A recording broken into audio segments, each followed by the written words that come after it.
I keep looking back to the damage that's been done. Was it all for nothing? Is there nothing I've won at all? Where exactly do I belong? I sense a slight vibration, saves me from suffocation. Catch a radiant light and a butterfly. I think I found it all, towering over my bed and soul. A single smile is all it takes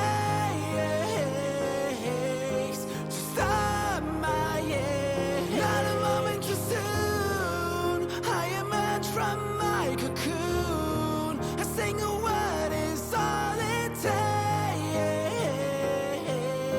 The silence breaks. Catch a radiant light and a butterfly. The darkness that's been covering our hearts, it's starting to fade, prevail in the face of adversity. No more suppression, no regression, no more fake aspirations. No need to make comments, no losing our consciousness. Haunting anxieties, lackluster memories, it stops now.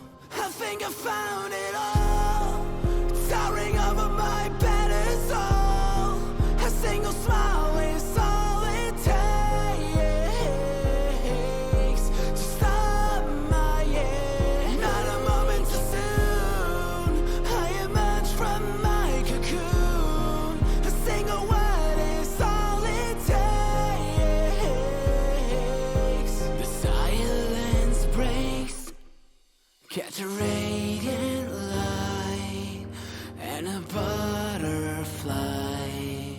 Joy and kindness will overhaul the broken pieces.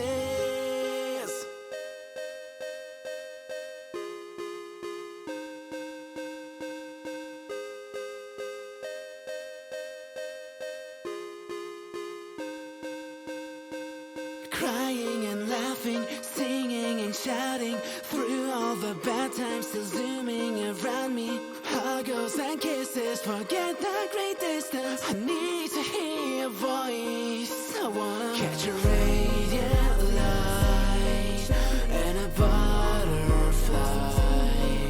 Joy and kindness will overhaul the broken. I think I found it all, towering over my bed and soul.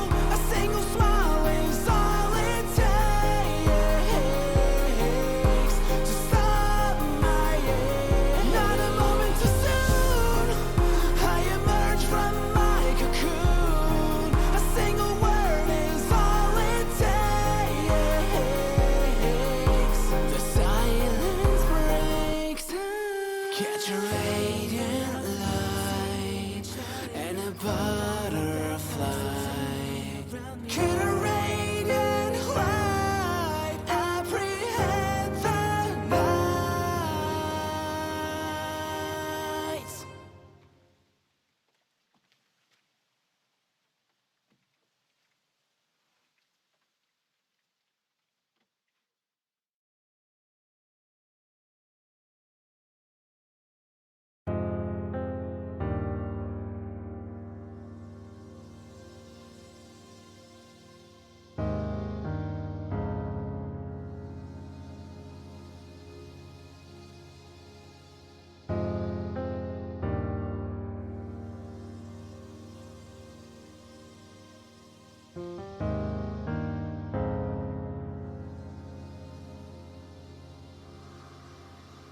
I keep looking back to the damage that's been done.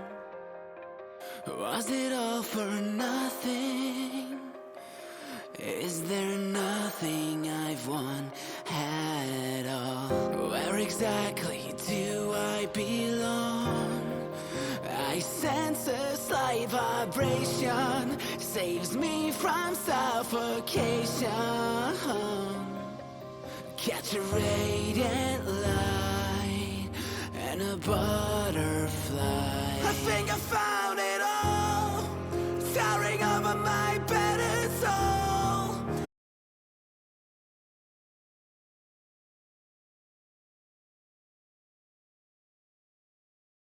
Till my comments, no losing our consciousness, haunting anxieties, lackluster memories. It stops now.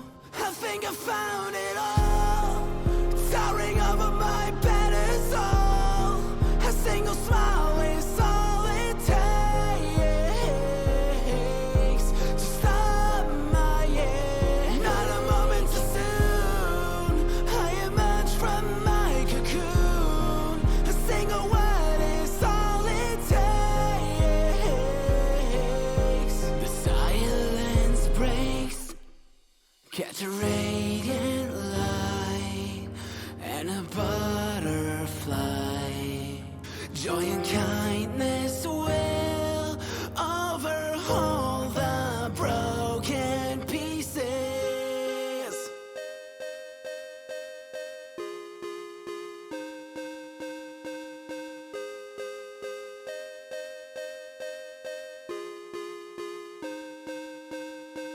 Crying and laughing, singing and shouting through all the bad times, still zooming around me. Huggles and kisses, forget the great distance. I need to hear your voice. I wanna catch a radiant light and a butterfly. Joy and kindness will overhaul the broken. I think I found it all, towering over my battered soul. A single smile is all it takes to stop my year. Not a moment too soon, I emerge from my cocoon. A single word is all it takes. The silence breaks. Catch a radiant light and a butterfly. Can a radiant light apprehend the night?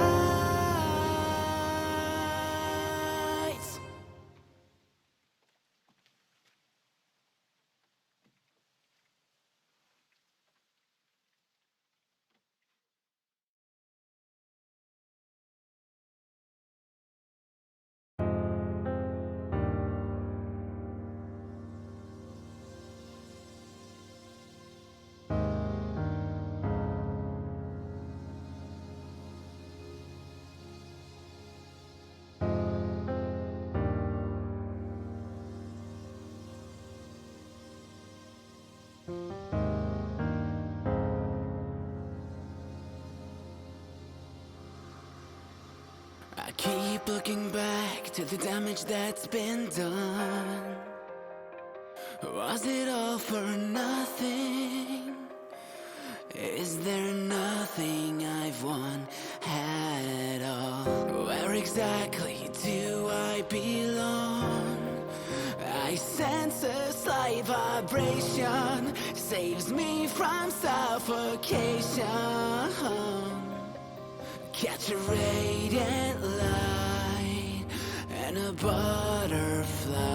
I think I found it all, towering over my battered soul. A single smile is all it takes to stop my year. Not a moment too soon, I emerge from my cocoon. A single word is all it takes.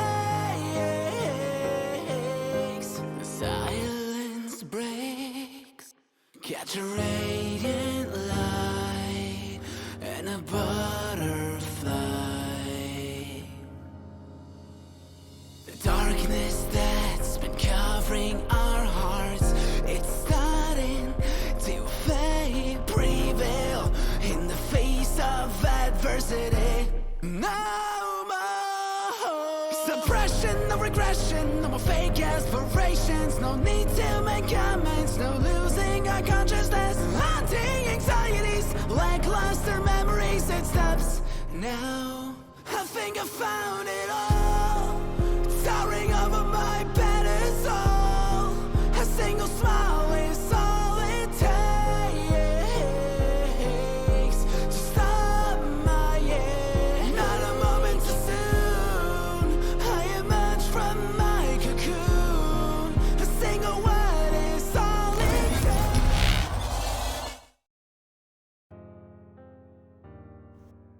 Lord, hi. I have to change the background. But since we're reading,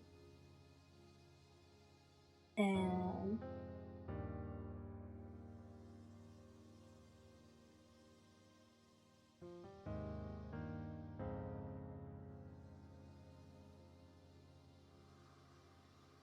I keep looking back to the damage that's been done. Was it all for let's see here. Okay, this one's the book for later. Okay, yep, that works. Okay, as long as that works, that's all I care about.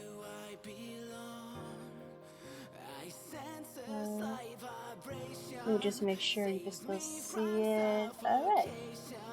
Okay, yeah, that works.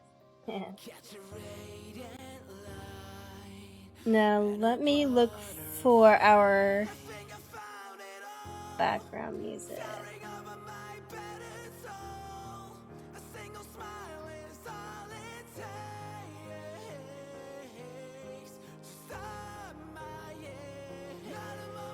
And Hila Tichi, thank you so much for the follow. Welcome to the kingdom. How are you today? Just give me a minute. I am looking for a different song on my computer. As that will not be good for a reader.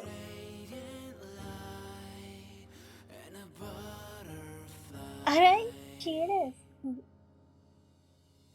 Let's see here. Music. Ambient, that's what we're looking for. Suppression, no regression, no more fake aspirations. No need to make comments, no losing our consciousness. Haunting anxieties, lackluster memories. It stops now. I think I found it all, towering over my pedestal. A single smile is all it takes. Where's the media song?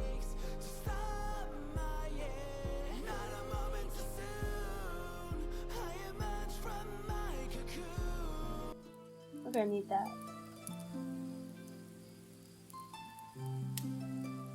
So what I have is like this campfire one, which pretty much has a little bit of everything. Let me just turn it on so I can hear it.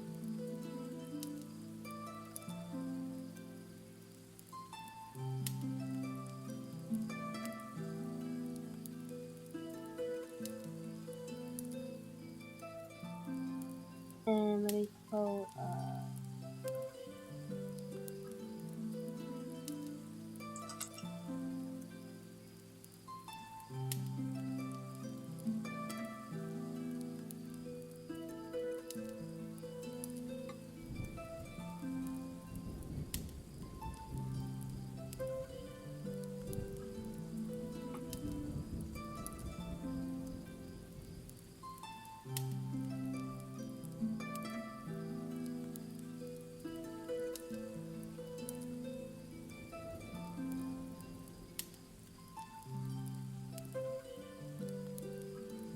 and thank you for redeeming the mod shout-out.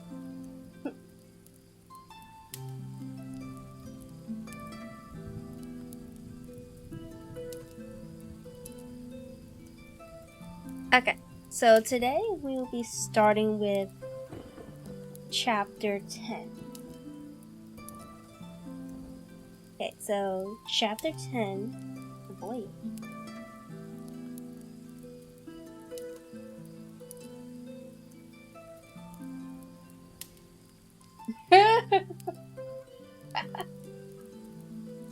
That should have been obvious, Vector.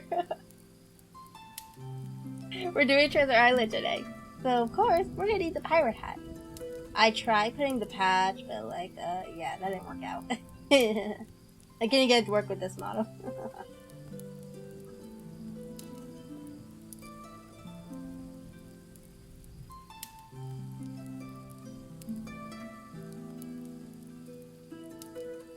Actually, let me drink some water.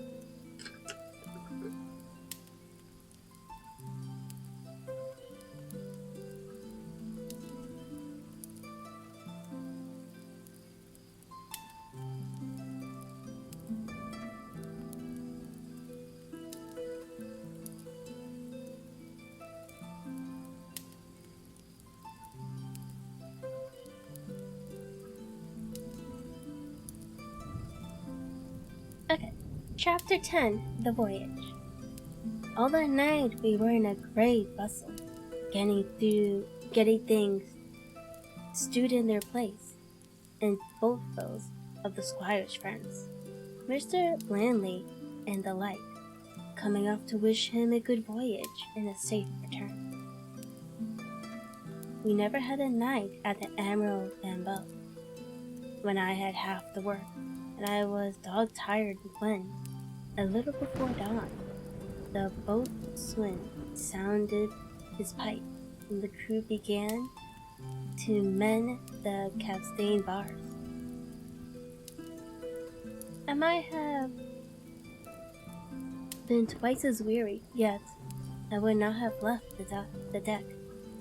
All was so new and interesting to me.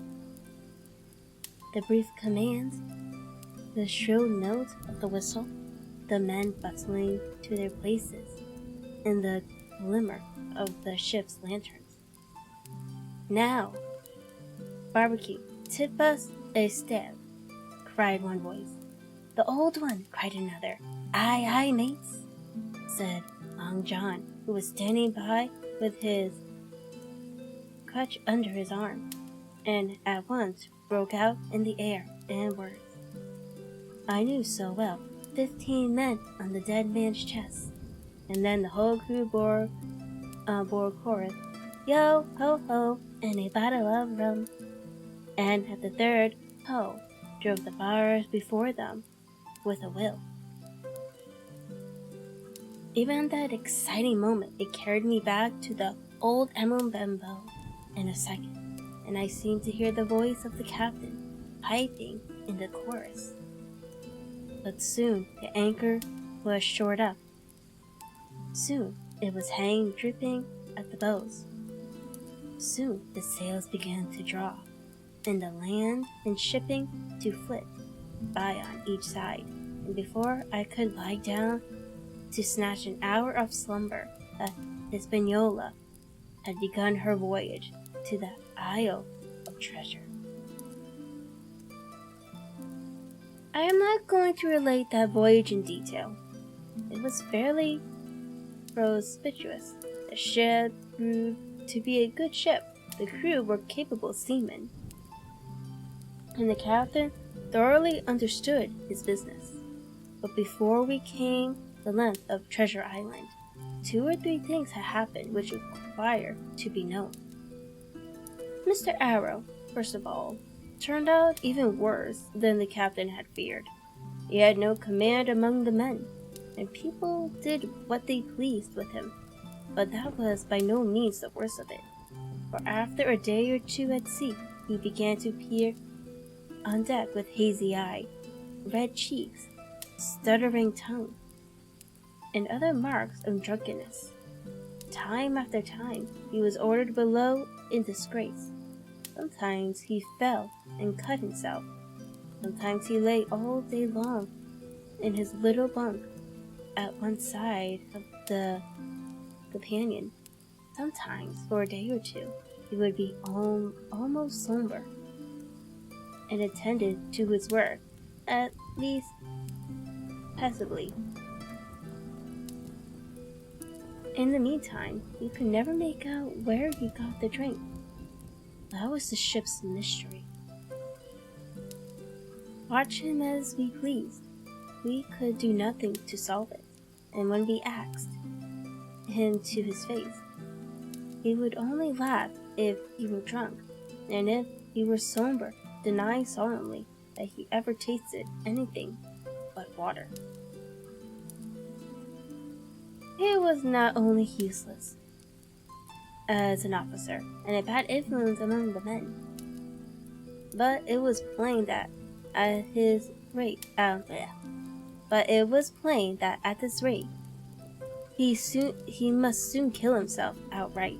So nobody was much surprised, nor very sorry, when one dark night, with the head sea, he disappeared entirely and was seen no more. "Overboard," said the captain. "Well, gentlemen, saves the trouble of putting him in irons." But there we were, without a mate, and it was necessary, of course, to advance one of the men. The boatswain, Job Anderson, was the luckiest man aboard, and though he kept his old title, he served in a way as mate. Mr. Trelawney had followed the sea, and his knowledge made him very useful, for he often took a watch himself in the easy weather.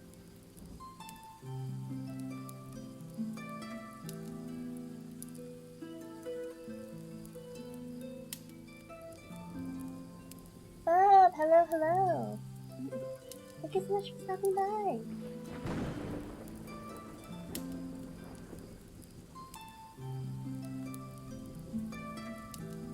And the coxswain, Israel Hand, was a careful, really old, experienced seaman who could be trusted at a pinch with almost anything. He was a great confidant of Long John Silver, and so the mention of his name leads me to speak of our ship's cook, Barbecue, as the men called him. Aboard ship, he carried his crutch by a lanyard around his neck to have both hands as free as possible. It was something to see him wedge the foot of the crutch against a bulkhead and propped it against it, yielding to every movement of the ship. Get on with his cooking like someone safe ashore. Still more strange was it to see him in that heaviest weather cross the deck. He had a line or two rigged up to help him across the widest space. Long John's earrings, they were called, and he would hand himself from one place to another, now using the crutch, now trailing alongside by the lanyard as quickly as another man could walk. Yet some of the men who had sailed with him before expressed their pity to him, to see him so reduced. "He's no common man, Barbecue," said the coxswain to me. "He had good schooling in his young days, and he can speak like a book, and so minded, and brave, a lion's nothing alongside of Long John. I see him grappling for and knock their heads together. Him unarmed." All the crew respected and even obeyed him. He had a way of talking to each and doing everybody some particular service. To me, he was unweariedly kind and always glad to see me in the gallery, which he kept as clean as a new pin, the dishes hanging up, burnished, and his parrot in a cage in one corner. "Come away, Hawkins," he would say. "Come and have a yarn with John. Nobody more welcome than yourself, my son. Sit you down and hear the news. Here's Captain Flint." I calls my parrot Captain Flint, after the famous buccaneer. "Here's Captain Flint, predicting success to our voyage." wasn't you, Captain?" And the parrot would say with great rapidity, "Pieces of 8, pieces of 8, pieces of 8. Until you wondered that it was not out of breath, or till John threw his handkerchief over the cage. "Now, that bird," he would say, "is maybe 200 years old, Hawkins. They live forever mostly, and if anybody's seen more wickedness, it must be the devil himself. She sailed with England, the great Captain England, the pirate. She's been at Madagascar, and at Malabar, and Suriname, and Providence, and Portobello.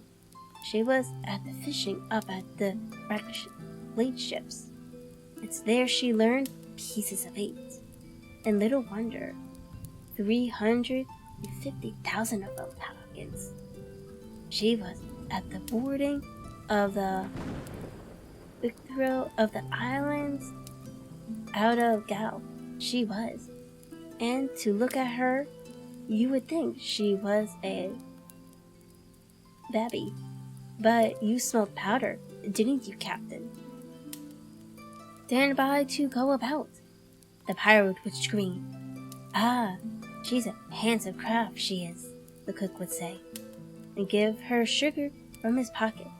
And then the bird would peck at the bar and swear straight on, passing belief for wickedness. "There," John would add, "you can't touch the pitch and not be mocked, lad. Here's this poor old innocent bird o' mine, swearing blue fire, and none the wiser, you may lay to that." She would swear the same, in a matter of speaking, before Captain. "Echo, hello, hello, welcome in." And John would touch his forelock with a solemn way he had that made me think he was the best of men. In the meantime, the squire and Captain Smollett were still on pretty distant terms with one another. The squire made no bones about the matter. He despised the captain. The captain, on his part, never spoke, but when he was spoken to, and then sharp and short and dry, and not a word wasted. He owned, when driven into a corner, that he seemed to have been wrong about the crew. Then some of them were as brisk as he wanted to see, and all had behaved fairly well. As for the ship, he had taken a downright fancy to her. She'll lie a point nearer the wind than a man has a right to expect of his own married wife, sir. But, he would add, all I say is, we're not home again. I don't like the cruise. The squire at this would turn away and march up and down the deck, chin in air. "A trifle more of that man," he would say, "and I shall explode." He had some heavy weather. No, wait, hold on. I read that wrong. We had some heavy weather, which only proved the qualities of the Hispaniola. Every man on board seemed well content, and they must have been hard to please if they had been otherwise. For it is my belief there was never a ship's company so spoiled since Noah put this to sea. Double grog was going on the least excuse. There was stuff on odd days. As for instance, if the squires heard it was any man's birthday, and always a barrel of apples standing ruched in the waist for anyone to help himself that had a fancy. Never knew good came of it yet, the captain said to Dr. Livesey. Spoil for castle hands make devils, that's my belief. But good did come of the apple barrel, as you shall hear. For, if it had not been for that, We should have had no note of warning and might all have perished by the hand of treachery. This was how it came about. We had run up the trace to get the wind of the island we were after. I am not allowed to be more plain. And now, we were running down for it with a bright lookout day and night. It was about the last day of our outward voyage by the largest computation, sometime that night, or at least before noon of the morrow. We should sight the treasure island. We were heading SSW that had a steady breeze abeam and a quiet sea. The Hispaniola rolled steadily, tipping her bows bright now and then with a whiff of spray. All was drawing alow and aloft. Everyone was in the bravest spirits, because we were now so near an end of the first part of our adventure.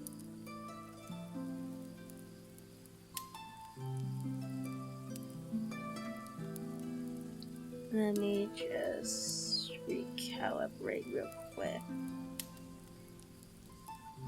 Okay, there we go. Now, just after sundown, when all my work was over, and I was on my way to my barrack, it occurred to me that I should like an apple. I ran on deck. The watch was all forward looking out for the island. The man at the helm was watching the luff of the sail and whirling away gently to himself, and that was the only sound, expecting swish of the sea against the bows and around the sides of the ship. Then I got bodily into the apple barrel and found there was scarce an apple left. But sitting down there in the dark, what with the sound of the water and the rocking movement of the ship, I had either fallen asleep or was at the point of doing so when a heavy man sat down, with rather a clash close by. The barrel shook as he leaned his shoulders against it, and I was just about to jump up when the man began to speak. It was Silver's voice. And before I had heard a dozen words, I would not have shown myself for all the world, but lay there trembling and listening in the extreme of fear and curiosity. For from these dozen words I understood that the lives of all the honest men aboard depended upon me alone.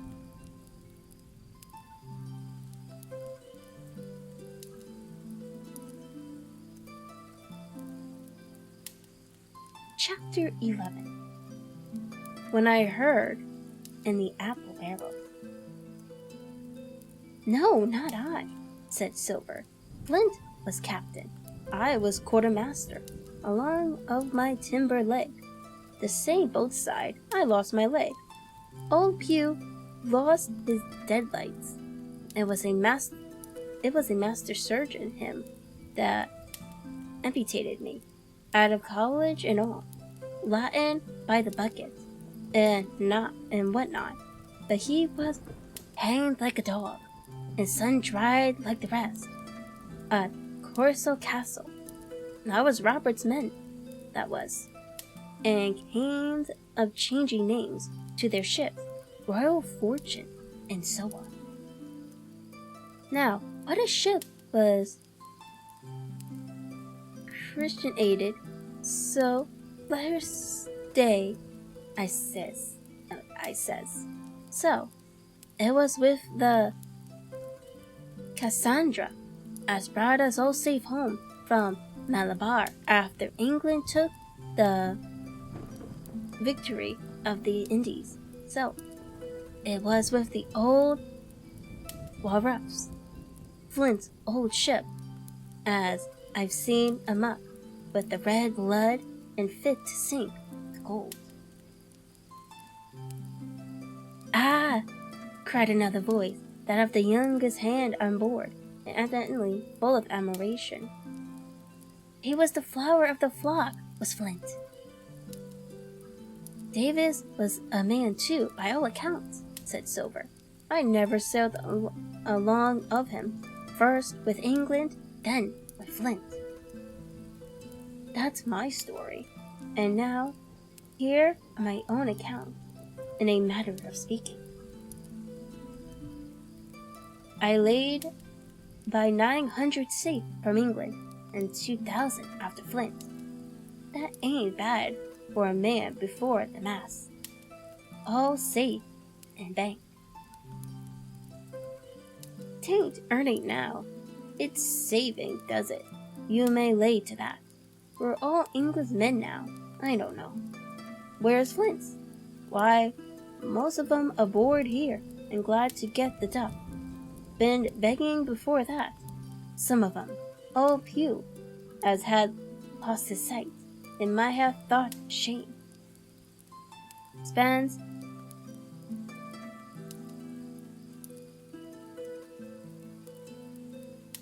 what's that? £1,200 in a year, like a lord in Parliament. Where is he now? Well, he's dead now, and under hatches, but for 2 years before that, shiver my timbers, the man was starving. He begged and he stole and he cut throats, and starved at that, by the powers. Well, he ain't much use after all, said the young seaman. 'Tain't much use for fools, you may lay to it. That, nor nothing, cried Silver. But now, you look here, you're young, you are, but you're smart as paint. I see that when I set my eyes on you, and I'll talk to you like a man. You may imagine how I felt when I heard this abominable old rogue addressing another in the very same words of flattery that he had used to myself. I think, if I had been able, I would have killed him through the barrel. Meantime, he ran on, little supposing he was overheard. Here it is about gentlemen of fortune. They live rough, and they risk swinging, but they eat and drink like fighting. And drink like fighting cocks. And when the cruise is done, why, it's hundreds of pounds instead of hundreds of farthings in their pockets. Now the most goes for rum, and a good fling, and to sea again in their shirts. But that's not the course I lay. I put it all away, some here, some there, and none too much anywheres, or reason of suspicion. I'm 50, mark you. Once back from this cruise, I set up gentlemen in earnest. Time enough, too, says you.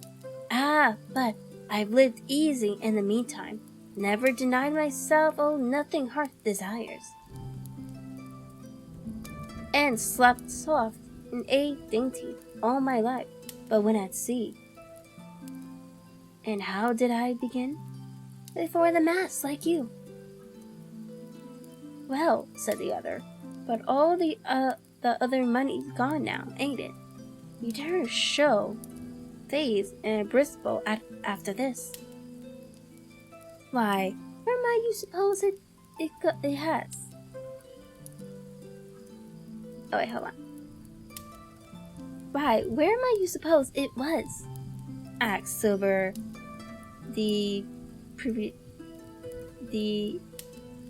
wistfully. At Bristol, in banks and places, answered his companion.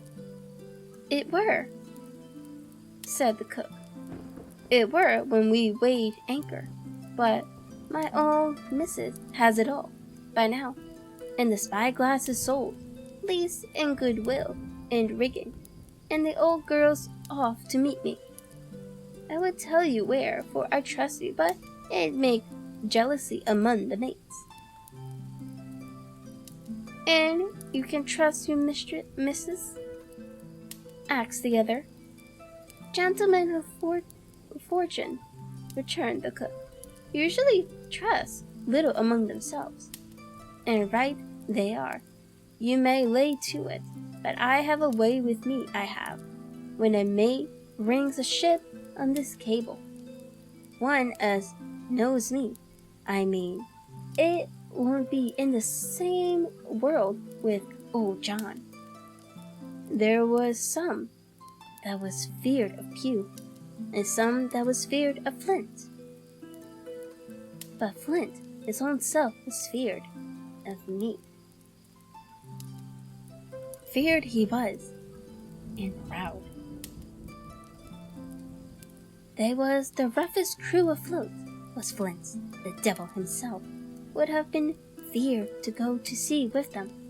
Well now, I tell you, I'm not a boasting man, and you've seen yourself how easy I keep company. But when I was quartermaster, lambs wasn't the word for Flint's old buccaneers. Ah, you may be sure of yourself in old John's ship. Well, I tell you now, replied the lad, I didn't half a quarter like the job till I had this talk with you, John. But there's my hand on it now, and a brave lad you were. And smart too, answered Silver, shaking hands so heartily that all the barrel shook. And a finer figurehead for gentlemen of fortune I never clapped my eyes on. By this time I had begun to understand the meaning of their term. By a gentleman of fortune they plainly meant neither more nor less than a common pirate. And the little scene that I had overheard was the last act in the corruption on one of the honest hands, perhaps of the last one left aboard. But on this point I was soon to be relieved, for Silver giving a little whistle, a third man strolled up and sat down by the party. Dick Square, said Silver. Oh, I know Dick was square, returned the voice of the coxswain. Israel Hands. He's no fool, is Dick, and he turned his quid and spat. But look here, he went on, and here's what I want to know. Barbecue, how long are we a-going to stand off and on like a blessed bumboat? I've had almost enough of old Captain Smollett. He hazed me long enough, by thunder. I want to go into that cabin, I do. I want their pickles and wines and that. Israel, said Silver, you heard your head ain't much account, nor ever was. But you're able to hear, I reckon. Leastways, your ears is big enough. Now, here's what I say. You bear it forward, and you'll live hard, and you'll speak soft, and you'll keep sober, till I give the word, and you may lay to that, my son. Well, I don't say no, do I? Growled the coxswain. What I say is, when. That's what I say. When? By the powers, cried Silver. Well now, if you want to know, I'll tell you when. The last moment I can manage, and that's when. Here's a first-rate seaman, Captain Smollett, sails the blessed ship for us. Here's the squire and doctor, with a map and such. I don't know where it is, do I? No more than do you, says you. Well then, I mean, this squire and doctor shall find the stuff, and help us to get it aboard, by the powers. Then we'll see. If I was sure of you all, sons of double Dutchmen, I'd have Captain Smollett navigate us halfway back again before I struck. Why, we're all seamen aboard here, I should think, said the lad Dick. We'd all For castle hands, you mean, snapped Silver. We can steer a course, but who's to set one? That's what all you gentlemen split on, first and last. If I had my way, I'd have Captain Smollett work us back into the trades at least. Then we'd have no less miscalculation and a spoonful of water a day. But I know the sort you are. I'll finish with them at the island, as soon as the blunt on board, and a pity it is. But you'll never have you till you're drunk. Split my side. I've a sick heart to sail with the likes of you. Teach, hi. How are you?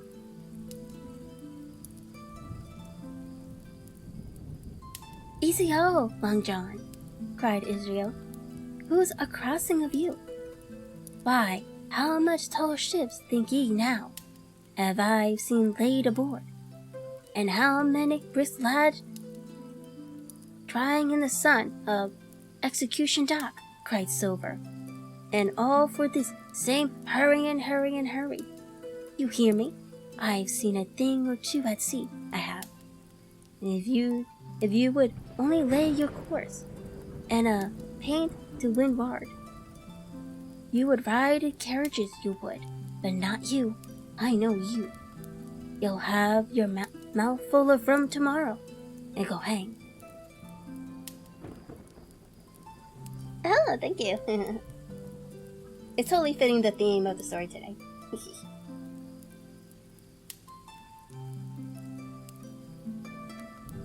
Everybody knew you was a kind of a chaplain, John, but there's others as could hand and steer as well as you, said Israel. They liked a bit of fun, they did. They wasn't so high and dry, no how, but took their fling like jolly companions, everyone. So, says Silver, well, and where are they now? Pew was that sort, and he died a beggar man. Flint was, and he died of rum, of Savannah. Ah, they was a sweet crew, they was. Only, where are they? But, asked Dick, when do we lay aswards? What are we to do with them, anyhow? There's the man for me, cried the cook amberly. That's what I call business. Well, what would you think? Put 'em ashore like maroons? That would have been England's way. Or cut 'em down like that much pork? That would have been Flint's or Billy Bones. Billy was the man for that, said Israel. Dead men don't bite, says he. Well, he's dead now himself. He knows the long and short on it now, and if ever a rough hand come to port, it was Billy. Right you are, said Silver. Rough and ready, but mark you here, I'm an easy man. I'm quite the gentleman, says you. But this time it's serious. Duty is duty, mates. I give my vote. Death. When I am in Parliament and riding in my couch. I don't want none of these sea lawyers in the cabin a coming home, unlooked for, like a devil at prayers. Wait, is what I say, but when the time comes, why let her rip? John, cries the coxswain, you're a man. You'll say so, Israel, when you see, said Silver. Only one thing I claim. I claim Trelawney. I'll wring his cow's head off his body with these hands, Dick, he answered, breaking off. You just jump up like a sweet lad and get me an apple to wet my pipe like. You may fancy the terror I was in. I should have leaped out and ran for it if I had found the strength, but my limbs and heart alike misgave me. I heard Dick begin to rise, and then someone seemingly stopped him, and the voice of Hans exclaimed, "Oh, stew that! Don't you get sucking of that bilge, John? Let's have a go of the rum." "Dick," said Silver, "I trust you.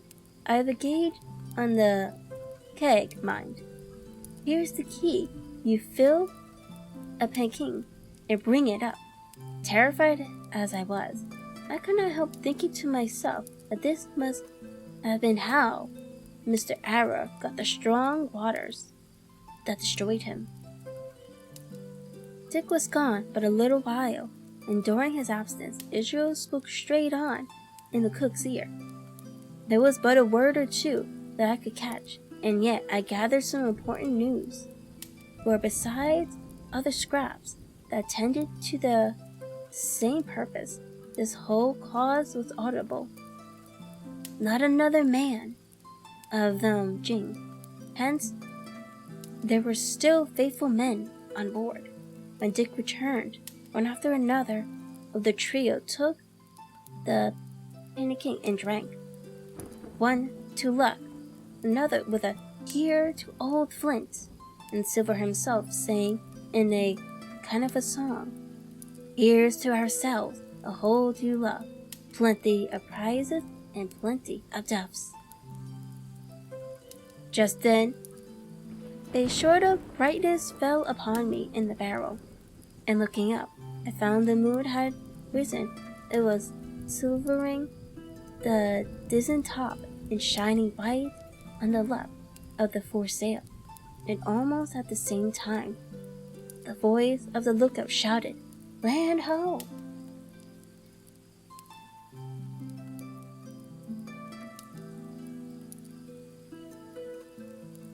Okay, now we're up to chapter 12. Just give me a sec.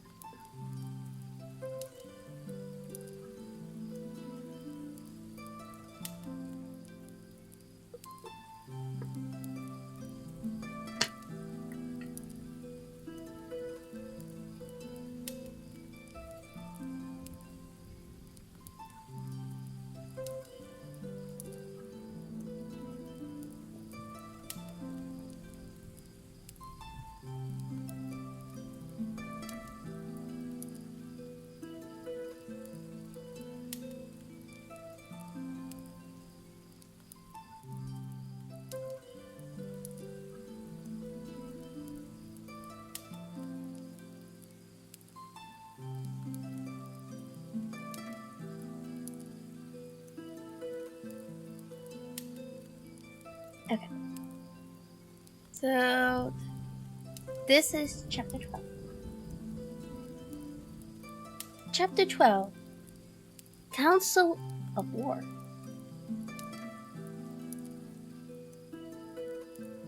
There was a great rush of feet across the deck. I could hear people tumbling up from the cabin and the forecastle and slipping in an instant outside my barrel.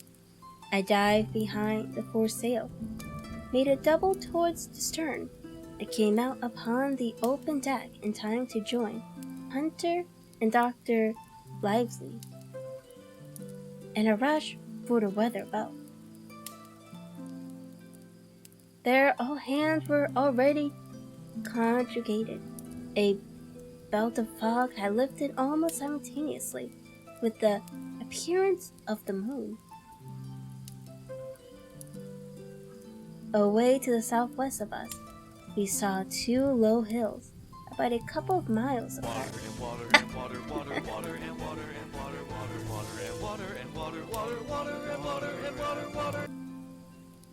Girls, you interrupted my sentence!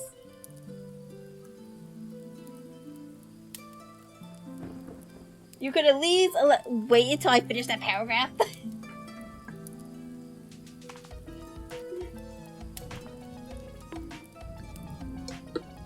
Bruh. You guys are lucky I'm recording this separately.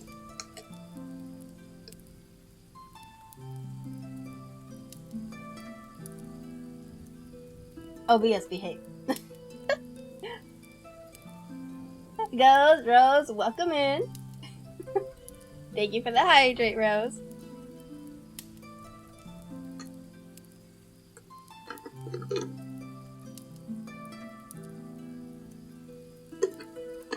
And I need to move the ghost.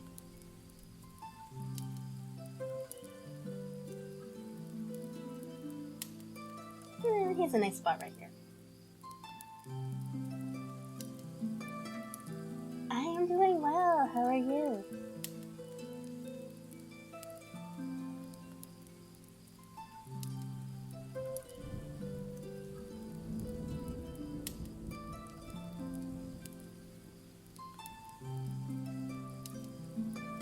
Oh.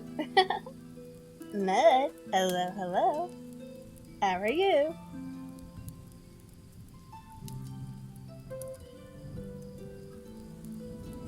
Okay, so I am going to reread this paragraph just because. Yeah.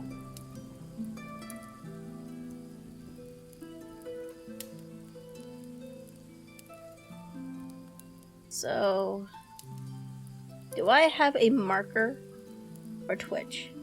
I don't think I added one. Oh no, streamer. Okay.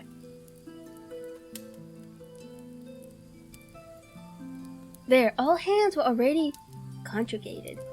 A belt of fog had lifted almost simultaneously with the appearance of the moon.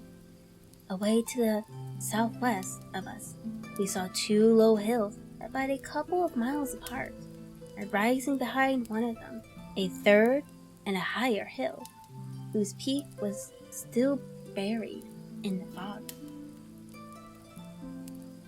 All three seemed sharp and conical in figure, so much I saw almost in a dream.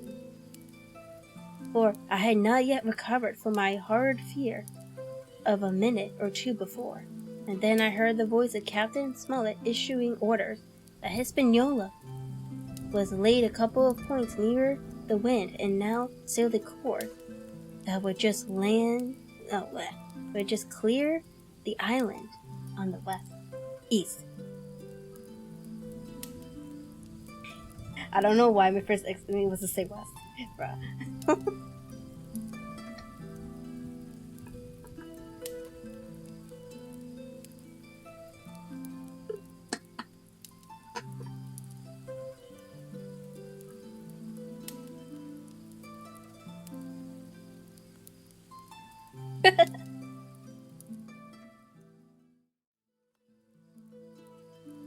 Eddie's private.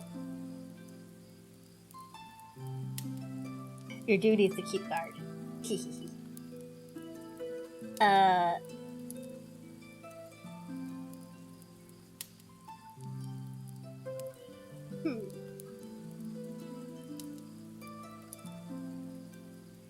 Oh, yes it is. Yes it is. Eddie, thank you so much for the follow. Welcome to the kingdom. How are you today?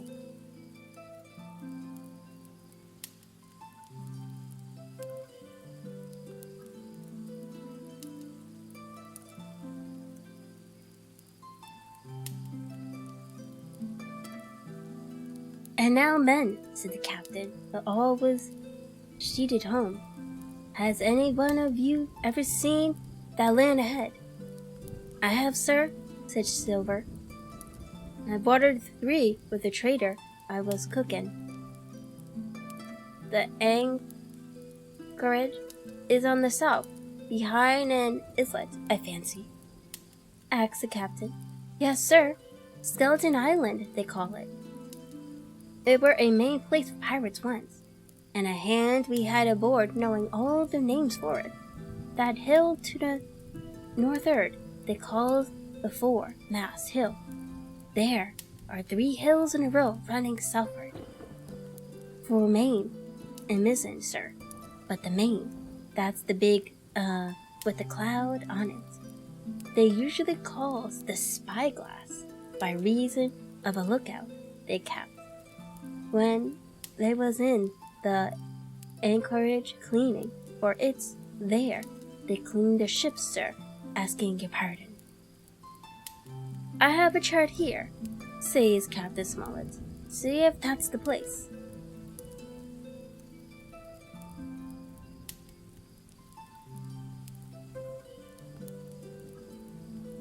Long John's eyes burned in his head as he took the chart, but by the fresh look of the paper I knew he was doomed to disappoint. This was not the map we found in Billy Bowen's chest, but an accurate copy, complete in all things, name and heights and surroundings, with the single exception of the red cross and the written notes.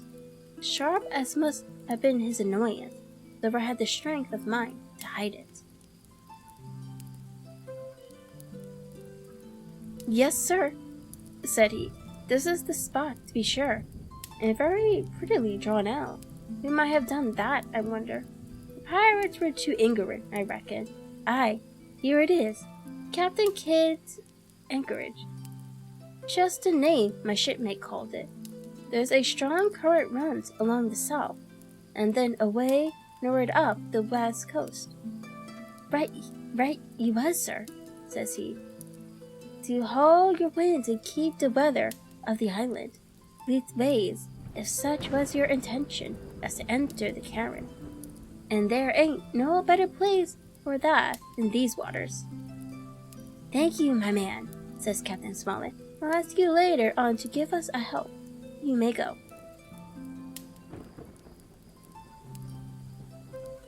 I was surprised at the coolness with which John avowed his knowledge of the island, and I was half frightened when I saw him drawing nearer to myself.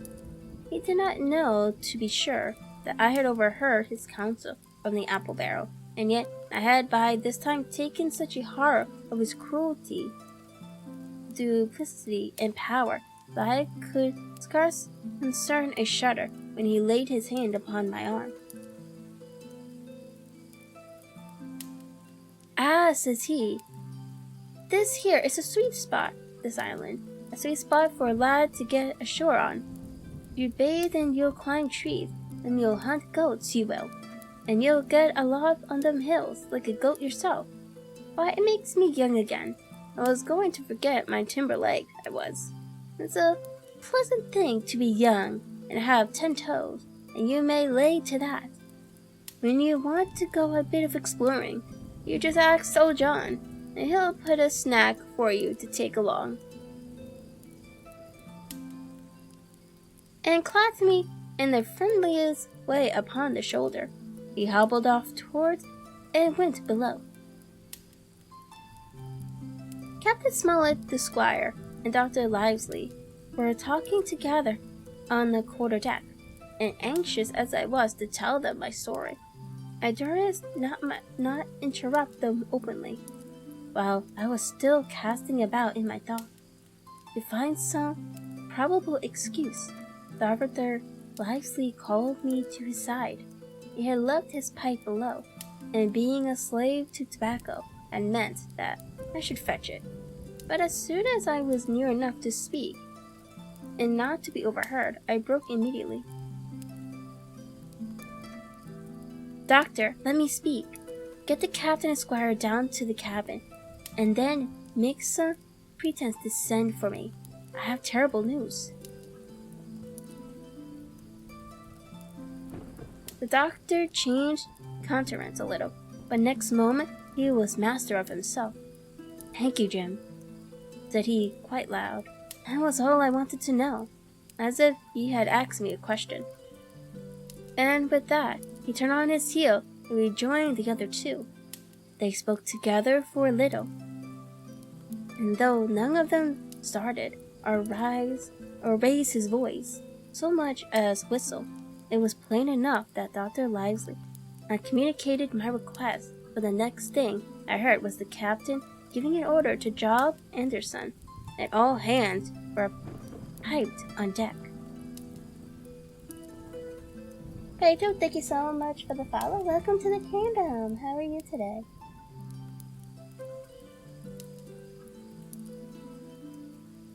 My lads!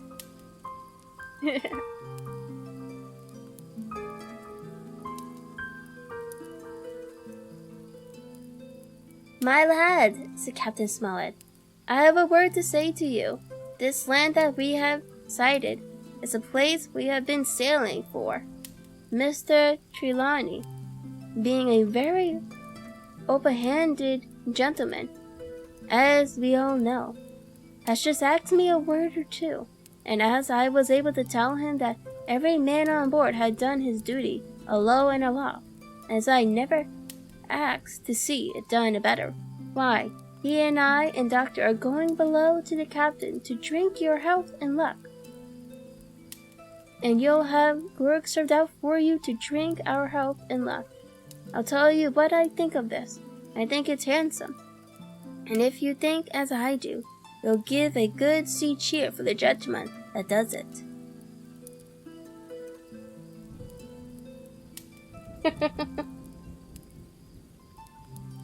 Ah, Rose. The cheer followed. That was a matter of course, but it rang out so full and heartily that, I confess, I could hardly believe these same men were plotting for our blood. One more cheer for Captain Smollett, cried Long John, when the first had subsided, and this also was given with a will.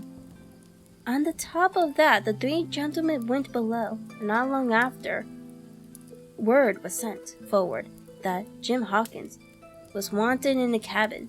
I found them all three seated round the table, a bottle of Spanish wine and some raisins before them, and the doctor smoking away with his wig on his lap, and that I knew was a sign that he was agitated. The stern window was open, for it was a warm night, and you could see the moon shining behind on the ship's wake. Now, Hawkins, said the squire, you have something to say. Speak up.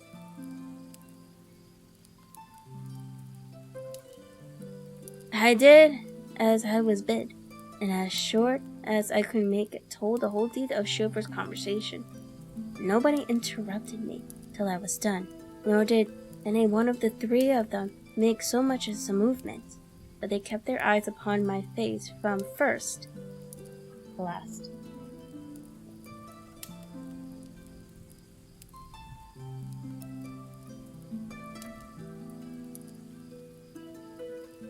Jim, said Dr. Lively, take a seat. And then they made me sit down at a table beside them, poured me out a glass of wine, filled my hands with raisins, and all three, one after the other, and each with a bow drank my good heart, and their service to me for my luck and courage. Now, Captain, said the squire, you are right, and I was wrong. I owe myself an ass, and I await your orders.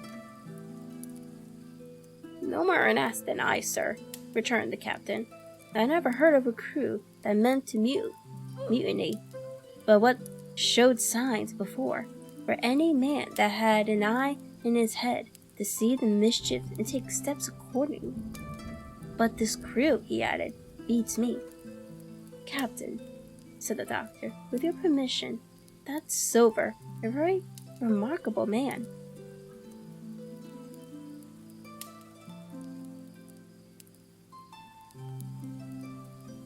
He looks remarkably well from a yard-arm, sir, returned the captain. But this is talk. This don't lead to anything. I see 3 or 4 points, and with Mr. Trelawney's permission, I'll name them. You, sir, are the captain. It is for you to speak, says Mr. Trelawney grandly. First point, began Mr. Smollett. We must go on, because we can't turn back. If I gave the word to go about, they would rise at once. Second point, we have time before us, at least until this treasure's found. Third point, there are faithful hands. Now, sir, it's got to come to bow sooner or later. And what I propose is to take time by the forelock, as the saying is. I come to bow some fine day when they least expect it. We can count, I take it, on your own home servants, Mr. Trelawney, as upon myself, declared the squire. 3, reckoned the captain. Ourselves make 7, counting Hawkins here. Now, about the honest hands. Most likely Trelawney's own men, said the doctor, those he had picked up for himself before he lit on silver. Nay, replied the squire, Hans was one of mine. I did think I could have trusted Hans, added the captain, and to think that they're all Englishmen, broke out the squire. Sir, I could find it in my heart to blow the ship up. Well, gentlemen, said the captain, the best that I can say is not much. We must lay to, if you please, and keep a bright outlook. It's trying on a man, I know.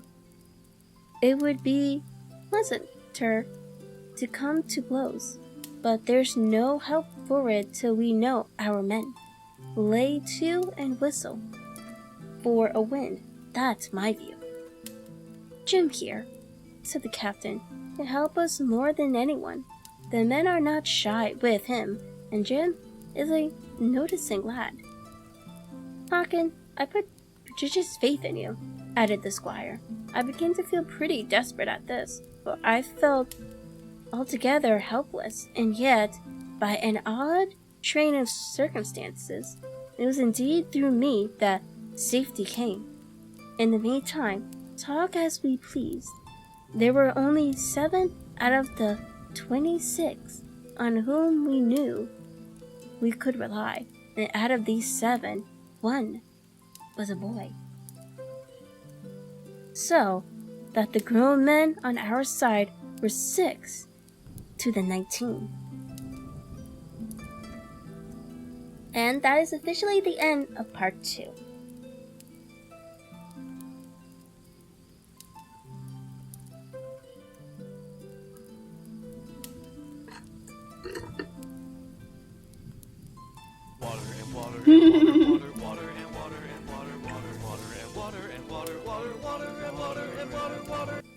Rose, thank you so much for the streamer package. Thank you, thank you.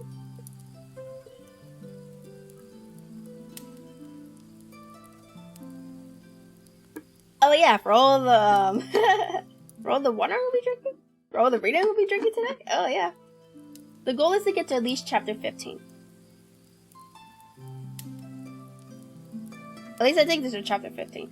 Yeah, there has to be more chapters because this is. I don't think this is. It's not even halfway towards the story. No, I lied. This could be halfway, or maybe a little bit close to it. Because there is 51 pages out of 142.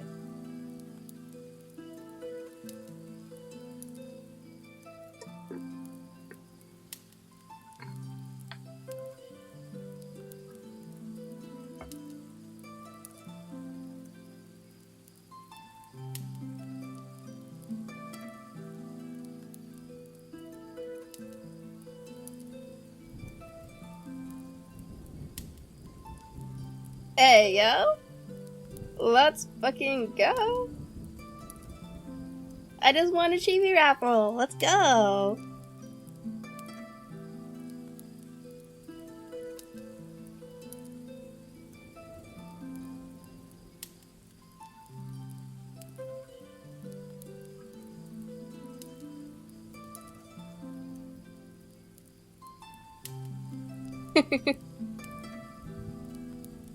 You just love notifications that randomly pop up on your phone. No, that's what I was doing. Calculator.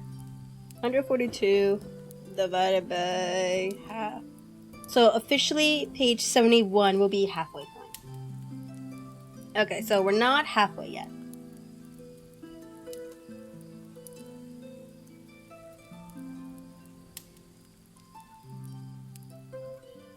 And its audacity is still going. It is. Okay. 10, 11, 12. Third turn.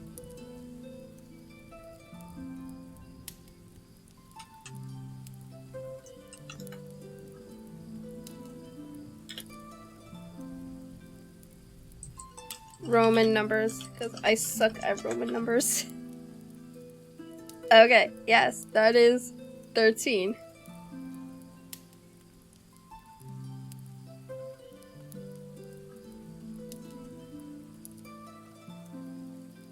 Okay, part 3. My short adventure. Chapter 13. How my short adventure began. The appearance of the island when I came on deck next morning was altogether changed. Although the breeze had now utterly ceased, we had made a great deal of way during the night, and were now laying becalmed about half a mile to the southeast of the low eastern coast. Gray-colored woods covered a large part of the surface. This even tint was indeed broken up by streaks of yellow sand break in the lower lands, and by many tall trees of the pine family outtopping the others, some singly, some in clumps, but the general coloring was uniform and sad.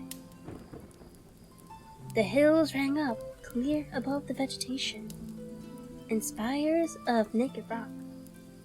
All were strangely shaped, and the spyglass, which was by 300 or 400 feet the tallest on the island, was likewise the strangest in configuration, running up sheer from almost every side, and then suddenly cut off at the top like a pedestal to put a statue on. The Hispaniola was rolling scrappers under in the ocean swell. The booms were tearing at the blocks. The rubber was banging to and fro, and the whole ship creaking, groaning, and jumping by a manufactory. I had to cling tight to the backstay, and the world turned greedily before my eyes. For though I was a good enough sailor when there was way on, this standing still and being rowed about like a bot was a thing I never learned to stand without a crumb or so. Above all, in the morning on an empty stomach. Perhaps it was this. Perhaps it was the look of the island, with its gray, mahogany woods and wild stone spears, and the surf that we could both see and hear foaming and thundering on the steep beach. At least, although the sun shone bright and hot, and the shore birds were fishing and crying all around us. And you would have thought anyone would have been glad to get to land before being so long at sea. My heart sank, as the saying is, into my boots, and from the first look onward, I hated the very thought of Treasure Island.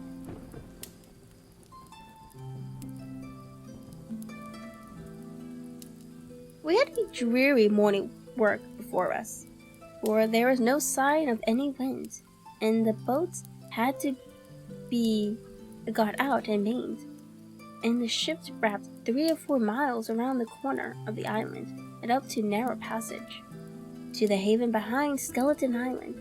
I volunteered for one of the boats, where I had of course no business. The heat was sweltering, and the man grumbled fiercely over the work. Anderson was in command of my boat, and instead of keeping the crew in order, he grumbled as loud as the worst. "Well," he said with an oath, "and it's not forever." I thought this was a very bad sign, for up to that day the men had gone briskly and willingly about their business, but the very sight of the island had relaxed the cords of discipline. All the way in, Long John stood by the steerman's and calmed the ship. He knew the passage like the palm of his hand, and though the man in the chains got everywhere more water than was down in the chart, John never hesitated once. "There, a strong score with the ebb," he said, "and this here passage has been dug out, in a manner of speaking, with a spade. We brought up just where the anchor was in the chart, about a third of a mile from each shore, the mainland on one side and Skeleton Island on the other. The bottom was clean sand. The plunge of our ship sent up clouds of birds wheeling and crying over the woods, but in less than a minute they were down again, and all was more silent. The place was entirely landlocked, buried in woods, the tree coming right down to high water marks, the shore mostly flat, and the hilltop standing round at a distance in a sort of amphitryon?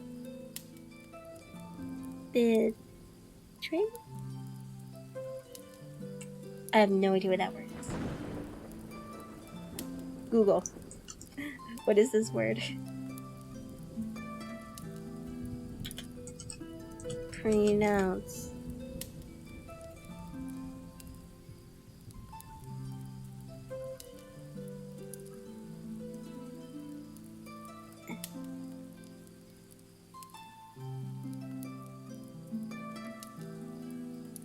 Amphitheater.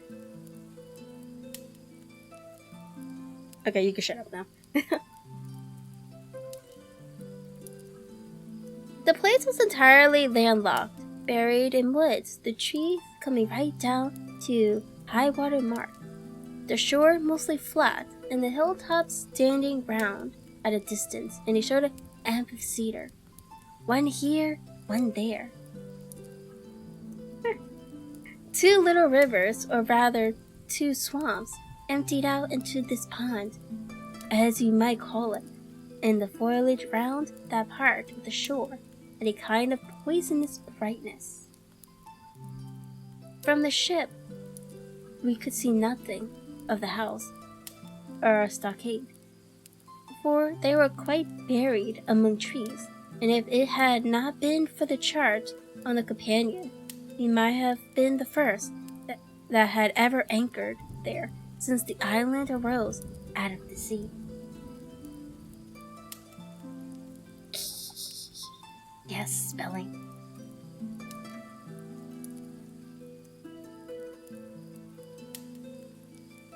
There was not a breath of air coming, nor a sound, that of the surf booming half a mile away along the beaches and against the rock outside. A particular stagnant smell hung over the anchorage, a smell of sodden leaves and rotting tree trunks. I observed the doctor sniffling and sniffling, like someone tasted a bad egg.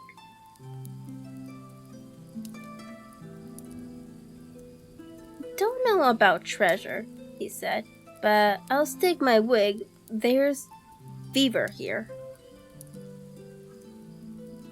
If the conduct of the men had been alarming in the boat, it became truly threatening when they had come aboard.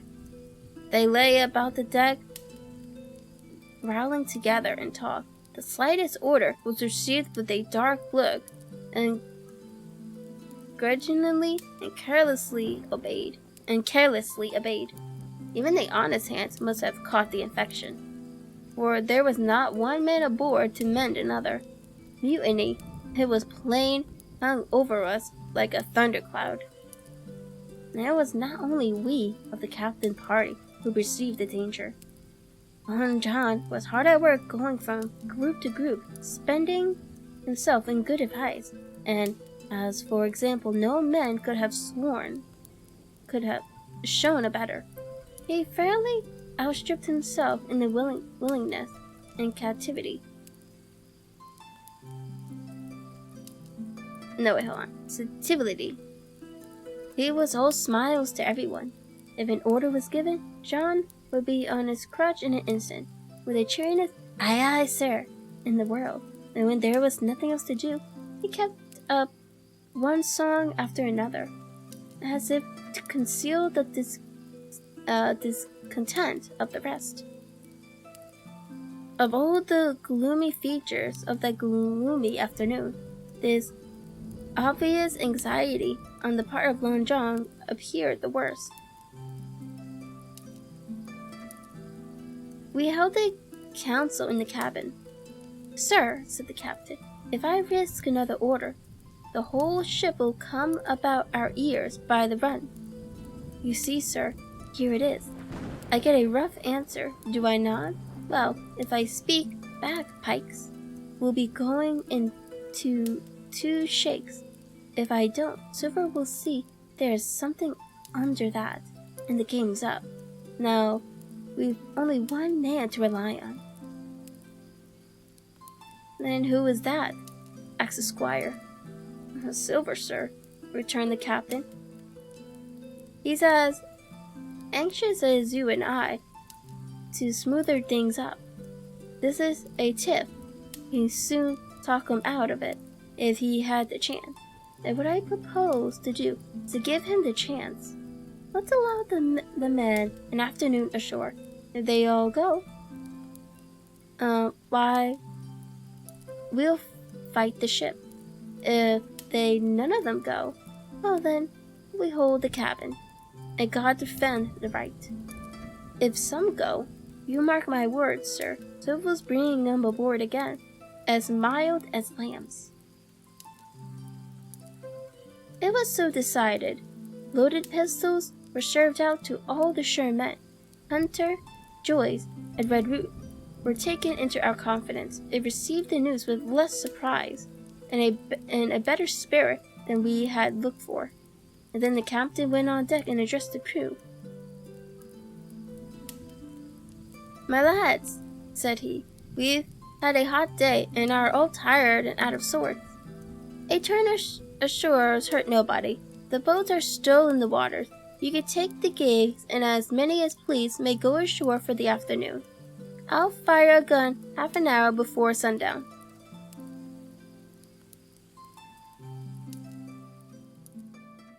I believe the silly fellows must have thought they would break their shins over treasure as soon as they were landed, for they all came out of their sulks in a moment and gave cheer that started the echo in a far-away hill and sent the birds once more flying and sculling round the anchors. The captain was too bright to be in the way. He whipped out a sight in a moment, leaving Silver to arrange the party, and I fancied it was as well he did so. Had he been on deck, he could no longer so much as have pretended not to understand the situation. It was as plain as day. Silver was the captain, and a mightily rebellious crew he had of it. The honest hands and I was soon to see prove that there were such on board must have been very stupid fellows, or rather, I suppose, the truth was this, that all hands were disaffected by the example of ringleaders. Only some more, some less. And a few being good fellows in the main could neither be led nor driven any further. It is one thing to be idle and so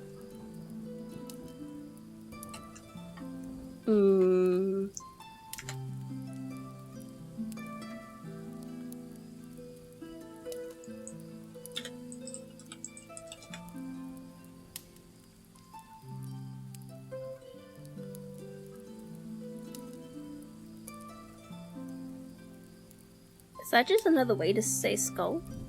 Skulk? That's a weird spelling. Say skull. It is one thing to be idle and skulk, and quite another to take a ship and murder a number of innocent men. At least, however, the party was made up. 6 fellows were to stay on board, and the remaining 13, including Silver, began to embark. When it was that, there came into my head the first of the mad notions that contributed so much to save our lives. If 6 men were left by Silver, it was plain our party could not take and fight the ship.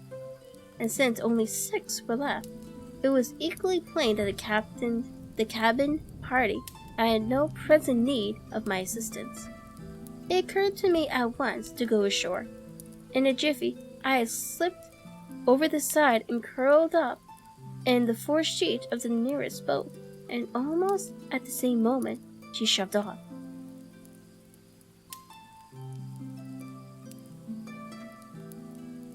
No one took notice of me, only the bow oar saying, "Is that you, Jim? Keep your head down."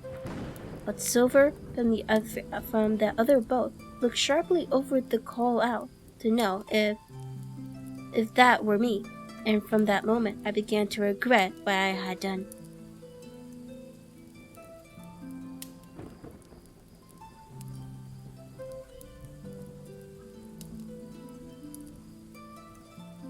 The crew raced for the beach, but the boat I was in, having some start and being at once the lighter and better manner, shot far ahead of her consort, and the bow had struck among the shoreside trees. I had caught a branch and swung myself out and plunged into the nearest thicket, while Silver and the rest were still 100 yards behind. "Jim, Jim!" I heard him shouting. But you may suppose I paid no heed, jumping, ducking, and breaking through. I ran straight before my nose till I could run no longer.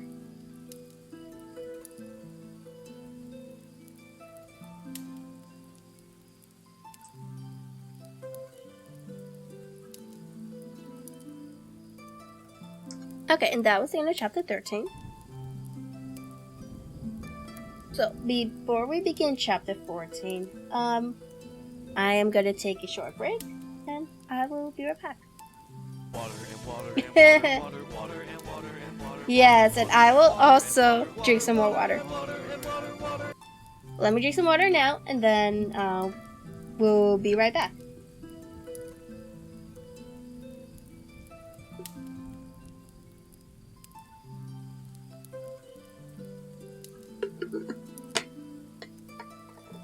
Yes, water.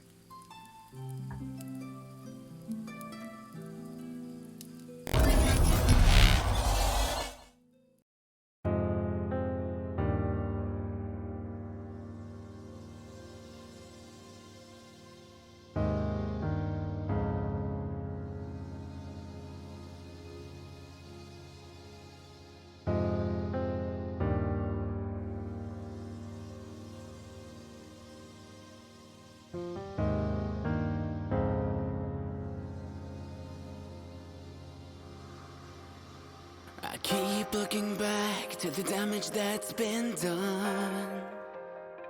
Was it all for nothing? Is there nothing I've won at all? Where exactly do I belong? I sense a slight vibration, saves me from suffocation.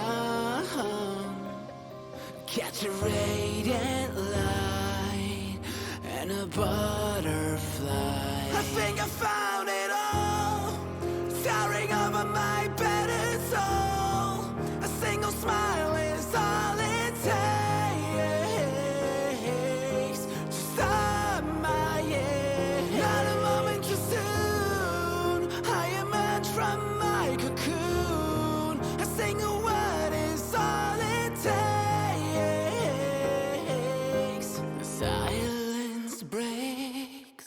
Catch a radiant light and a butterfly. The darkness that's been covering our hearts, it's starting to fade, prevail in the face of adversity. No more suppression, no regression, no more fake aspirations. No need to make comments, no losing our consciousness. Haunting anxieties, lackluster memories, it stops now. I think I found it all, towering over my pedestal. A single smile is all it takes to stop my year. Not a moment too soon, I emerge from my cocoon. A single word is all it takes. The silence breaks. Catch a radiant light and a butterfly. Joy and kindness will overhaul the broken pieces.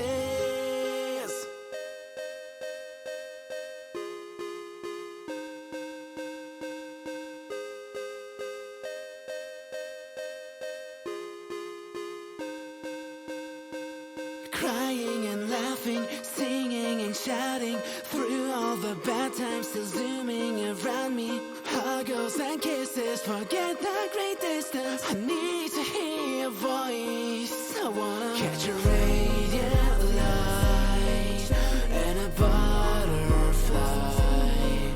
Joy and kindness will overhaul the broken. I think I found it all, towering over my pedestal.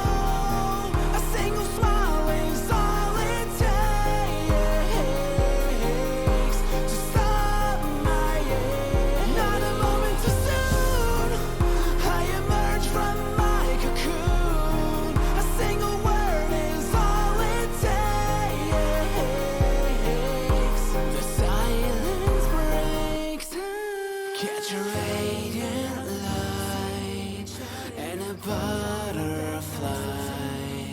Could a radiant light apprehend the night?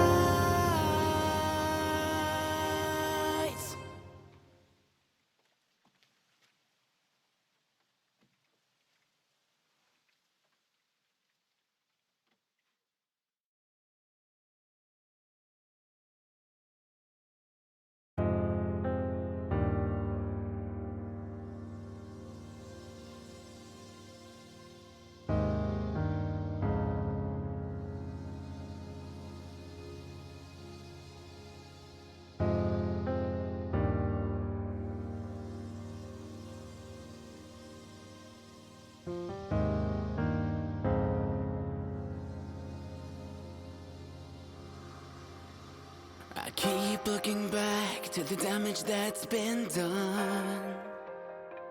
Was it all for nothing?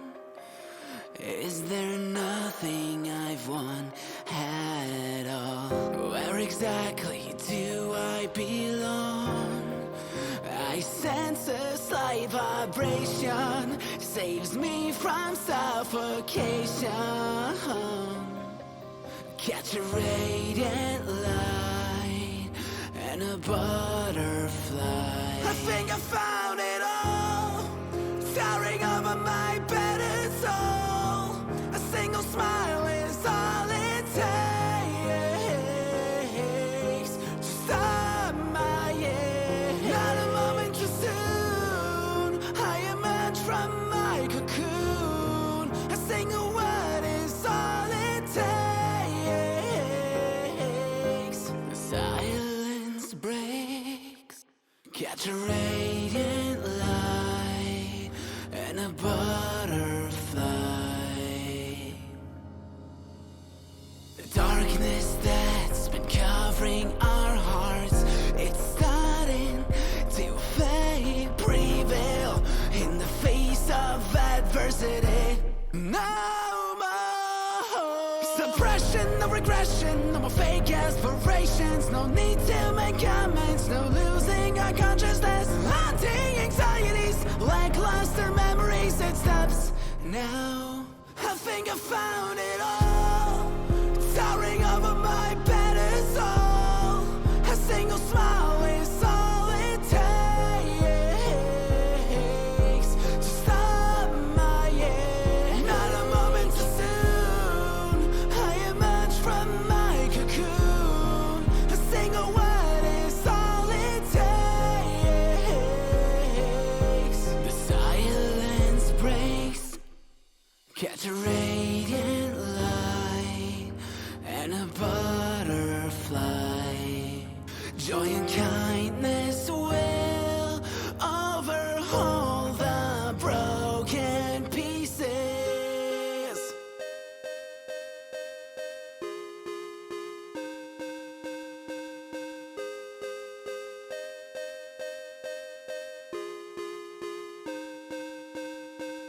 Crying and laughing, singing and shouting through all the bad times, still zooming around me. Huggles and kisses, forget the great distance. I need to hear your voice. I wanna catch a radiant light and a butterfly. Joy and kindness will overhaul the broken. I think I found it all, towering over my pedestal. A single smile is all it takes to stop my year. Not a moment too soon, I emerge from my cocoon. A single word is all it takes. The silence breaks. Catch a radiant light and a butterfly. Could a radiant light apprehend the night?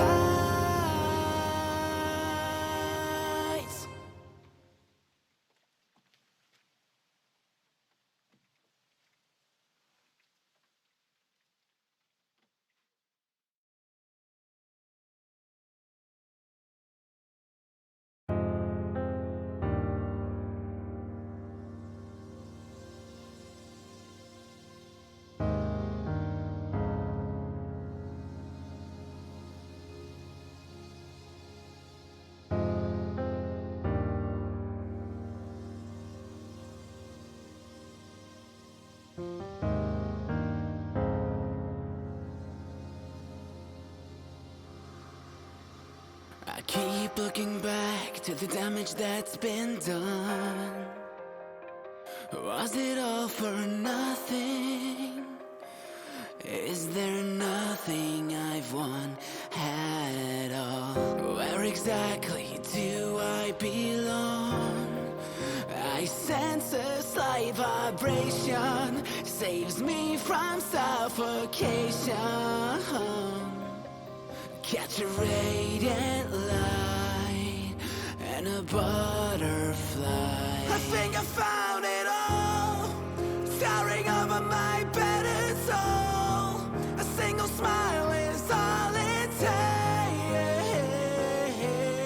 to stop my year. Not a moment too soon, I emerge from my cocoon. A single word is all it takes. The silence breaks. Catch a radiant light and a butterfly. The darkness that's been covering our hearts, it's starting to fade, prevail in the face of adversity. No more suppression, no regression, no more fake aspirations. No need to make comments, no losing our consciousness. Haunting anxieties, lackluster memories. It stops now. I think I found it all, towering over my pedestal. A single smile is all it takes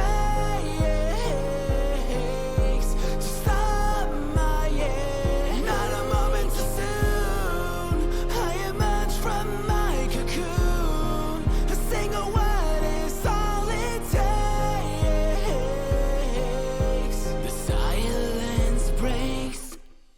Catch a radiant light and a butterfly. Joy and kindness will overhaul the broken pieces.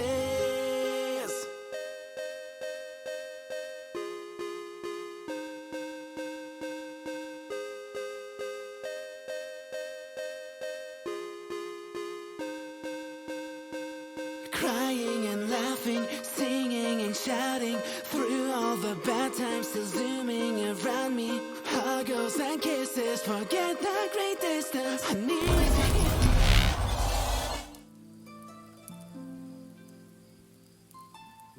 Okay, I was hungry, so I came back with food.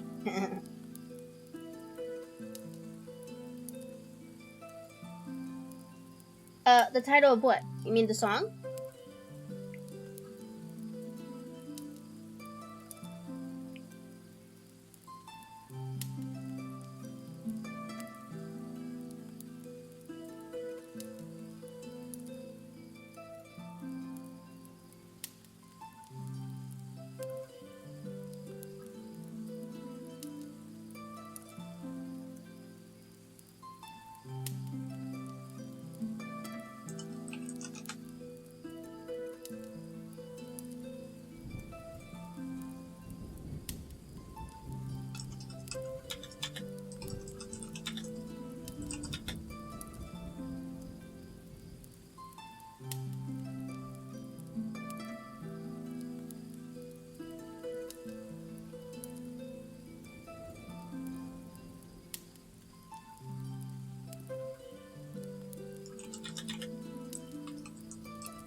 I'm assuming you guys are talking about the song. So, this is a link to it. And it's a patch of radiant light.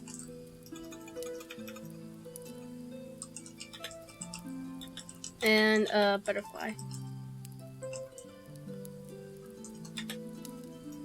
Of course, I'm spelling butterfly wrong.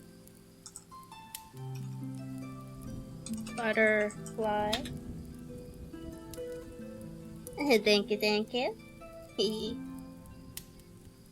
And then the artist is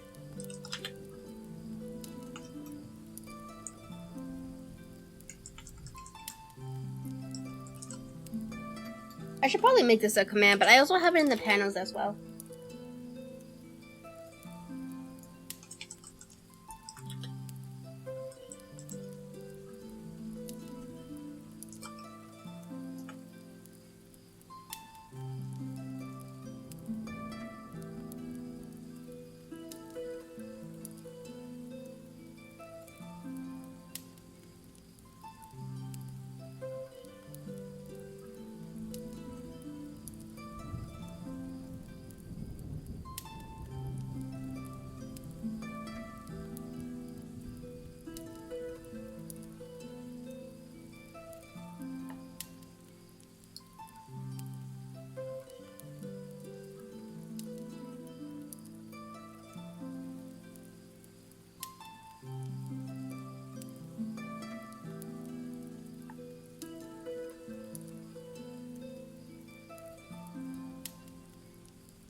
So, did anyone have anything exciting to do today?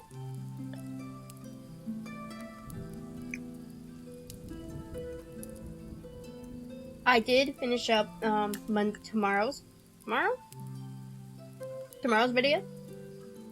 So yeah, exciting.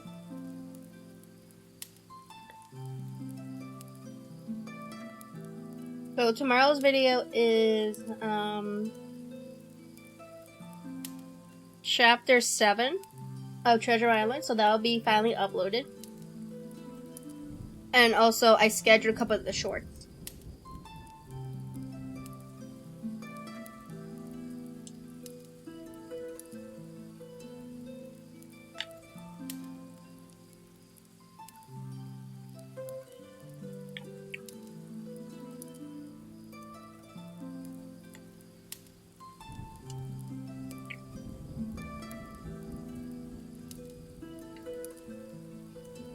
Of course.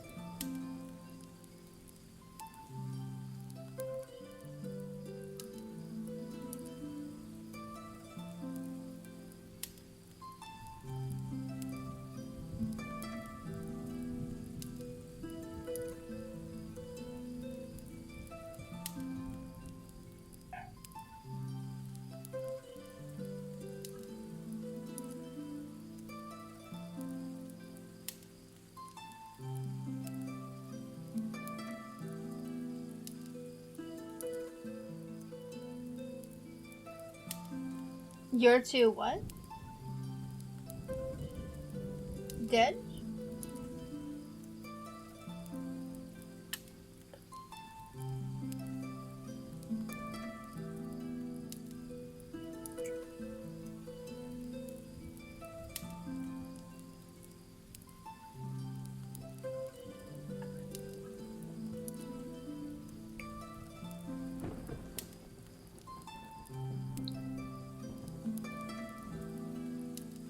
Oh, dead. Why? School stuff?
Isn't your class to blame like every time? Oh, did you ever figure out that skill?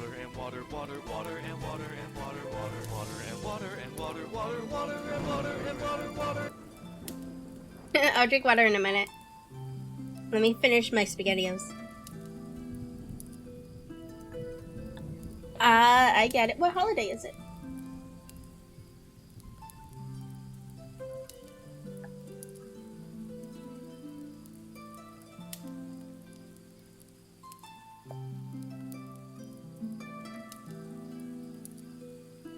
Labor Day.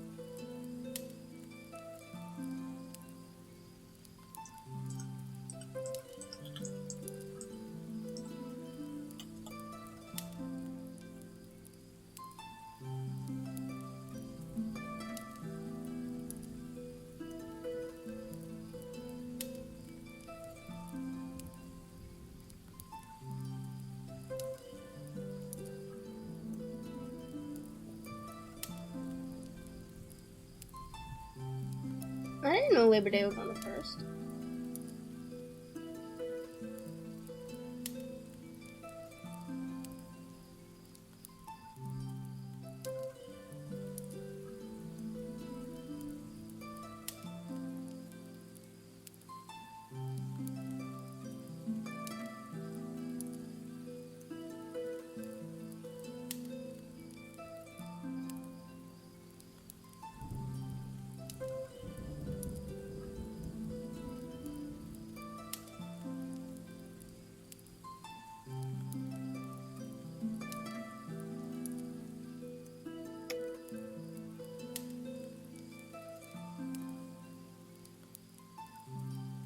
I literally just looked it up. It says here, when the United States began to seriously consider creating a national holiday for workers, U.S. President Grover Cleveland did not want to choose the May date because its association with the Haymaker bombing, so instead picked the alternative date in September. There was a bombing? Bruh, I should rephrase that question. Which bombing is it? Because there's like so many. There's so many like stupid shit that happens in history. It's like, what the fuck? What the fuck are they talking about?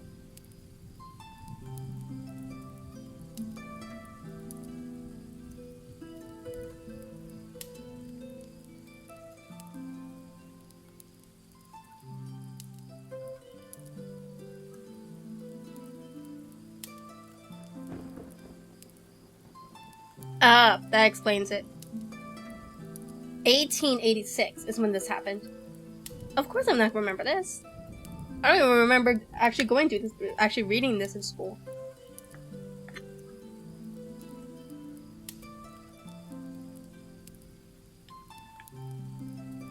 Then again, I guess this is one thing that they rarely like to talk about in school.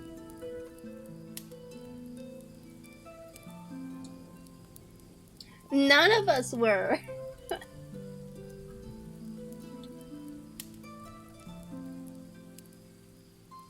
Well, maybe our grandparents. Or great-grandparents. Whatever's is before grandparents.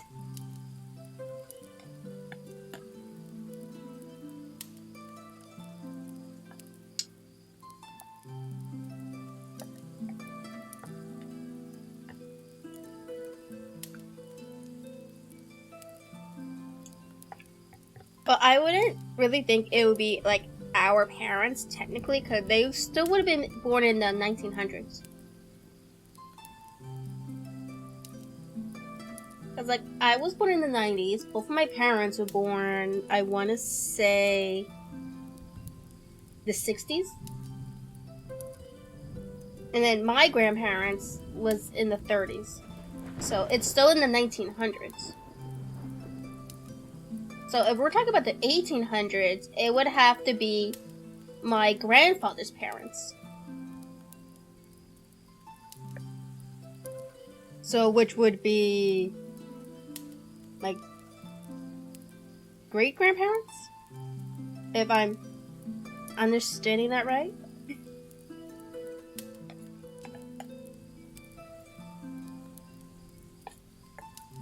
But yeah, that's like going way too far back for me.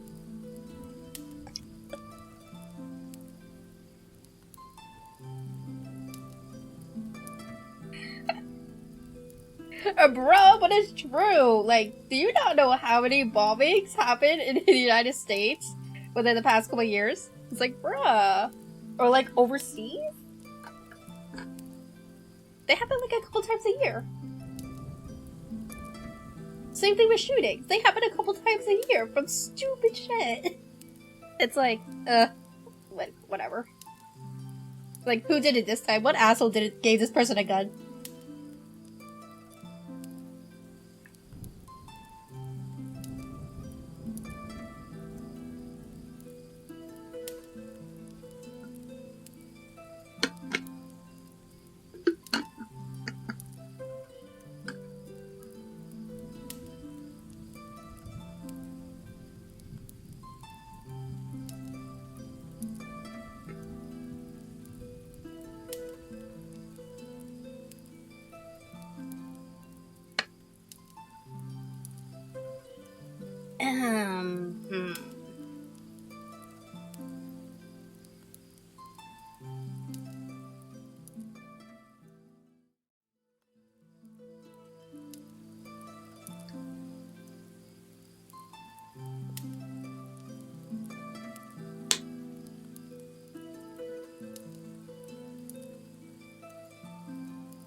A ghost, I will say this.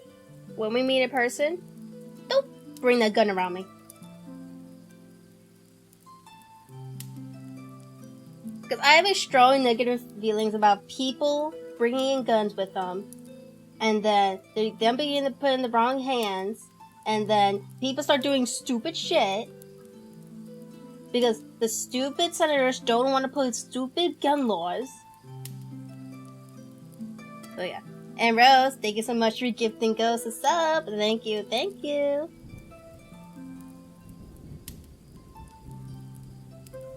I am just saying. If you did. Oh, I'm aware, but I am just saying that right now.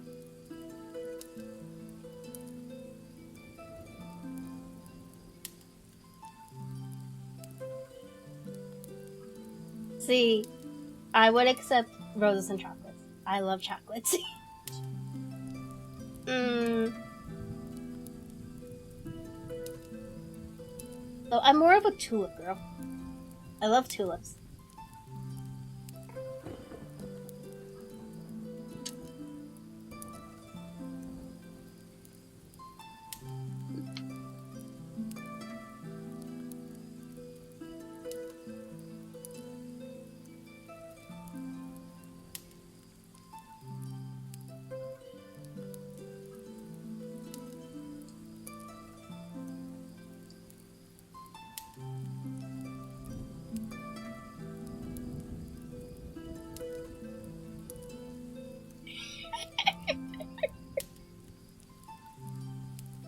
Girls, be nice!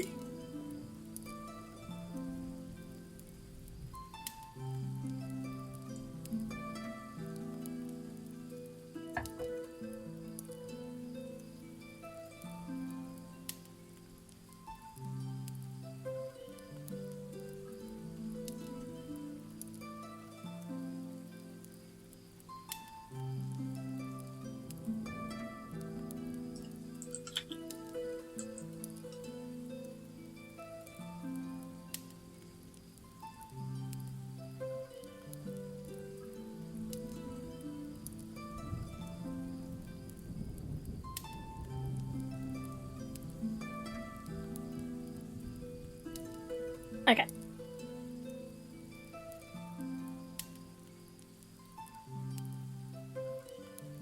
Oh, wait. Oh, wipe in hell. What?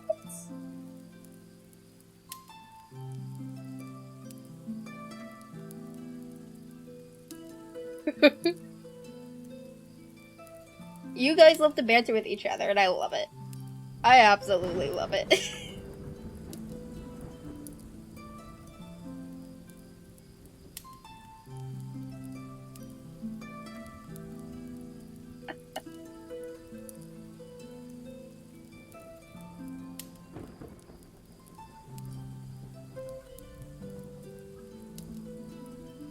Shit, I just got rid of my Roman numeral chart I had.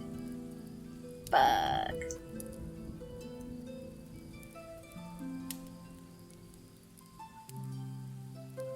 Oh, but yes, leave me the fuck alone. Don't you dare go in the red. There you go. Stay in the red. I mean, stay in the green. Roman numeral chart. Fuck this shit. I need a fucking chart for this. Where was I at?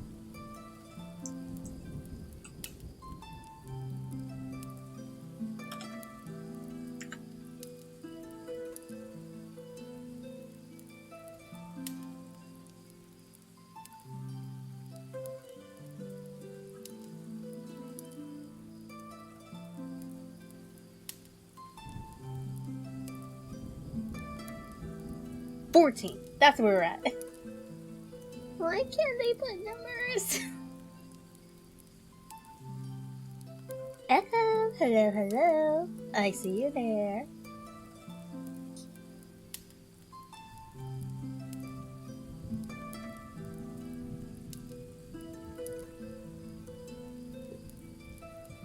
What dance?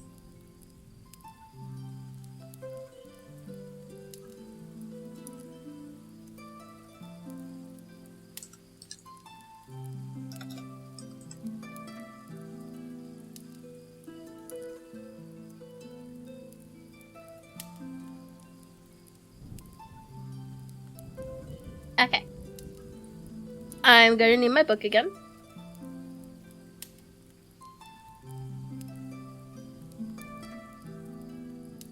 Wait. Would this fit the outfit if I change my outfit to this? Problem is, I won't be able to use the book if I do it this way. I'm going back to casual. I'm doing the book.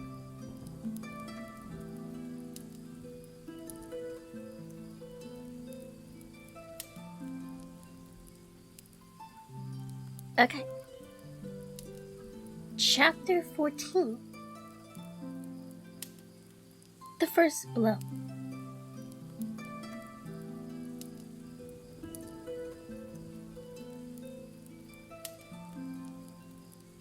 He's never around when I start swearing.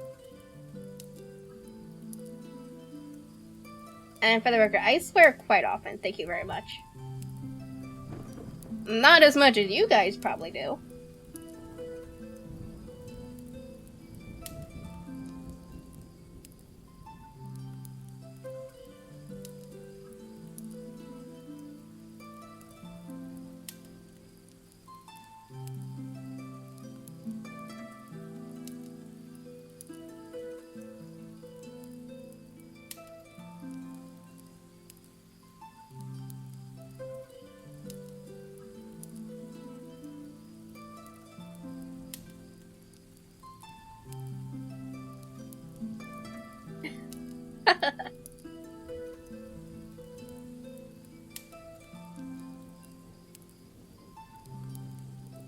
Put it this way, it really depends.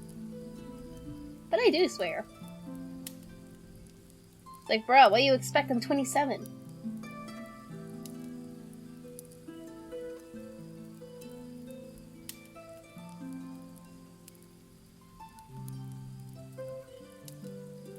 Hi, Demon Selfies. How are you?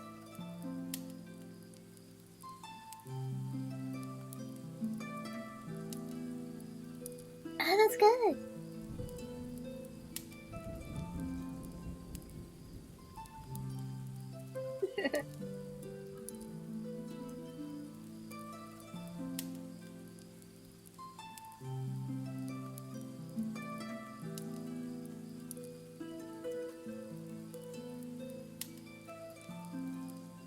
Okay. Chapter 14. The final blow. I was so pleased I hadn't given the slip to Long John that I began to enjoy myself and look around me with some interest in the strange land that I was in. I had crossed a marshy track full of willows, bulrushes, and odd, outlandish swampy trees. And I had now come out upon the skirts of an open piece of undulating, sandy country, about a mile long, dotted with a few pines and a great number of contorted trees, not unlike the oak in growth, but pale in the foliage like willows. On the far side of the open stood one of the hills, with two quaint, craggy peaks shining vividly in the sun. I now felt for the first time the joy of exploration. The isles was uninhabited. My shipmates I had left behind, and nothing lived in front of me but dumb roots and fowls. I turned hither and thither among the trees. Here and there were flowering plants unknown to me. Here and there I saw snakes, and one raised his head from a ledge of rock and hissed at me with a noise not unlike the spinning of a top. Little did I suppose that he was a deadly enemy, and that the noise was the famous rattle. When I came to a long thicket of these oak-like trees, live and evergreen oaks, I heard afterward they should be called, which grew low along the sand like brambles that brought curiously twisted the foliage compact like twatch. The thickest stretched down from the top of one of the sandy knolls, spreading and growing taller as it went, until it reached the margin of the broad, reedy fen, through which the nearest of the little rivers soaked its way into the acreage. The marsh was steaming in the strong sun. The outline of the spyglass trembled through the haze. All at once, there began to go a sort of bustle among the bulrushes. A wild duck flew up with a quack. Another followed. Soon over the whole surface of the marsh, a great cloud of bird hung screaming, circling in the air. I judged at once that some of my shipmates must be drawing near along the borders of the fen. Nor was I deceived, for soon I heard the very distant and low tones of a human voice, which, as I continued to give ear, grew steadily louder and nearer. This put me in a great fear. I crawled under cover of the nearest live oak and squatted there, keeping silent as a mouse.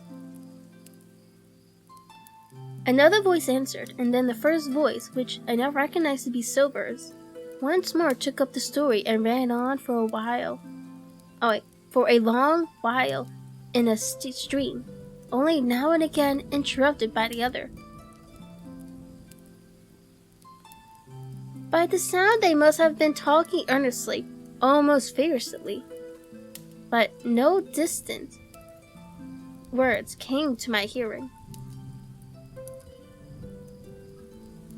At last the speaker seemed to have paused and perhaps to have sat down, for not only did they cease to draw any nearer, but the birds themselves began to grow more quiet and to settle again to their places in the swamp. And now I began to feel that I was neglecting my business, that once I had been so foolhardily as to come ashore with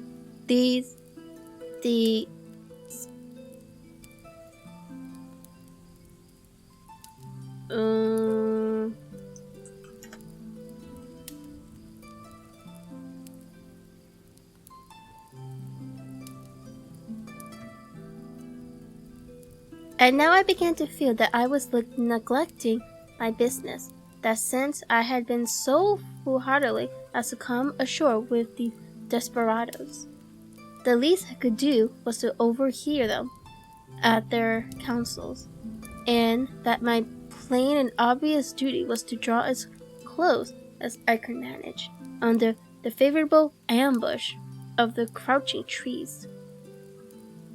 I could tell the directions of the speakers pretty exactly, not only by the sound of their voices, but by the behavior of the few birds that still hung in alarm above the heads of the intruders. Crawling on all fours, I made steadily but slowly towards them, till at last, raising my head to an aperture among the leaves, I could see clear down into the little green dell beside the marsh, and closely set about with trees, where Long John Silver and another of the crew stood face to face in conversation. The sun beat full upon them. Silver had thrown his hat aside him on the ground, and his great, smooth, blonde face, all shining with heat, was lifted to the other man's in a kind of approval. "Mate," he was saying, "it's because I think gold dust of you. Gold dust, and you may lay to that. If I hadn't took you like pitch, do you think I have been here a warning of you? You'll up, you can't make nor mend. It's to save your neck that I'm a-speaking, and if one of the wild oons knew it..." "Where'd I be, Tom? Now tell me, where'd I be?" "Silver," said the other man, and I observed he was not only red in the face, but spoke as hoarse as a crow, and his voice shook too, like a taut rope. "Silver," says he, "you're old, and you're honest, and has the name for it. And you've money too, which lots of poor sailors hadn't. And you're brave, or I've mistook. And will you tell me you'll let yourself be led astray with that kind of a mess of swabs? Not you. As sure as God sees me, I'd sooner lose my hand if I turn again my duty." And then all of a sudden he was interrupted by a noise. I had found one of the honest hands well there. At that same moment came news of another, far away out in the marsh there ashore. All of a sudden it sounded like the cry of anger, then another at the back of it, and then one horrid long-drawn scream. The rocks of the spyglass re-echoed it a score of times. The whole troop of marsh bird rose again, darkening evening. The simultaneous whir, and long after that, deaf yell was still ringing in my brain. Silence had re-established its empire, and only the rustle of the descending birds and the boom of the distant surge disturbed the languor of the afternoon. Tom had leaped at the sound, like a horse at the spur, but Silver had not winked an eye. He stood where he was, resting lightly on his crutch, watching his companion like a snake about to spring. "John," said the sailor, stretching out his hand. "Hand off!" cried Silver, leaping back a yard, as it seems to me, with the speed and security of a trained gymnast. "Hand off, if you like, John Silver," said the other. "That's a black conscience that can make you feared of me. But in heaven's name, tell me, what was that?" "That," returned Silver, smiling away, but weary than ever. His eye was a mere pinpoint in his big face, but gleaming like a crumb of glass. "That, oh, I reckon, that'll be Alan." And at that point, Tom flashed out like a hero. "Alan!" he cried. "Then rest his soul for a true seaman. And as for you, John Silver, long have you been a mate of mine, but you're a mate of mine no more. If I die like a dog, I'll die in my duty. You've killed Alan, have you? Kill me too, if you can, but I defies you." And with that, this brave fellow turned his back directly on the cook and set off walking for the beach. But he was not disdained to go far. With a cry, John seized the branch of a tree, whipped the crutch out of his armpit, and sent the unclothed missile hurling through the air. It struck poor John, a point foremost, and with stunning violence, right between his shoulder and the middle of his back. His hands flew up. He gave a short sort of gasp and fell. Whether he were injured much or not, none could ever tell. Like enough to judge from the sound, his back was broken on the spot.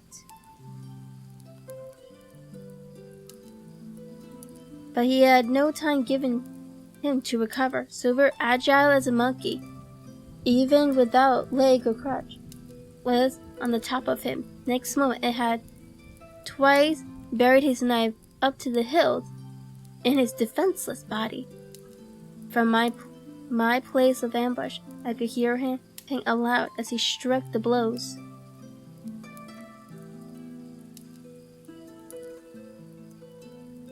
I do not know what it rightly is to faint, but I do know that for the next little while the whole world swam away from before me in a whirling mist. Silver and the birds, and the tall spyglass hilltop going round and round and topsy-turvy before my eyes, and all manner of bells ringing and distant voice shouting in my ear. When I came again to myself, the monster had pulled himself together, his crutch under his arm, his hat upon his head.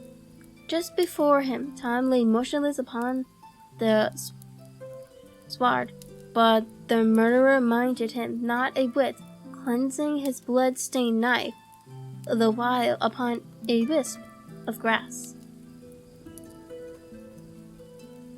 Everything else was unchanged, the sun still shining mercilessly on the steaming marsh and the tall pinnacle of the mountain, and I could scarce persuade myself that murder had been actually done, and a human life cruelly cut short a moment since before my eyes.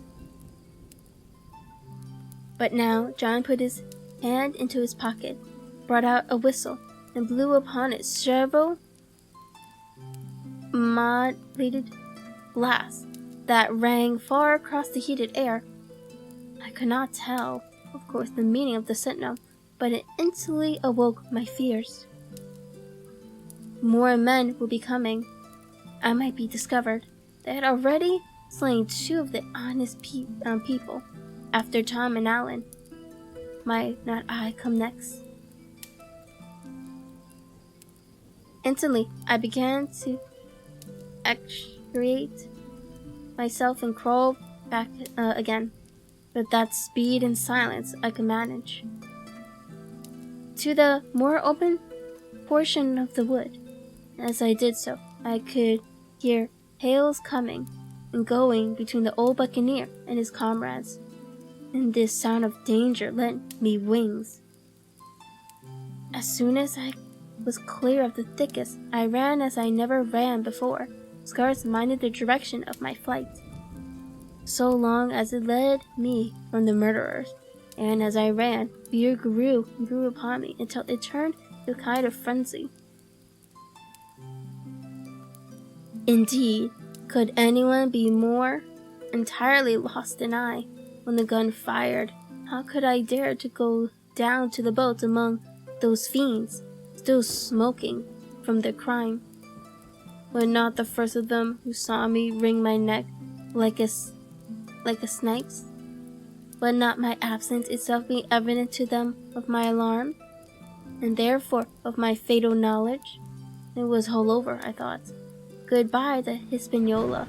Goodbye to the squire, the doctor, and the captain.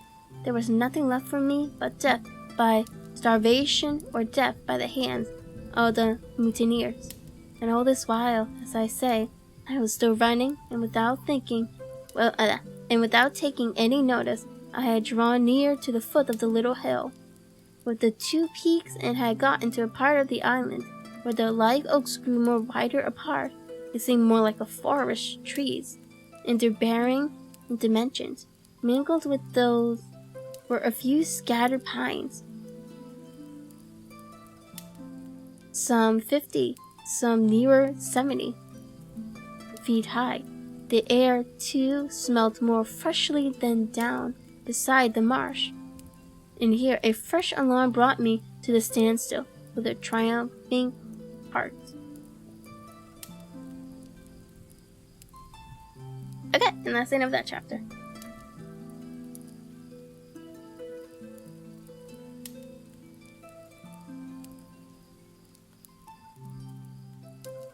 I can't believe he just murdered someone. Oh my god.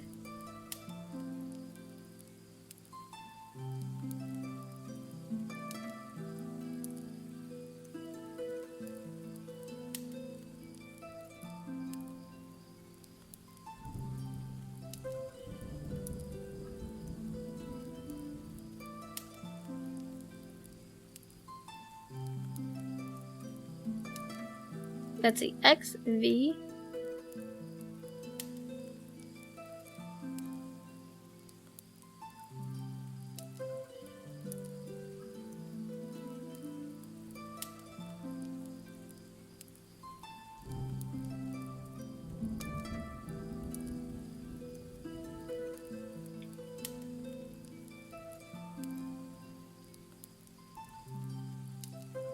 Chapter 15. Okay. So, Chapter 15. The Man of the Island.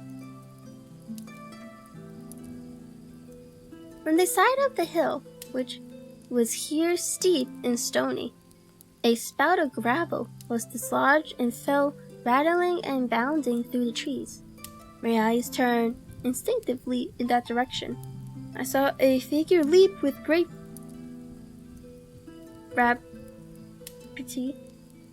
rapidity behind the trunk of a pine. What it was, whether a bear or a man or a monkey, I could in no wise tell. It seemed dark and shaggy, more I knew not, but the terror of this new apparition brought me to a stand. I was now, it seemed, cut off upon both sides. Behind me the murderers, before me this lurking nondescript, and immediately I began to prefer the dangers that I knew to those I knew not. Silver himself appeared less troubled in contrast with this creature of the woods, and I turned on my heel and looked sharply behind me over my shoulder, began to retrace my steps in the direction of the boats. Instantly the figure reappeared, and making a wide circuit began to head me off. I was tired at any rate, but had I been as fresh as when I rose, I could see it was in vain for me to contend in speed with such an adversary. From trunk to trunk the creature flitted like a deer, running man-like on two legs, but unlike any man that I had ever seen, stooping almost double as it ran. Yet a man it was. I could no longer be in doubt about that.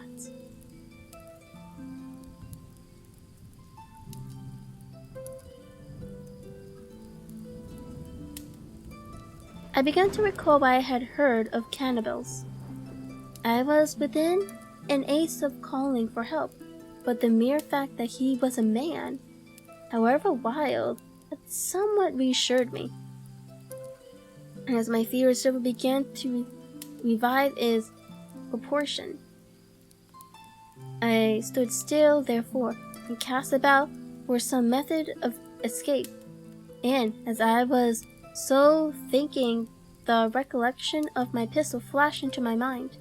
As soon as I remembered I was not defenseless, courage glowed again in my heart as I sat my faith resolutely for this man of the island and walked briskly towards him. He was concealed by this time behind another tree trunk, but he must have been watching me closely, for as soon as I began to move in his direction, he reappeared and took a step to meet me. Then he hesitated, drew back, came forward again, and at last, to my wonder and confusion, threw himself on his knees and held a cleft hand and supplication. At that, I once more stopped. "Who are you?" I asked. "Ben Gunn," he answered, and his voice sounded hoarse and awkward, like a rusty lock.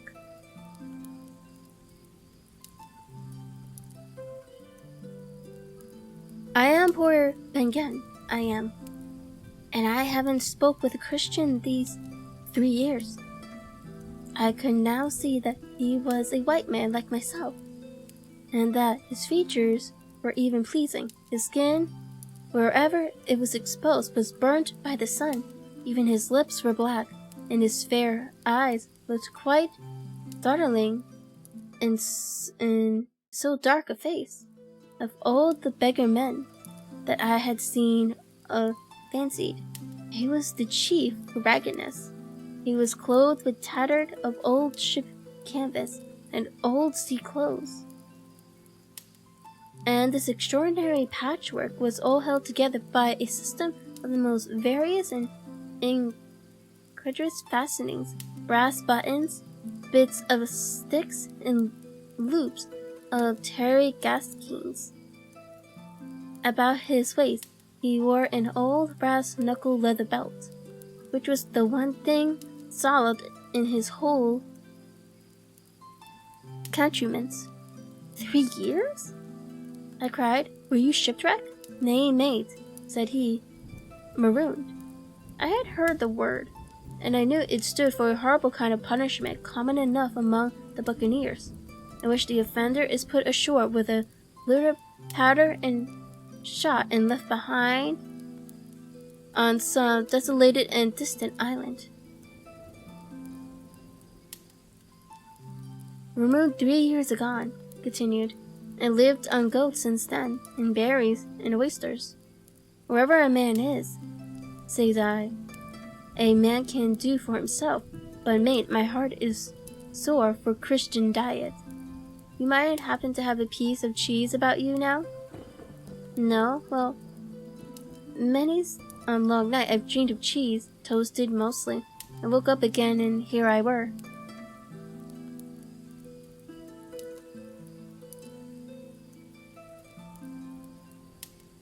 If ever I can get aboard again, said I, you shall have cheese by the stone. All this time he had been feeling the stuff in my jacket, smoothing my hands, looking at my boots, and gingerly in all intervals of his speech, showing a childish pleasure in the presence of a fellow creature, but at my last words he perked up into a kind of startled slyness.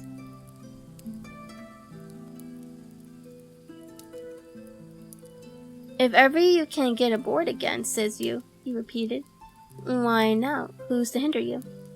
Not you, I know, was my reply. And right you was, he cried. Now you, what do you call yourself, mate? Jim, I told him. Jim, says he, quite pleased apparently. Well now, Jim, I've lived that rough, as you'd be ashamed to hear of. Now for instance, you wouldn't think I had a poyous mother to look at me, he asked. Why no, not in particular, I answered. Ah, well, said he, but I had remarkable poise, and I was a civil poyous boy, and could rattle off my catechisms that fast, as you couldn't tell one word from another. And here's what it came to, Jim, and it began with Chuck Barton on the blessed gravestones. That's what it began with. But it went further than that, and so my mother told me, and predict the whole. She did the poorest woman, but it were providence that put me here. And I've thought it all out in this here lonely island, and I'm back on Putney. You don't catch me tasting rum so much, but just a thimbleful for luck, of course. The first chance I have, I'm bound I'll be good, and see the way, too. And Jim, looking all around him, and lowering his voice to a whisper, I'm rich.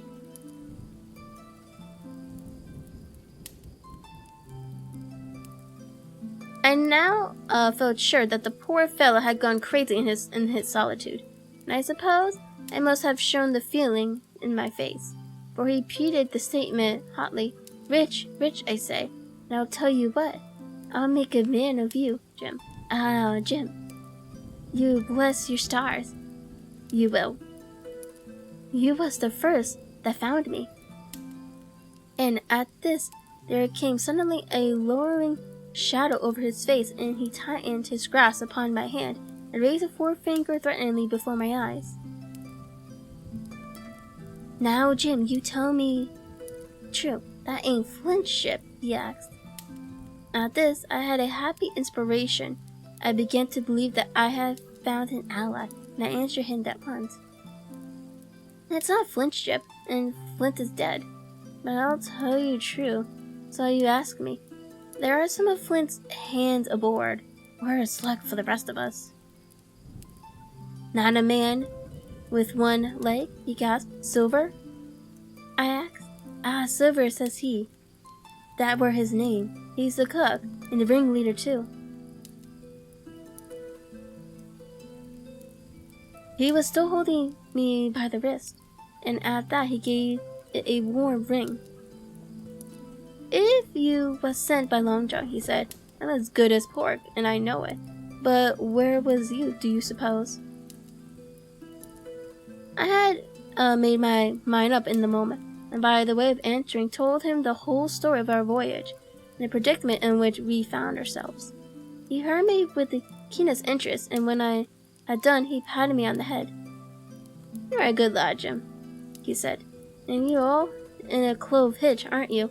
Well, you just put your trust in Ben Gunn. Ben Gunn's the man to do it. Would you think it likely now that your squire would prove a liberal-minded one in case of help? Him being in a clove hitch, as you remarked." I told him the squire was like the most liberal of men.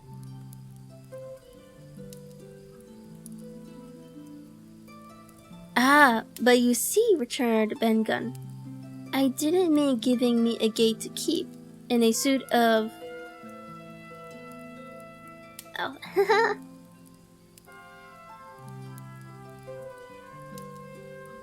Xandra Nightshade, thank you so much for the raid! Welcome in, everyone! I am Tatiana Chico. I am the High Queen of Cyberspace. We mainly do ASMR reading and ASMR bedtime stories here, but we also do the occasional games as well. Welcome in, welcome to the kingdom, everyone. How was your stream? What did you do? And let me just give you the other shout out real quick.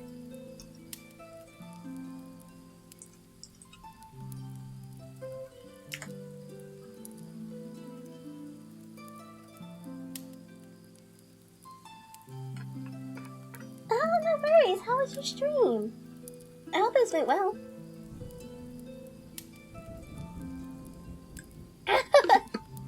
Yes, we are reading for the island tonight. It's quite interesting so far. Oh, nice. A fellow reader.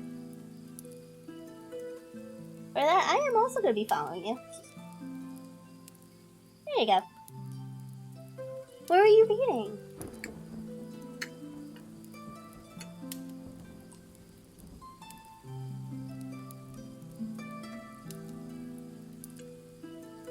Ooh, Green Tales. Which ones? Did you have a favorite one you were reading?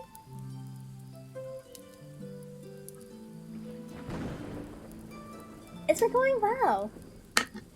It's like, we just witnessed like, a murder scene, so like, oh no!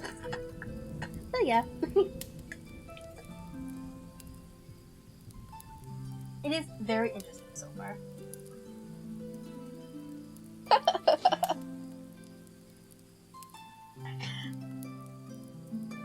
I see, like, these pirates, man.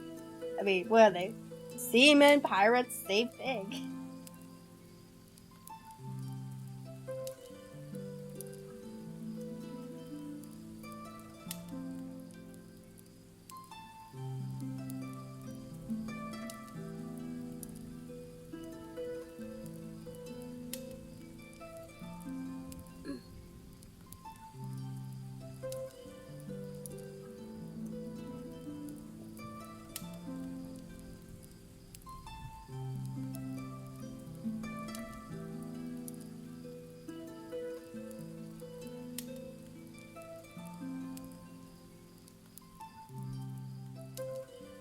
should probably take this moment to stretch.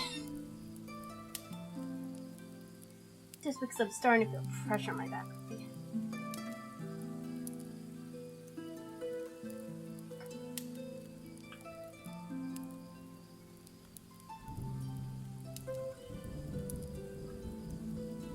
Let me just recalibrate again, just in case, just because I moved.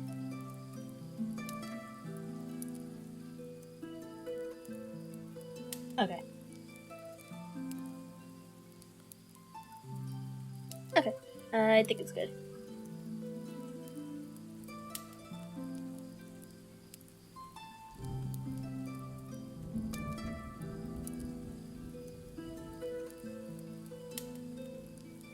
Okay, so right now we are on chapter 15.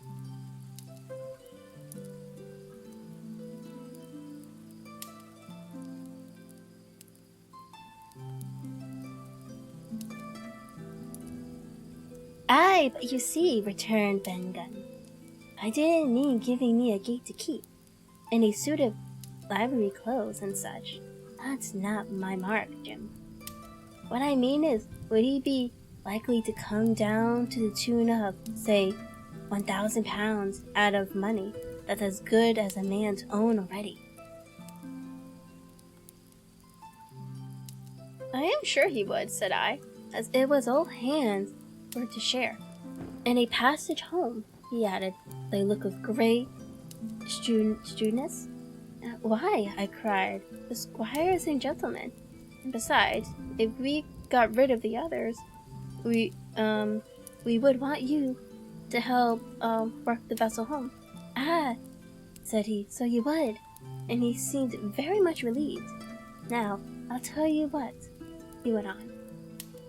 So much I'll tell you, and no more. I were in Flint's ship, when he buried the treasure. He and 6 strong seamen. There was a sure knot on a week, and us standing off and on in the old Oros. One fine day up went the signal, and here came Flint by himself in a little boat, and his head done up in a blue scarf. The sun was getting up, and a mortal white he looked about the cutwater, but there he was. You mind, and the 6 all dead and buried. How he done it, not a man aboard us could make out. It was battle, murder, and sudden death. These ways, him against 6. Billy Bones was the mate. Long John, he was the quartermaster. And they asked him where the treasure was. Ah, says he, you can go ashore if you like and stay, he says. But as for the ship, she'll beat up for more by thunder. That's what he said. Well, I was in another ship 3 years back, and we sighted this island. Boys, said I, here's Flint's treasure. Let's land to find it. The captain was displeased at that, but my messmates were all of a mind and landed. 12 days they looked for it, and every day they had the worst word for me, until one fine morning all hands went aboard. As for you, Benjamin Gunn, says they, here's a musket, they says, and a spade, and pickaxe. You can stay here and find Flint's money for yourself, they says. Well, Jim, 3 years have I been here, and not a bite of Christian diet from that day to this. But now, you look here, look at me. Do I look like a man before the mass? No, says you. Nor I weren't neither, I says. And with that, he winked and pinched me hard. Just you mentioned them words to your squire, Jim, he went on. Nor he weren't neither, that's the words. 3 years he were the man of this island, light and dark and fair and rain, and sometimes he would maybe think upon a prayer, says you, and sometimes he would maybe think of his old mother. So she's alive, he'll say. But the most part of Gun's time, that is what he'll say, the most part of his time was took up with another matter. And then you give him a nip like I did. And he pinched me again in the most confidently manner. Then, he continued, then you'll up and you'll say this, Gun is a good man, you'll say. He puts a precious sight more confidence. A precious sight. Mind that.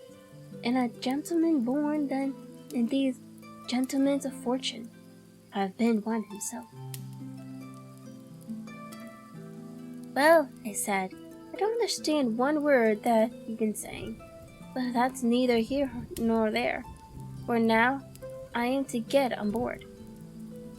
Ah, said he, that's the hitch for sure. Well, there's my boat, and I made with my 2 hands. I keep her under the white rock. If the worst comes to worst, we might try that after dark. Aye, he broke out, what's that? But just then, although the sun had still an hour or 2 to run, all the echoes of the island awoke and bellowed to the thunder of cannon. They have begun to fight, I cried. Follow me. And I began to run towards that anchorage, my terrors all forgotten, while close at my side the maroon man in his goatskin toddled easily and lightly. Left, says he. Keep to your left hand, Machem, under the trees with you. Tears where I killed my first goat. They don't come down here now. They're all as headed on them mounting for the fear of Benjamin Gunn. Ah, and there's the Usanekomemory he must have meant. You see the mounds? I come here and prayed now and then, when I thought maybe a Sunday would be about too. It weren't quite a chapel, but it seems more solemn-like. And then, says you, Ben Gunn, was short-handed. No capeling, nor so much as a Bible and a flag, you said. So he kept talking as I ran, neither expecting nor receiving any answer. Cannon shot was followed after considerable intervals by a volley of small arms. Another pause, and then, about a quarter of a mile in front of me, I beheld an Union Jack fluttered in the air above a wood. Alright, and that was the end of part 3.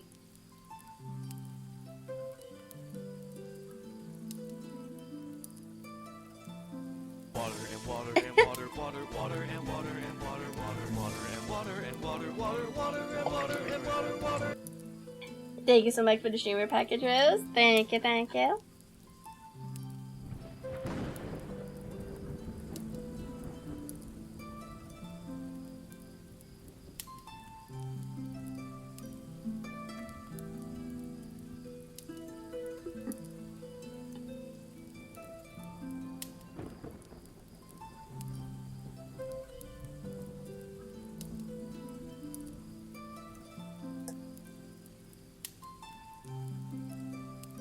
And thank you so much for the glasses, Ghost. Thank you, thank you. Although it doesn't quite match the outfit. And I don't think the eye patches will kind of work. It'll kind of get messed up with my hair.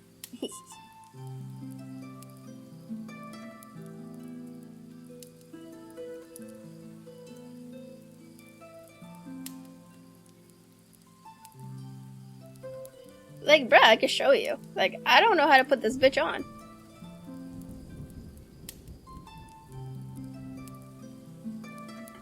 Ooh, wrong menu. It's like... patch. Like, I have this one.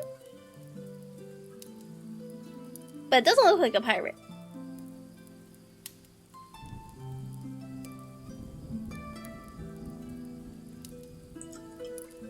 And I have this one. But this little strange thing is in the way. So, like, yeah, the string kind of messes it up. And then if I have to then it will just become too big, though. So, like, yeah, no. We got the random plushie. It's old Digi. And of course, Mr. Ghosty is still right here.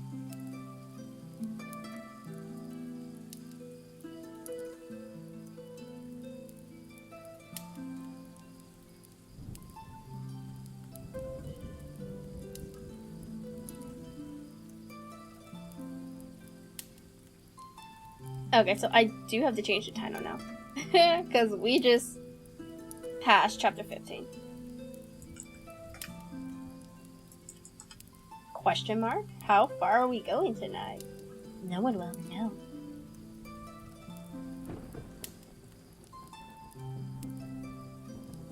Well, I guess we can always try again and see if he'll come up. But you do have to wait for the other one to finish and disappear. I think it's like a 2-minute cooldown or something.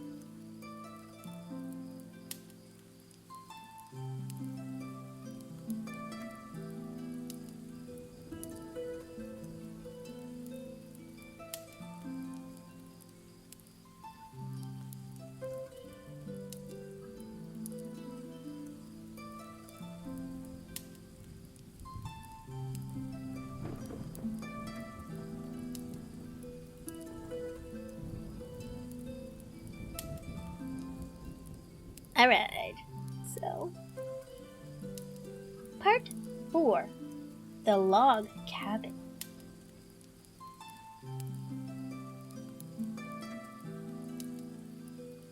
Wait, wait, I did the title wrong. We're on chapter 16 now. There we go. Chapter 16. Chapter 16, narrative continued by the Doctor. How the ship was abandoned. It was about 1:30. 3 bells in the sea phrase that the 2 boats went ashore from the Hispaniola. The captain, the squire, and I were talking matters over in the cabin, but there had been a breath of wind. We should have fallen on the 6 mutineers who were left aboard with us, slipped our cable, and away to sea. But the wind was wanting, and to complete our helplessness, down came Hunter with the news that Jim Hawkins had slipped into a boat and was gone ashore with the rest. It was never occurred to us to doubt Jim Hawkins, but we were alarmed for his safety. With the men and the temper they were in, it seemed an even chance if we could see the light again. We ran on deck. The pitch was bubbling in the seams. The nasty stench of the place turned me sick. If ever a man smelt fear and the mystery, it was in that abominable anchorage. The 6 scoundrels were sitting, grumbling under a sail in the forecastle shore. We could see the gigs made fast, and a man sitting in each hand by where the river runs in. One of them was whistling Lila Bellero. Waiting was a strain, and it was decided that Hunter and I should go ashore with the jolly boat in quest of information. The gigs had leaned to their right, but Hunter and I pulled straight in the direction of the stockade upon the chart. The 2 were left guarding their boats, seemed in a bustle and our appearance. Lila Bellero stopped off, and I could see the pair discussing what they ought to do. Had they gone and told Silver, all might have turned out differently. But they had their orders, I suppose, and decided to sit quietly where they were and hark back again to Little Bellero. There was a slight bend in the coast, and I steered so as to put it between us. Even before we landed, we had thus lost sight of the gig. I jumped out and came as near running as I durst, with a big silk handkerchief under my hat for coolness' sake, and a brace of pistols ready, primed for safety. I had not gone 100 yards when I reached the stockade. So that's how it was. A spring of clear water rose almost at the top of a well on the knoll enclosing the spring.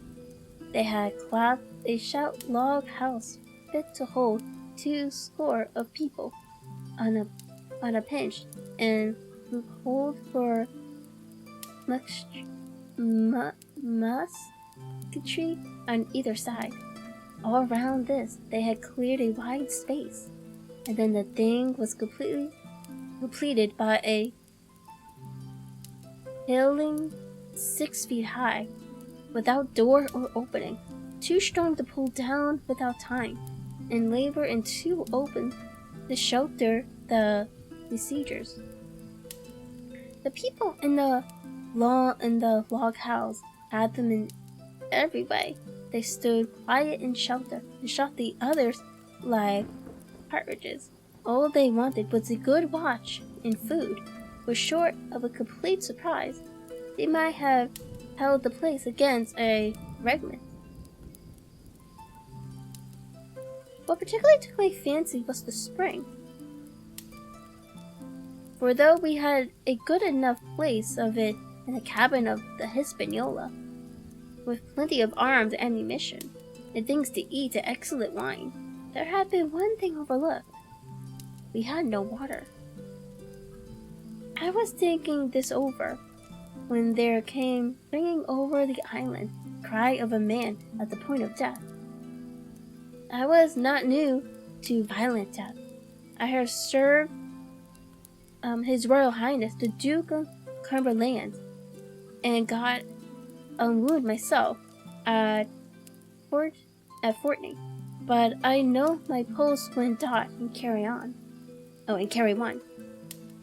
Jim Hawkins is gone, was my first thought.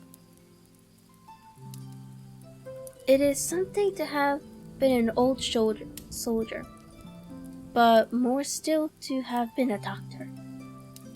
There is no time to dilly-dally in our work, and so now I made up my mind instantly, and with no time lost returned to the shore and jumped on board the jolly boat. By good fortune, Hunter pulled a good oar. He made the water fly, and the boat was soon alongside and I aboard the schooner. I found them all shaken, as was natural. Squire was sitting down, as white as a sheet, thinking of the harm he had led us to. The good soul. And one of the 6 forecastle hands was a little better. There's a man, says Captain Smollett, nodding towards him, new to this work. He came that handy fainted, doctor, when he heard the cry. Another touch of the rudder, and that man would join us. I told my plan to the captain, and between us we settled on the details of its accomplishment. We put old Red Ruth in the gallery between the captain and the forecastle, with 3 or 4 loaded muskets and a mattress for protection.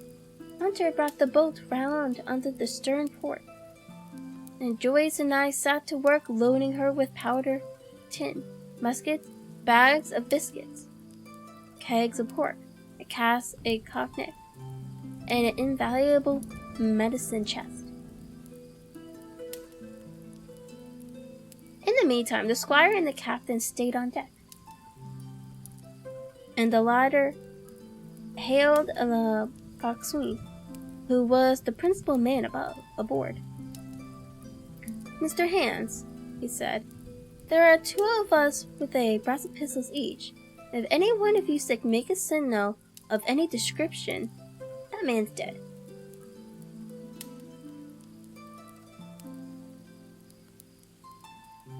They were a good deal taken aback, and after a little consultation, one and all tumbled down the fork canyon, thinking no doubt to take us on the rear. But when they saw Babu waiting for them in the sparring gallery, they went about ship at once, and a head popped out again on deck. "Down, dogs!" cried the captain, and the head popped back again, and we heard no more of the time of these 6 very faint-hearted seamen. But this time, tumbling things in as they came, we had the jolly boat loaded as much as we dared. Drace and I got out through the stern port. We made for shore again as fast as oars could take us. The second trip fairly arose the watchers along shore. Little Bello was dropped again, and just before we lost sight of them behind the little point, one of them whipped ashore and disappeared.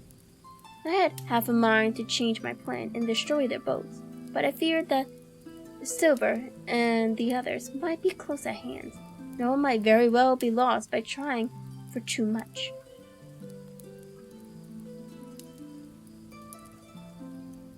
We had soon touched land in the same place as before, sat to vision the blockhouse. All 3 made the first journey, heavily laden, and tossed our stores over the palisade, then leaving Joyce to guard them, 1 man to be sure, but with half a dozen muskets. Hunter and I returned to the jolly boat and loaded ourselves once more, so we proceeded without pausing to take a breath, till the whole cargo was bestowed, when 2 servants took up the positions in the blockhouse, and I, with all my power, sailed back to the Hispaniola. That we should have risked a second boatload seemed more daring than it really was. They had the advantage of numbers, of course, but we had the advantage of arms. Not one of the men ashore had a musket. Before they could get within range or pistol shooting, we flattered ourselves we should be able to give a good account of a half a dozen at least. The squire was waiting for me at the stern window, all this faintness gone from him. He caught the painter and made it fast, and we fell to loading the boat for our very lives. Pork, powder, and biscuits was the cargo, with only a musket and a cutlass apiece for the squire and me, and Red Ruth and the captain. The rest of the arms and powder was dropped overboard in 2 phantoms and a half of water, so that we could see the bright steel shining far below us in the sun on the clean sandy bottom. By this time, the tide was beginning to ebb, and the ship was swinging round to her anchor. Voices were heard faintly hallooing in the direction of the 2 gigs, and through this reassured us for Joyce and Hunter. We were well to the eastward. It warned our party to be off. Rival retreated from his place in the gallery and dropped into the boat, which we then brought round to the ship's counter, to be handier for Captain Smollett. "Now, men," said he, "do you hear me?" There was no answer from the forecastle. "It's to you, Abraham Gray. It's to you I am speaking." So no reply. "Gray," resumed Mr. Smollett a little louder, "I am leaving the ship, and I order you to follow your captain. I know you are a good man at bottom, and I dare say not one of the lot of yours as bad as he makes out. I may have my watch here in my hand, and give you 30 seconds to join me in." There was a pause. "Come, my fine fellow," continued the captain, "don't hang so long in stays. I'm risking my life and the lives of these good gentlemen every second."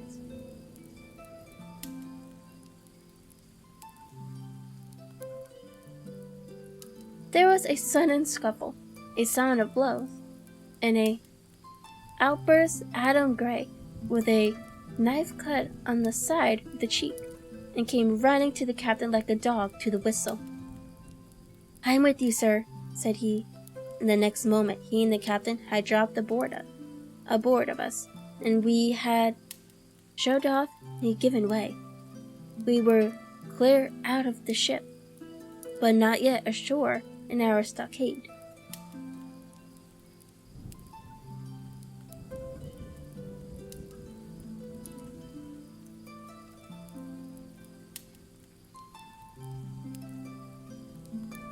Alright, and that was the end of that chapter.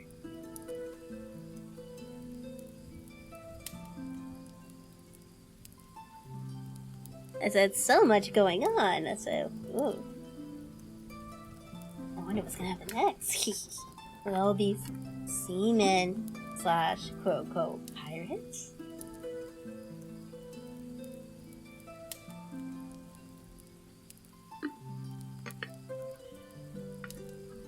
Actually, before I forget, let me take my allergy medication. I'm like, I can feel it sneaking up on me.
Okay, it might be a couple minutes before the itchiness goes away. God. That's what happens when I don't take my allergy medication.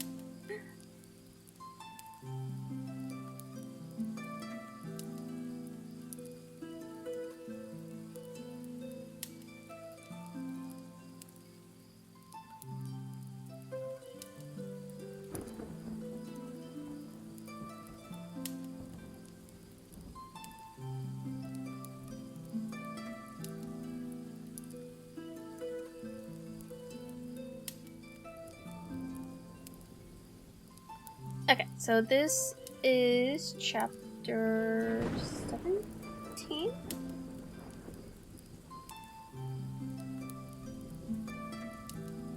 $10, $15, $16, yeah, 17.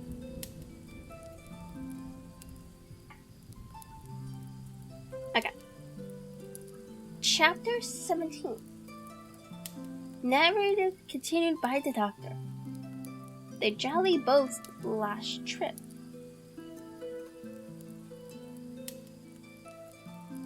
This fifth trip was quite different from any of the others. In the first place, the little galley of the boat that we were in was gravely overloaded. 5 grown men, and 3 of them Trelawney, Red Ruth, and the captain, over 6 feet high, was already more than she was meant to carry.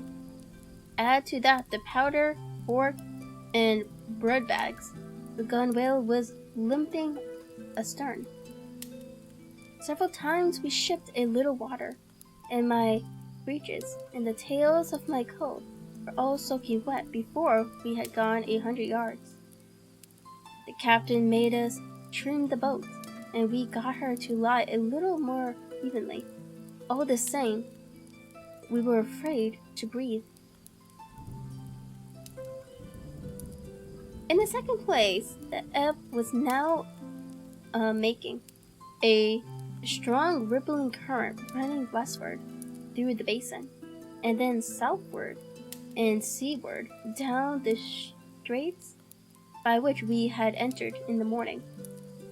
Even the ripples were a danger to our overloaded craft, but the worst of it was that we were swept out of our true course and away from our proper landing place behind the point. If we let the current have its way, we should come ashore beside the gigs. No, we got old Willow.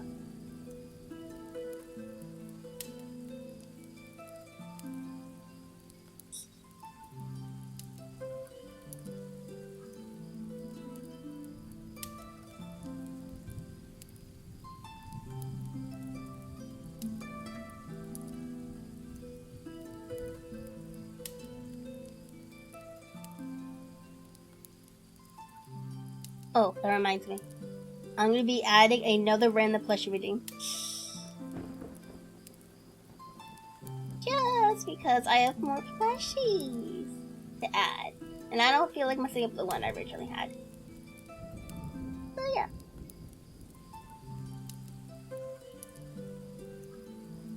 If we let the current have its way, we should come ashore beside the gigs, where the pirates might appear at any moment.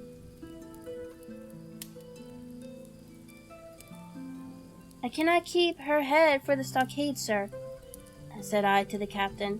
I was steering while he and Red Roof, 2 fresh men, were at the oars. The tide keeps washing her down. Would you pull a little stronger? Not without swamping the boat, said he. And you must bear us, sir, if you please. Bear up until you see you're gaining. I tried, and I found by experiment that the tide kept sweeping us westward until I had laid her head due east, or just about right angles to the way we ought to go. I'll never get ashore at this rate, said I. And if it's the only course that we can lie, sir, we must even lie it, returned the captain. We must keep upstream, you see, sir, he went on. If once we travel to leeward of the landing place, it's hard to say where we should get ashore. Besides, the chance of being boarded by the gigs, whereas the way we go, the current must sulken, and then we can dodge back along the shore.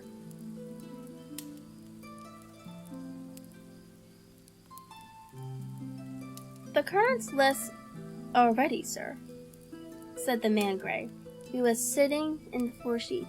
You can ease her up off a bit. Thank you, my man, said I. Quite.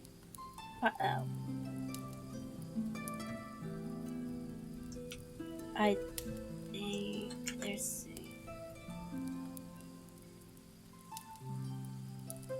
Yeah, it's quite. Thank you, my man, said I, quite as if nothing had happened. For we had all quietly made up our minds to treat him like one of ourselves. Suddenly the captain spoke up again, and I thought his voice was a little changed. The gun, said he. I have thought of that, said I, for I made sure he was thinking of a bombardment of the fort. They could never get the gun ashore, and if they did, they could never haul it through the woods.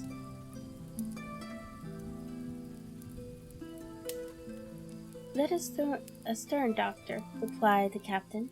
We had entirely forgotten the long night, and there, to our horror, were the 5 rogues, busy about her, getting off her jacket, as they called the spout tarpaulin cover under which she sailed.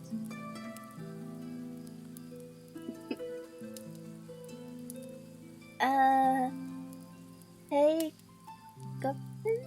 Thank you so much for the follow. Welcome to the kingdom. And thank you so much for the headphones as well. And I just realized my headset died.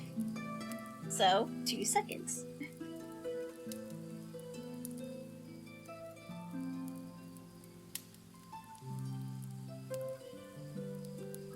Here, go back and fix it.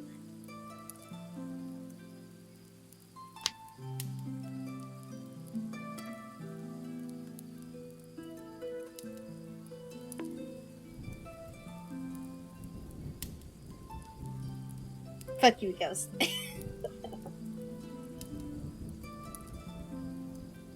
Looking for you. I did not hear that.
No pouty, Ghost. No pouting.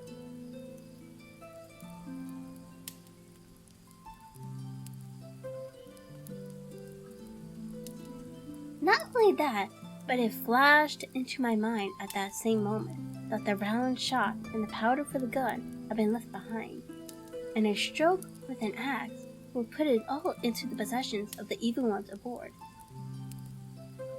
Israel was Flint's gunner, said Gray hoarsely. At any risk, we put the boat's head directly for the landing place, but this time we had got so far out of the run of the current that we kept steering way even at our necessary gentle rate of rowing, and I could keep her steady for the goal. But the worst of it was the course I now had was turned our boat side instead of our stern to the Hispaniola and offered a target like a barn door.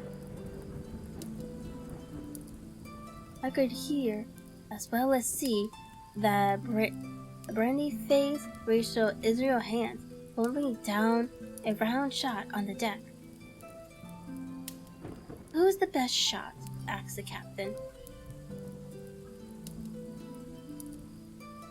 Mr. Trelawney, out and away, said I.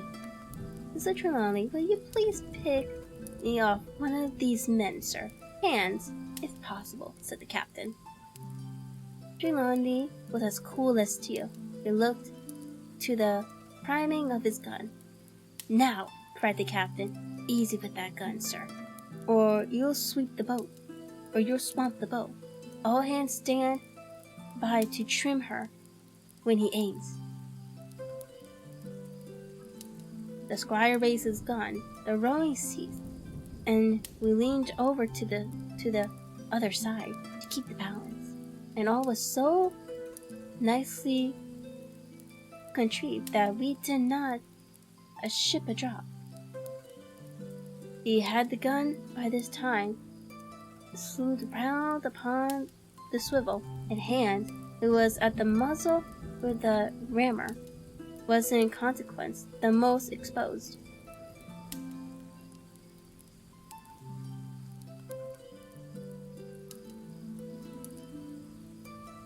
However, he had no luck, for just as Belonging fired, down he stooped, and the ball whistled over him, and it was one of the other four fell.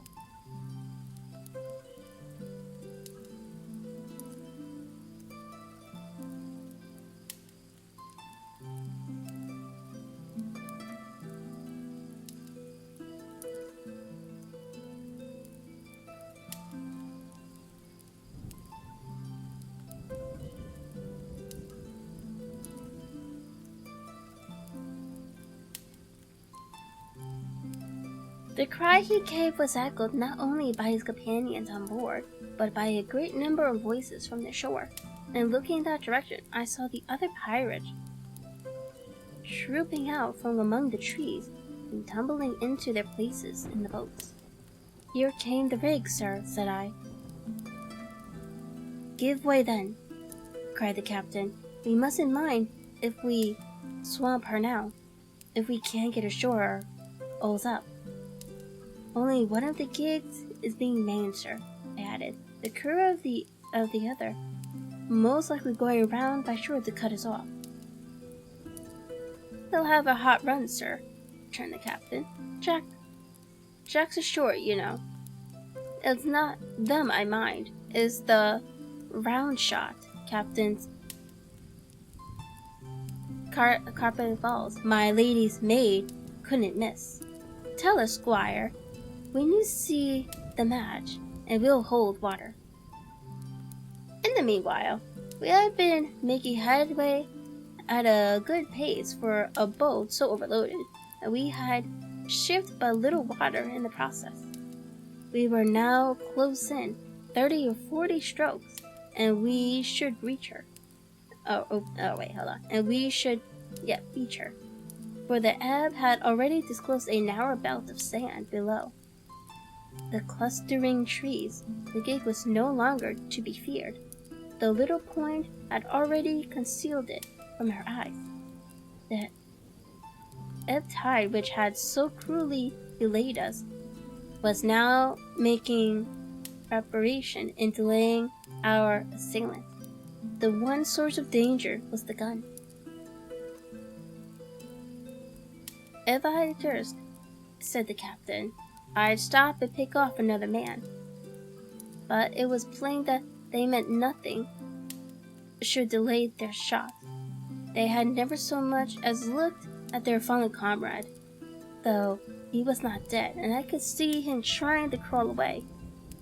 "Ready!" cried the squire. "Hold!"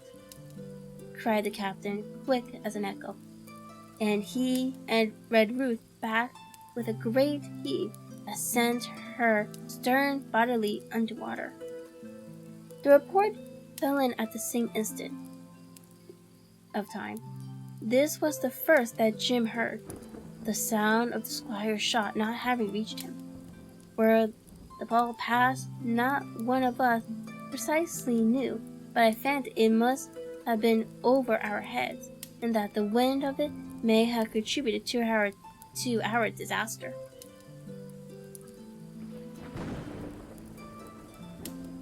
At any rate, the boat sank by the stern, greatly gently, in 3 feet of water, leaving the captain and myself facing each other on our feet. The other 3 took complete header and came up again, drenched and bubbling. So far there was no great harm, no lives were lost, and we could wade ashore in safety. But there were all our stores at the bottom, and to make things worse, only 2 guns out of the 5 remained in a state for service. Mine I had snatched from my knee and held over my head by a sort of instinct. As for the captain, he had carried his over his shoulder by a bandolier, and like a wise man, flock upmost, the other 3 had gone down with the boat. To add to our concern, we heard voices already drawing near us in the woods along the shore, and we had not only the danger of being cut off from the stockade in our half-crippling state, but the fear before us whether, if Hunter and Joyce were attacked by half a dozen they would have the sense and conduct to stand firm. Hunter was steady, and we knew Joyce was a doubtful case. A pleasant, polite man for a valet and to brush one's clothes, but not entirely fitted for a man of war. With all this in our minds, we waded ashore as fast as we could, leaving behind us the poor jolly boat and a good half of our powder and provisions. And that was the end of that chapter.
Okay, so I need to get more water.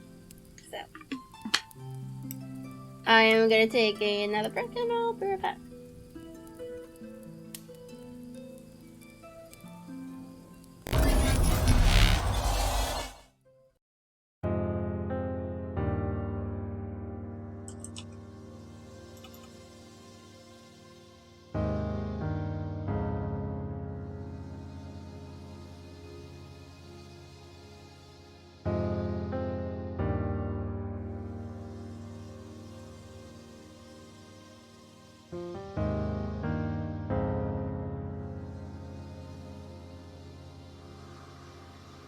I keep looking back to the damage that's been done. Was it all for nothing?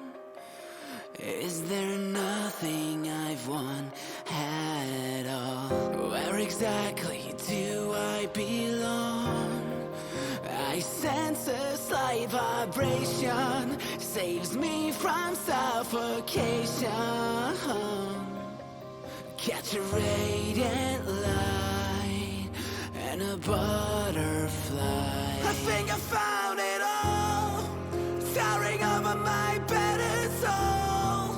A single smile is all it takes to stop my years. Not a moment too soon, I emerge from my cocoon. A single word is all it takes. Silence breaks, catch a radiant light and a butterfly. The darkness that's been covering our hearts, it's starting to fade, prevail in the face of adversity. No more suppression, no regression, no more fake aspirations. No need to make comments, no losing our consciousness. Haunting anxieties, lackluster memories. It stops now. I think I found it all, towering over my battered soul. A single smile is all it takes to stop my years. Not a moment too soon, I emerge from my cocoon. A single word is all it takes. The silence breaks, catch a radiant light and a butterfly. Joy and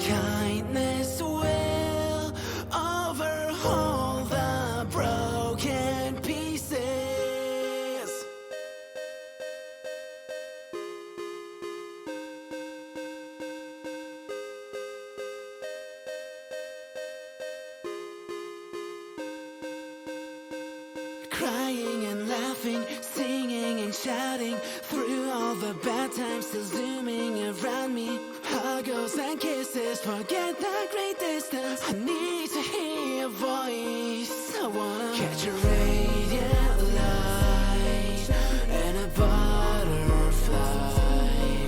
Joy and kindness will overhaul the broken. I think I found it all, towering over my battered soul. A single smile is all it takes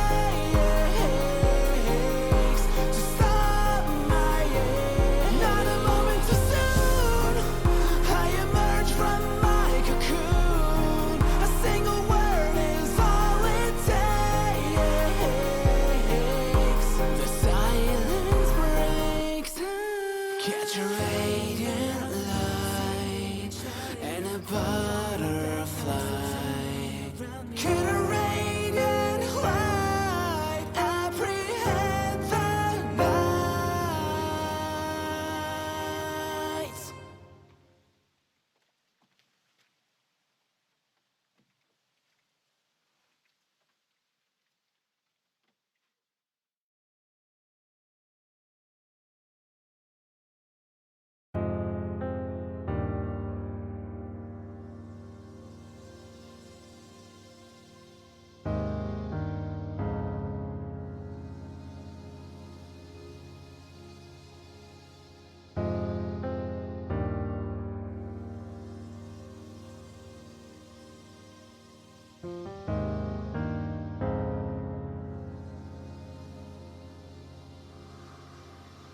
I keep looking back to the damage that's been done. Was it all for nothing? Is there nothing I've won at all? Where exactly do I belong? I sense a slight vibration, saves me from suffocation. Catch a radiant light and a butterfly. I think I found it all, towering over my battered soul. A single smile is all it takes to stop my end. Not a moment too soon, I emerge from my cocoon. A single word is all it takes. The silence breaks. Catch a radiant light and a butterfly. The darkness that's been covering our hearts, it's starting to fade, prevail in the face of adversity. No more suppression, no regression, no more fake aspirations. No need to make comments, no losing our consciousness. Haunting anxieties, lackluster memories, it stops now. I think I found it all, towering over my battered soul. A single smile is all it takes to stop my end. Not a moment too soon, I emerge from my cocoon. A single word is all it takes. The silence breaks. Catch a radiant light and a butterfly. Joy and kindness will overhaul the broken pieces.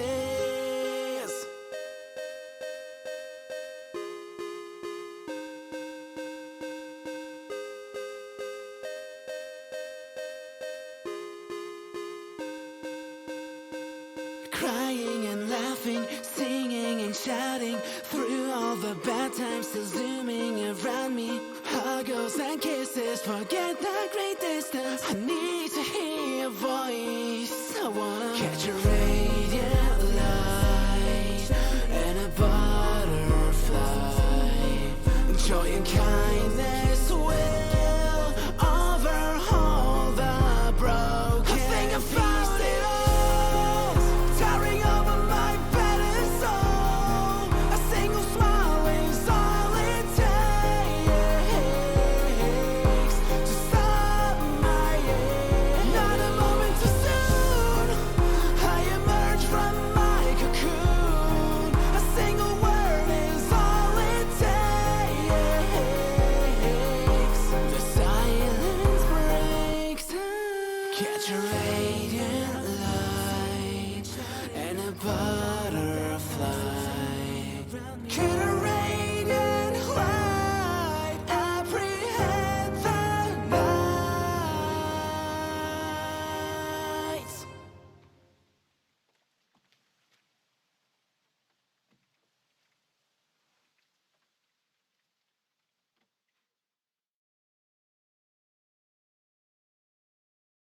keep looking back to the damage that's been done. Was it all for nothing? Is there nothing I've won at all? Where exactly do I belong? I sense a slight vibration, saves me from suffocation. Catch a radiant light and a butterfly. I think I found it all, towering over my battered soul. A single smile is all it takes.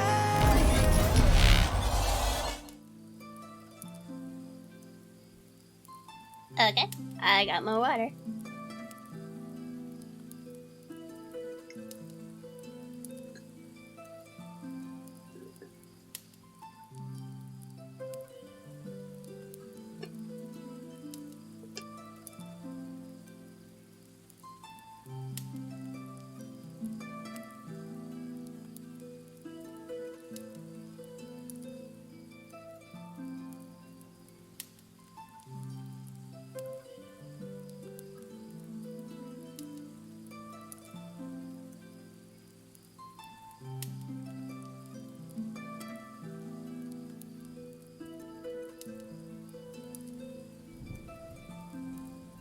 And let me just do this.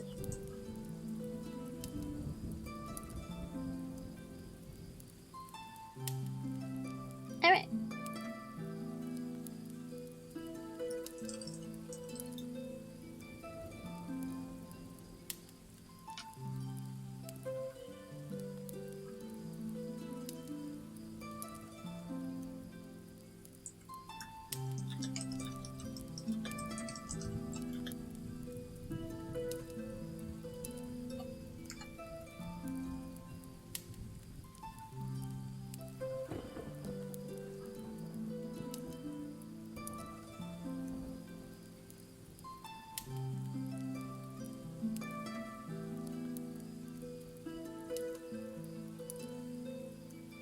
Alright. So, Chapter 18. Narrative continued by the Doctor. End of the first day's fighting. We made our best speed across the strip of wood that now divided us from the stockade, and at every step we took, the voices of the buccaneers rang nearer. Soon, we could hear their footfalls as they ran and the creaking of the branches as they rested across a bit of thicket.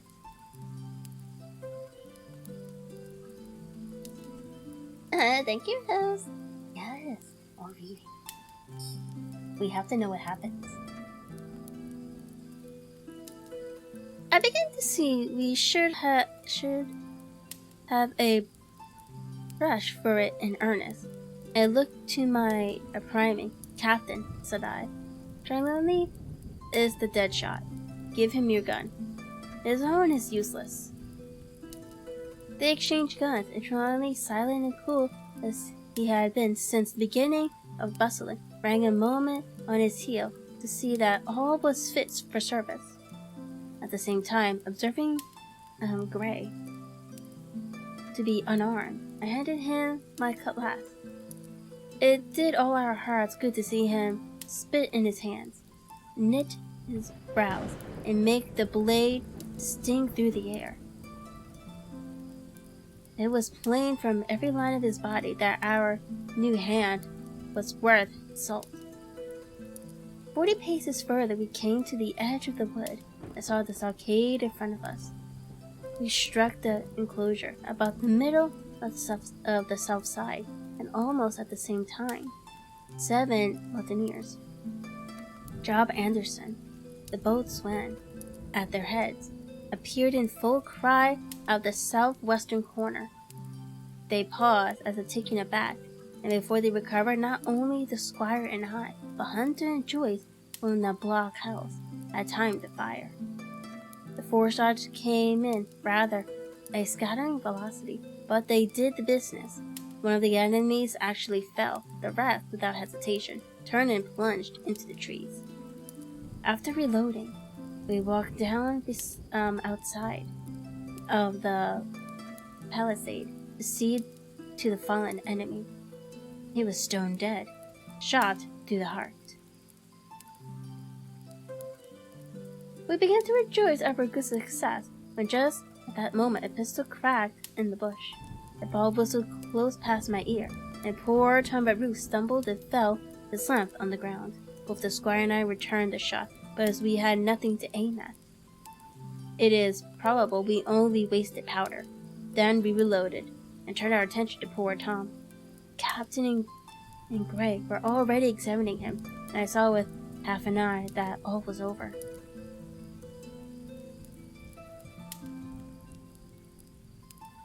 I believe the readiness of our return velocity had scared the mutineers once more, for we were suffered without further mutilation to get the poor old gamekeeper hoisted over the stockade and carried, groaning and bleeding, into the log house. Poor old fellow, he had not uttered one word of surprise, complaint, fear, or even acquaintance from the very beginning of our troubles till now. When we had laid him down in the log house to die, we had lain like a Trojan behind his mattress in the gallery. We had followed every order silently, doggedly and well. He was the oldest of our party by a score of years, and now sullen, old, serviceable servant. It was he that was to die. The squire dropped down beside him, and on his knees he kissed his hand, crying like a child. "Be I going, doctor?" he asked. "Tom, my man," said I. "You're going home. I wish I had had a look of them with the gun first," he replied. "Tom," said the squire, "so you forgive me, won't you?" "Would that be respectful like from me to you, squire?" was the answer. "Howsoever, so be it, Headman." After a little while of silence, he said he thought somebody might read a prayer. "It's the custom, sir," he added apologetically, and not long after, without another word, he passed away. In the meantime, the captain, who I had observed to be wonderfully sullen about the chests and pockets, had turned out a great many various stores.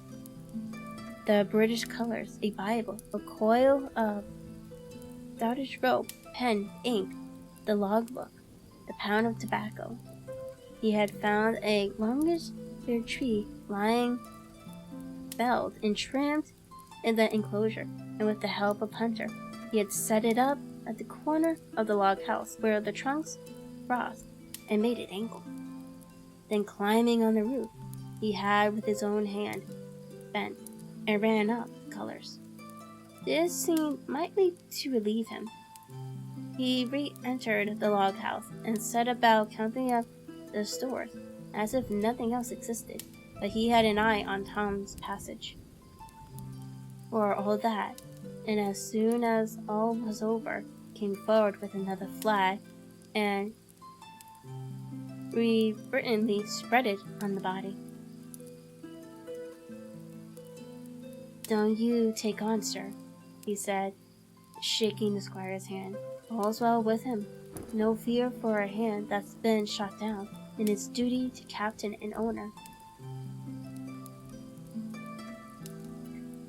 It mayn't be good divinity, but it's a fact." Then he pulled me aside. "Dr. Livesley," he said, "in how many weeks do you and Squire expect consult?" I told him it was a question not of weeks, but of months, that if we were not back by the end of August, Blandley was to send to find us, but neither sooner nor later. "You can calculate for yourself," I said. "Ah, yes," returned the captain, scratching his head and making a large allowance, "sir. For all the gifts of Providence, I should say we were pretty close hauled." How do you mean? I asked. It's a pity, sir. We lost that second load. That's what I mean, replied the captain. As for powder and shot, we'll do. But the rations are short, very short. So short that the lively that we're perhaps as well without that extra month. And he pointed to the dead body under the flag. Just then, with a roar and a whistle, a round shot passed through above the roof of the log house and plummeted far beyond us in the wood. Oh wait, said the captain. Blaze away. You're little enough powder already, my lad. At the second trail, the aim was better, and the ball descended inside the stockade, scattering a cloud of sand, but doing no further damage. Captain, said the squire, the house is quite invisible from the ship. It must be the flag they are aiming at. Would it not be wiser to take it in? Strike my colors, cried the captain. No, sir, not I. And as soon as he had said the words, I think we all agreed with him, for it was not only a piece of seemingly good feeling, it was a good policy besides, and showed our enemy that we despised their cannonade. All through the evening they kept thundering away. Ball after ball flew over or fell short or kicked up the sand in the enclosure, but they had to fire so high that the shot kicked up the sand in the enclosure. But they had to fire so high that the shot fell dead and buried itself in the soft sand. We had no ricochet to fear, and the thought one popped in through the roof of the log house and out again through the floor. We soon got used to that sort of horseplay and minded it no more than cricket.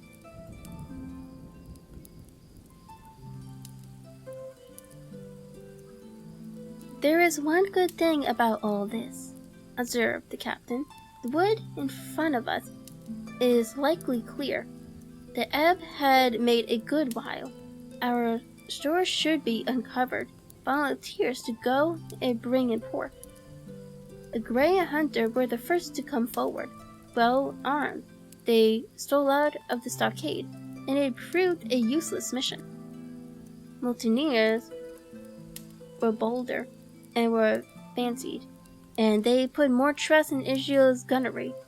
For 4 or 5 of them were busy carrying off our stores and wading out with them to one of the gigs they lay close by, pulling an oar or so to hold their steady against the current. Silver was in the stern sheets in command, and every man of them was now provided with a musket from some secret magazine of their own. The captain sat down to his log, and there is the beginning of the entry. Alexander Smollett, master. David Livesley, ship's doctor. Abraham Gray, carpenter's mate. John Trelawney, owner. John Hunter. And Richard Joyce, owner's servant, landsman, being all that is left faithful of the ship's company, with stores for 10 days at shore rations, came ashore this day and flew British colors on the log house in Treasure Island. Thomas Redruth, owner's servant, landsman, shot by the mutineers. James Hawkins, cabin boy. And at the same time, I was wondering over poor Jim Hawkins' fate. A hail on the land side. Somebody hailing us, said Hunter, who was on guard. Doctor, Squire, Captain. Hello, Hunter, is that you? Came the cries. And as I ran to the door in time to see Jim Hawkins, safe and sound, came climbing over the stockade. Yay, they're all back together.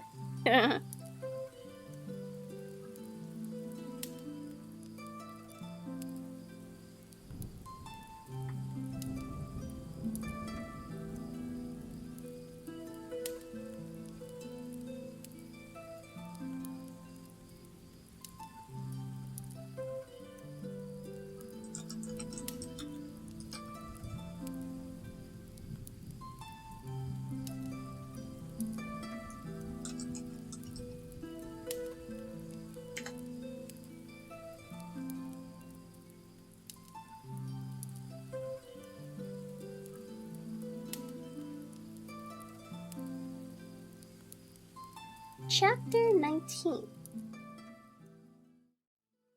Narrative resumed by Jim Hawkins. The Garrison and the Stockade. As soon as Ben Gunn saw the colors, he came to a halt, stopped me by the arm, and sat down. "Now," said he, "there's your friend sure enough, but more likely it's the mutineers," I answered. "That," he cried, "why in a place like this, where nobody puts in but gentlemen of fortune, so it would fly the Jolly Roger, you don't make no doubt of that. No, that's your friends. There's been blows too, and I reckon your friends has had the best of it.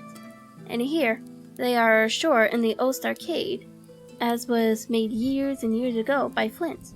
Ah, he was the man to have a headpiece, was Flint. Bearing rum in his match were never seen. He were afraid of none. Not he, only Silver. Silver was the Gentley. Well, said I, that may be so, and so be it. All the more reason that I should hurry on and join my friends.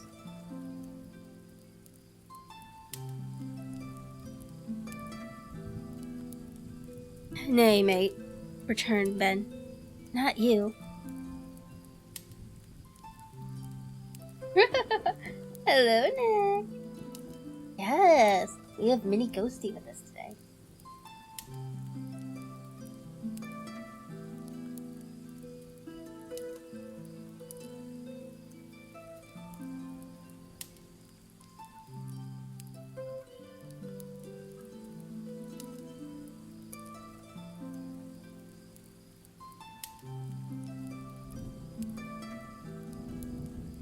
Nay, mate, returned Ben.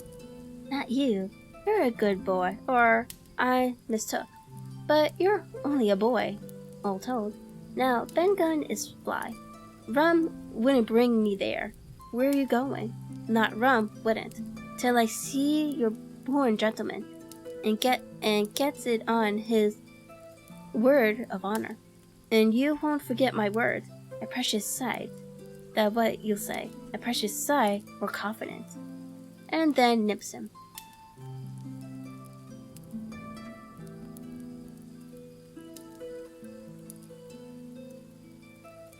And he pinched me the third time with the same air of cleverness. And when Ben Gunn is wanted, you know where to find him, Jim. Just where you found him today, and him that comes in to have a white thing in his hand, and he's to come alone. Oh, and you'll say this, Ben Gunn, says you, has reasons of his own. Well, said I believe I understand. You have something to propose, and you wish to see the squire or the doctor, and you're to be found where I found you. Is that all? And when, says you, he added. Why, from about new observation to about 6 bells. Good, said I. And now, may I go? And you won't forget, he inquired anxiously, precious sight, and reasons of his own, says you. Reasons of his own, that the mainstay as between man and man. Well then, still holding me, I reckon you can go, Jim. And Jim, if you was to see Silver, you wouldn't go, or to sell Ben Gunn. Wild horses wouldn't draw it from you. No, says you. And if them pirates camp ashore, Jim, what would you say but there'd be lighter in the morning?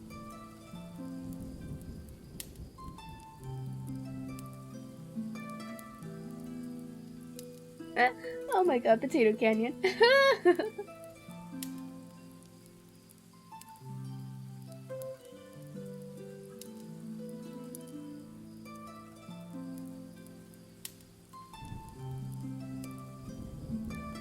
Here, he was interrupted by a loud report, and a cannonball came tearing through the trees, pitched in the sand not 100 yards from where we two were talking. The next moment, each of us had taken to his heels in a different direction. For a good hour, too, came frequent reports shook the island, and balls kept crashing through the woods. I moved from hiding place to hiding place, always persuaded, or so it seemed to me, by these terrifying missiles. But towards the end of the bombardment, though still I durst not venture in the direction of the stockade, where the balls fell off a nest. I had begun in a manner to pluck up my heart again, and after a long detour to the east, crept down among the shoreside trees. The sun had just set. The sea breeze was rustling and trembling in the woods, and ruffling the gray shores of the anchorage. The tide, too, was far out, and great tracts of sand lay uncovered. The air, after the heat of the day, chilled me through my jacket.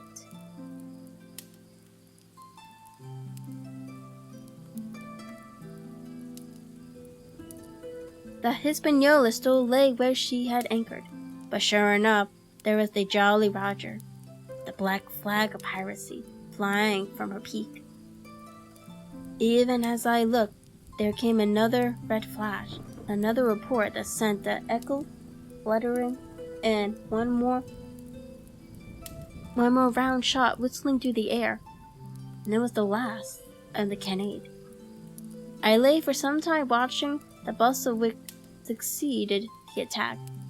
Men were dismantling something with the axes on the beach near the stockade. The poor jolly boat, I afterwards discovered, away near the mouth of the river.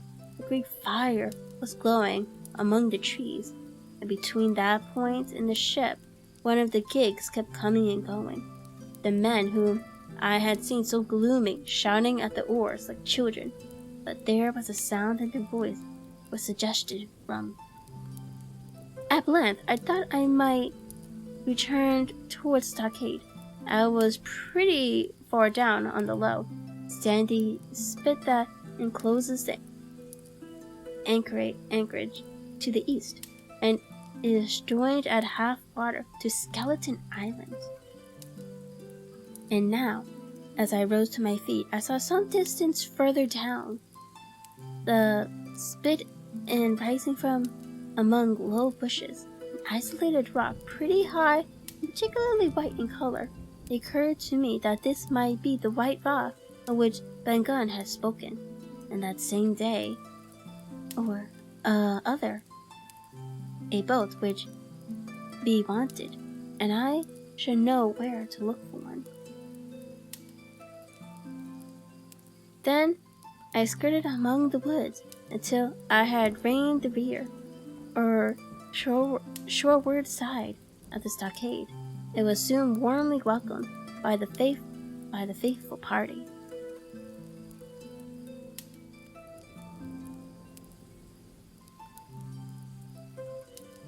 XX Jorge, thank you so much for the follow. How are you today?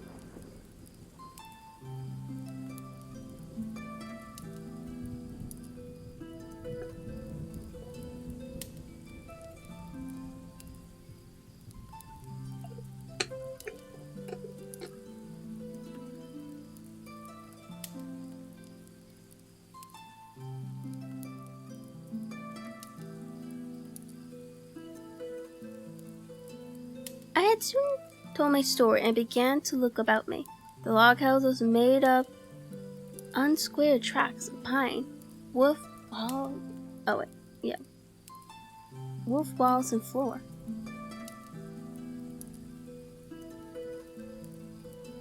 The latter stood in several places, as much as a foot or a foot and a half above the surface of the sand. There was a porch at the door, and under this porch, a little spring held up into an artificial basin of a rather old kind, no other than a great ship's kettle of iron, with a bottom knocked out and sunk to her bearings, as the captain said, among the sand. Little had been left beside the framework of the house, but in one corner there was a stone slab laid down by way of hearth, and an old rusty iron basket to contain the fire. The slopes of the knoll and all the insides of the stockade had been cleared on timber to build the house, and we could see by the stumps what a fine and lofty grove had been destroyed. Most of the soil had been washed away or buried in a drift after removal of the trees. Only where the streamlet ran down from the kettle, a thick bed of moss and some fern, and little creeping bushes were still green among the sand, very close around the stockade, too close for defense. They said the woods still flourished high and dense, all of fir on the land side.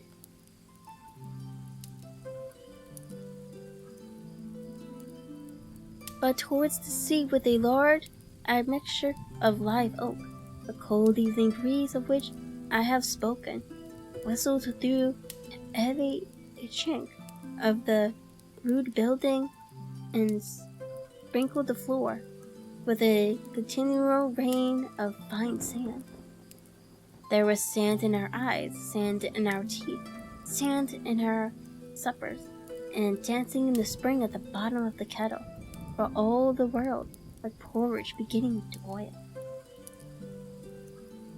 Our chimney was a square hole in the roof. It was but a little part of the smoke that found its way out. The rest eddied about the house and kept us coughing and peeping the eyes. Into this that grate the new man had his face tied up in a bandage for a cut he had got in a breaking away from the mutineer, and the poor Tom Redruth, still unburied, lay along the wall, stiff and stark under the Union Jack. If we had been allowed to sit idle, we should all have fallen in the blues, but Captain Smollett was never the man for that. All hands were called up before him, and he divided us into watches. The doctor and Gray and I for one, the Squire Hunter and Joyce upon the other. Tired though we all were, 2 were sent out for firewood. 2 more were sent to dig a grave for Redruth. The doctor was named Cook. I was put sentry at the door, and the captain himself went from one to another, keeping up our spirits and leading a hand whenever it was wanted. From time to time the doctor came to the door for a little air and to rest his eyes, which was almost smoked out of his head. And whenever he did so, he had a word for me. "That man, Smollett," he said once, "is a better man than I am. And when I say that, it means a deal, Jim." Another time he came and was silent for a while. Then he put his head on one side and looked at me.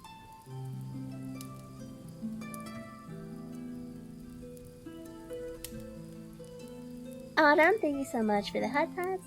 Thank you, and for the glasses. Thank you. And for the glow. Thank you as well.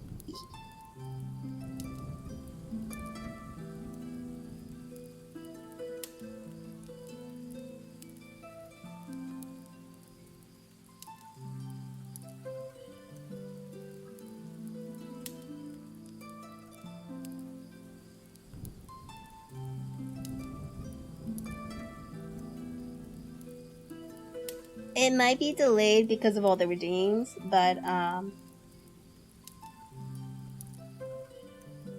thank you so much for the streamer package.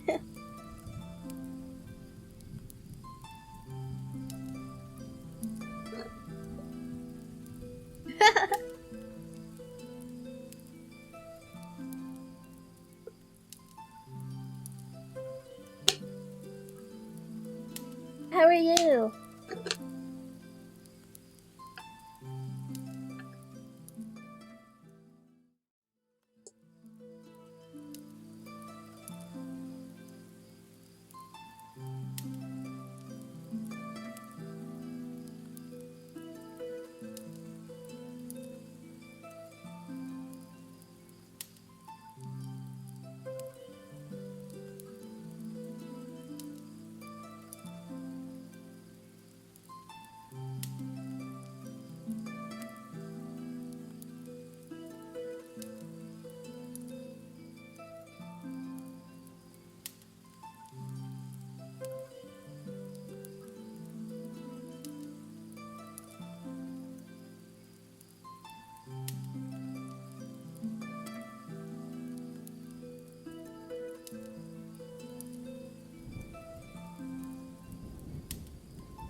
There we go.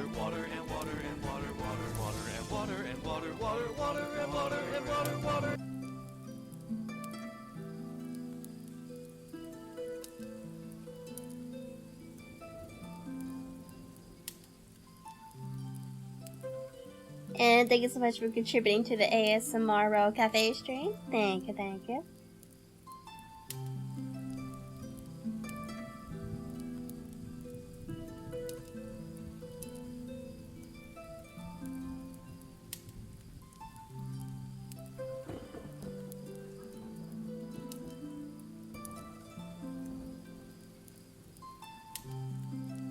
Yeah.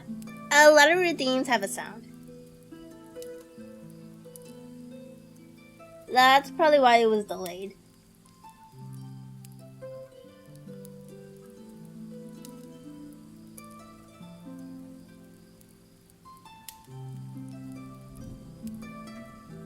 Oof.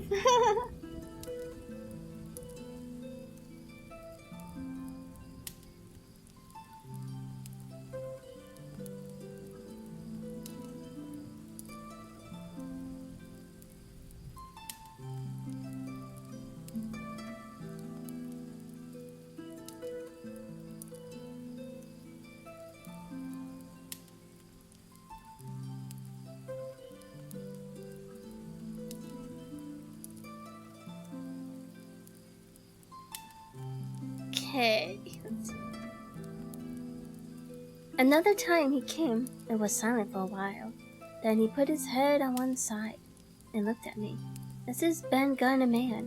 he asked. "I do not know, sir," said I. "I am not very sure, rather. He's sane. If there's any doubt about the matter, he is," returned the doctor. "A man who has been 3 years biting his nails on a desert island, Jim, can't expect to appear as sane as you or me. It doesn't lie in human nature. Was it cheese you said he had a fancy for?"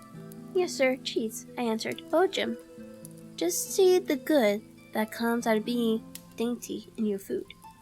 You've seen my snuff box, haven't you? And you never saw me take snuff. The reason being that is my snuff box. I carry a piece of Parmesan cheese, a cheese made in Italy, very nutritious. Well, that's for Ben Gunn.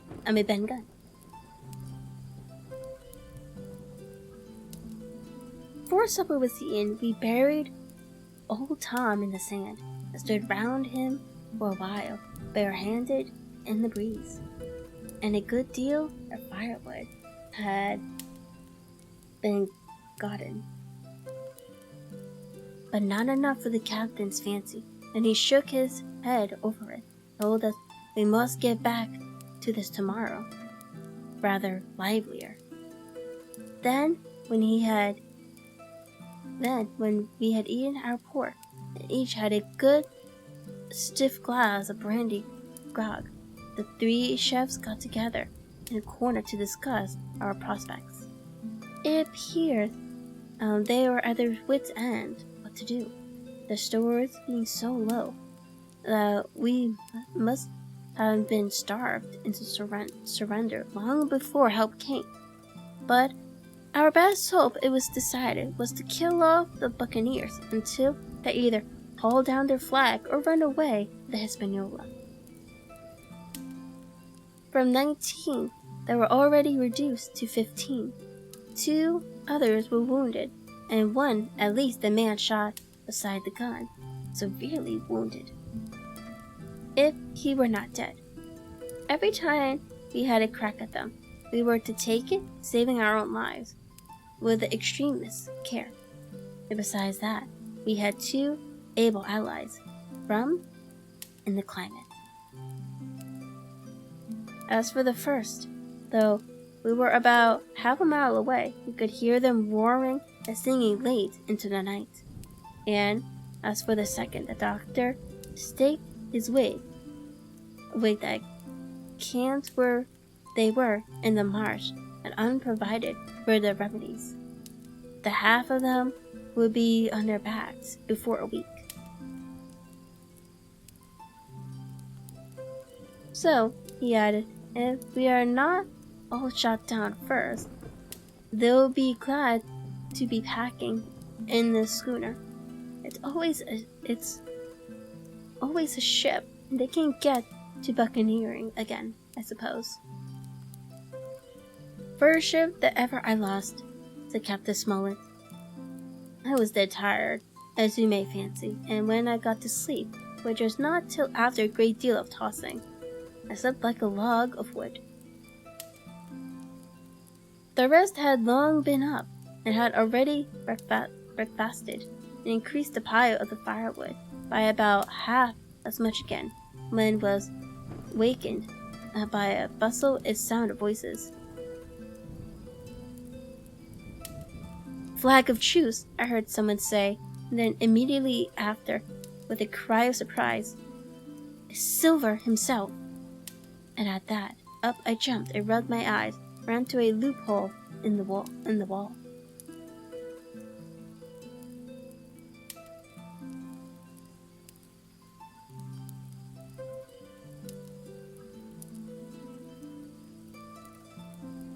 Okay, and that was the end of chapter 19. And this is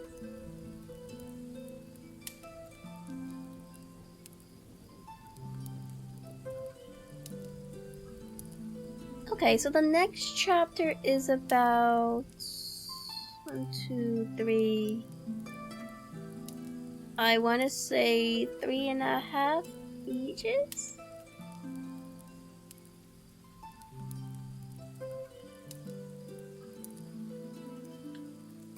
And Pretty, thank you so much for the follow. Welcome to the kingdom.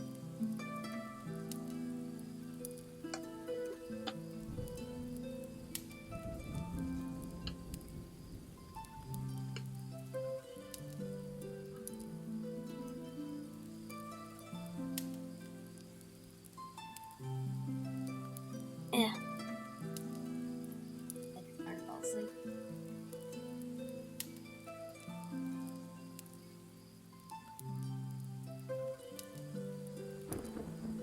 Okay, so now we are up to chapter 20.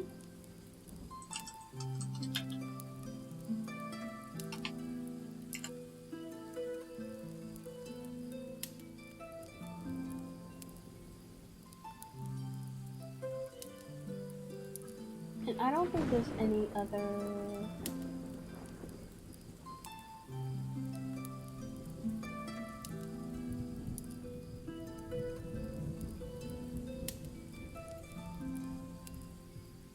So you view all. Okay, yeah, so the first one is just unit challenge one, that one is just that. Okay, good.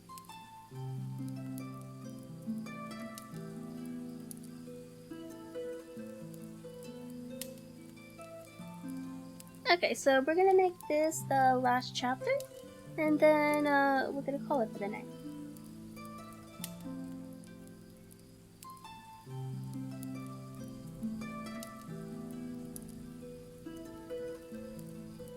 So let me just edit that in the title.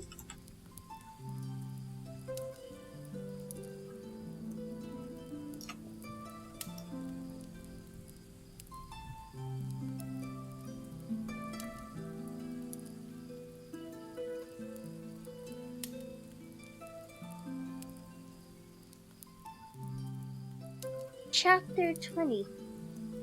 Silver's Embassy. Sure enough, there were 2 men just outside the stockade, one of them weaving a white cloth, the other no less of a person than Silver himself, standing placidly by. It was still quite early, and the coldest morning that I think I ever was abroad, and a chill that pierced into the marrow. The sky was bright and cloudless overhead, and the tops of the trees shone rosily in the sun. But where Silver stood with his lieutenant, all was still in shadow, and they waded knee-deep in a low white vapor that had crawled during the night out of the morass. The chill and the vapor taken together told a poor tale of the island. It was plainly a damp a feverish, unhealthy spot.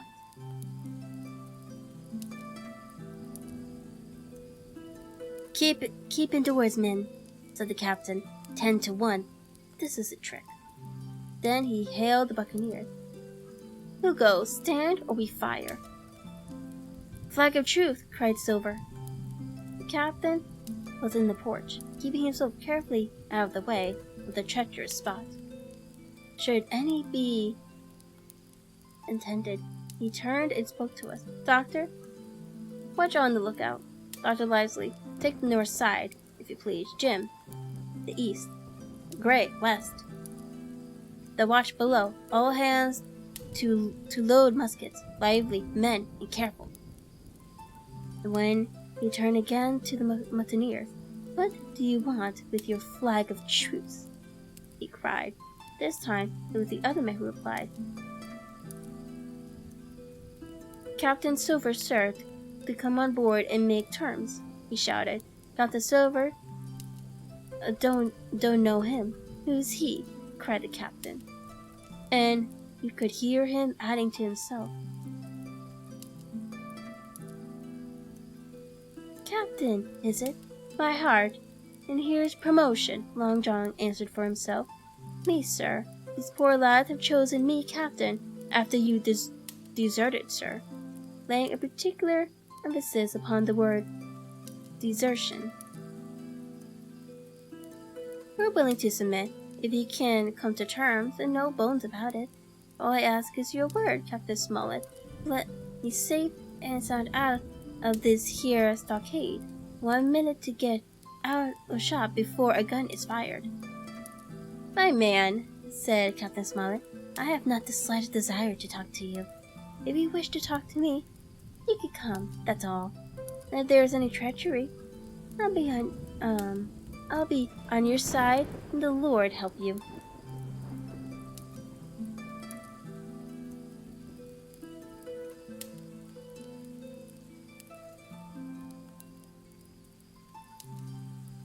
That's enough, Captain, shouted Long John cheerily. A word from you's enough. I know a gentleman, and you may lay to that.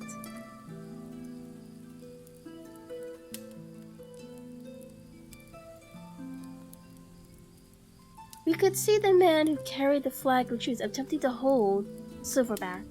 Nor was that wonderful seeing how Kanadedigitals had been the captain's answer. But Silver laughed at him aloud and slapped him on the back, as if the idea of alarm had been absurd. When he advanced to the stockade, threw over his crutch, got a leg up, and with great vigor and skill succeeding surmounted the fence and dropped safely to the other side. I will confess that I was far too much taken up with what was going on to be of the slightest use a sentry. Indeed, I had already deserted my eastern loophole and crept up behind the captain, who had now seated himself on the threshold, with his elbows on his knees, his head in his hand, and his eyes fixed on the water, as it bubbled out of the old iron kettle in the sand. He was whistling "Come, Lassens and Lads." Silver had terrible hard work getting up the knoll. What with the steepness of the incline, the thick tree stumps, and the soft sand, he and his crutch were as helpless as a ship in stays. But he stuck to it like a man in silence, and at last arrived before the captain, who he saluted in the friendliest style. He was tricked out in his best, an immense blue coat, thick with brass buttons, hung as low as to his knees, and a fine laced hat was set on the back of his head.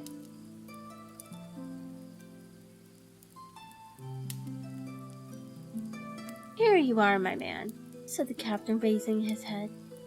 You had better sit down.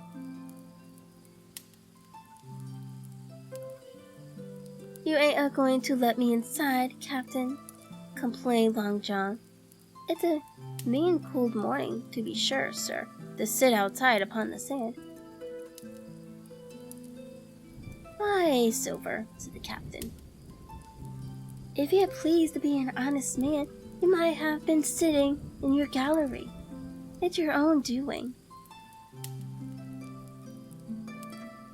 You're either my ship's cook, and then you were treated handsome, or Captain Silver, a common mutineer and pirate, and then you could go hang.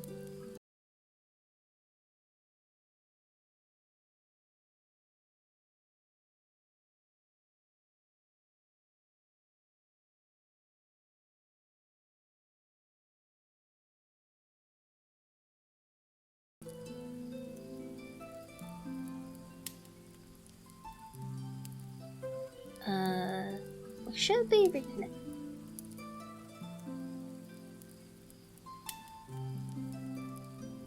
Bruh, it hasn't done this in quite a while.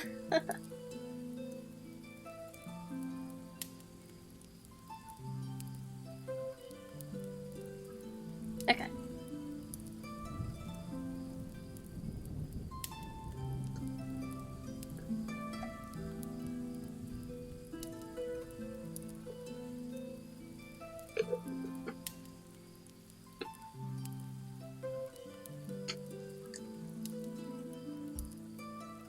Why, here you're all together like a happy family, in a manner of speaking.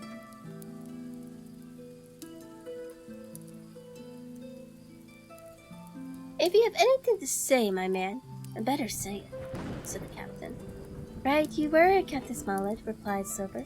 Duty is duty, to be sure. Well now, you look here. That was a good lay of yours last night. I don't deny it was a good lay. Some of you're pretty handy with that handspike end. And I'll not deny neither, but what some of my people were shook. Maybe all was shook. Maybe I was shook myself. Maybe that's why I'm here for terms. But you mark me, Captain, it won't do twice, by thunder. We'll have to do a sentry go and ease off a point, or so on the run. Maybe you'd think we were all a sheet in the wind's eyes.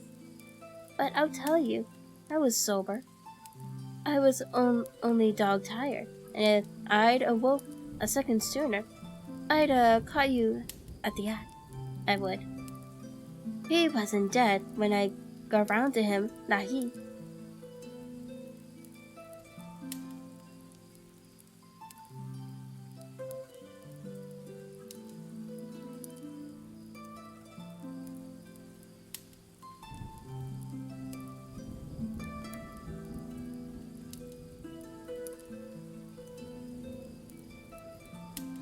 Big Nathan, thank you so much for the follow, but that type of behavior will not be allowed.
That's what I want to know, okay?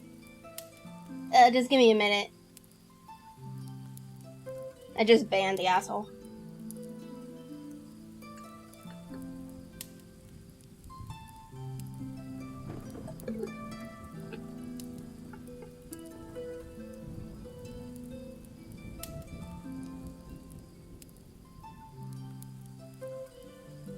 sorry about that, everyone. I am keeping my eye closely on chat, and I am banning those uncomfy individuals.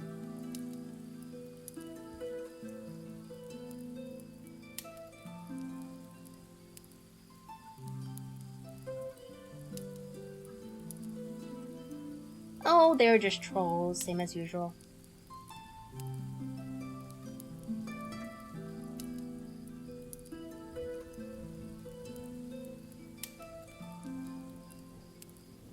Just to be on the safe side, I am also doing this. And we just have to ban this one.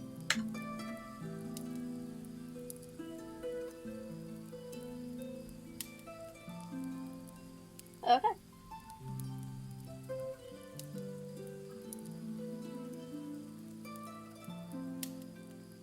Okay, the individual has been banned.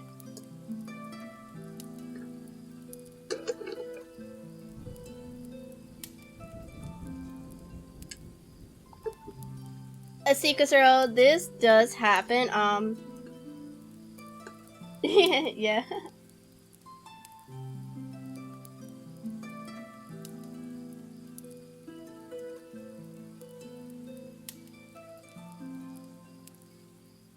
So what happens is there are these uncommon individuals that do particularly like to target female streamers.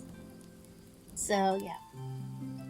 Normally I have like Copper or like Vector here. They usually control all the with the hammer stuff, but yeah.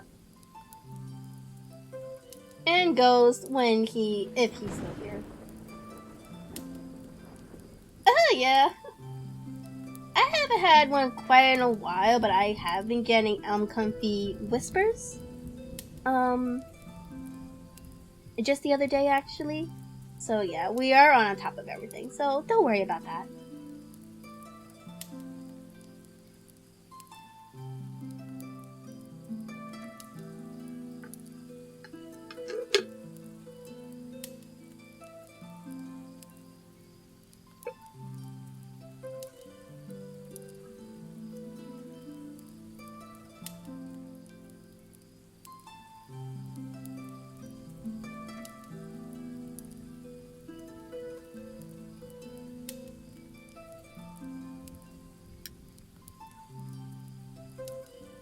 You know what? Let me do something real quick. Hold on.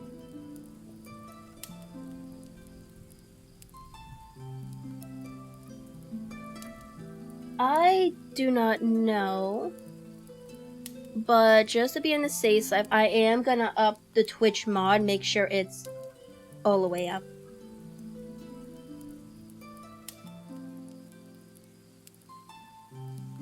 Hello, how are you today?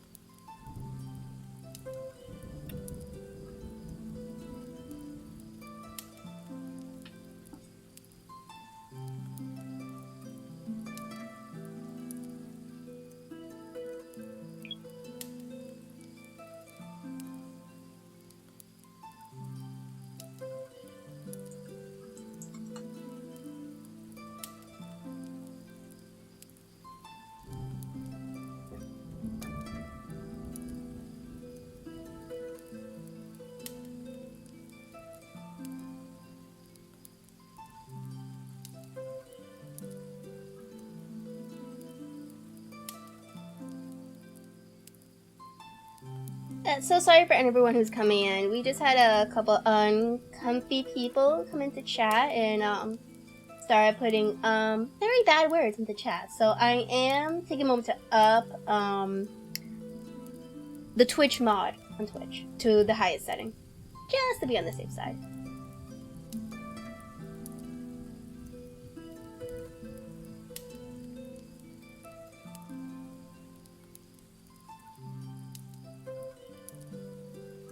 And Future, thank you so much for the head pack. Thank you. Boyo.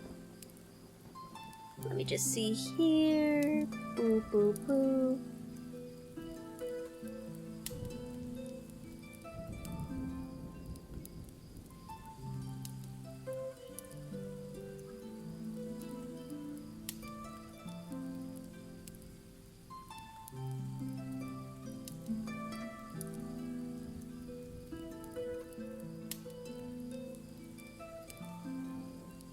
it's okay. I already banned uncovered individuals. But thank you, though. Okay, so I am putting the highest setting on Twitch mod. So, please refrain from doing any type of swearing in chat. I don't want any of you getting the hammer by Twitch and accidentally timing you out.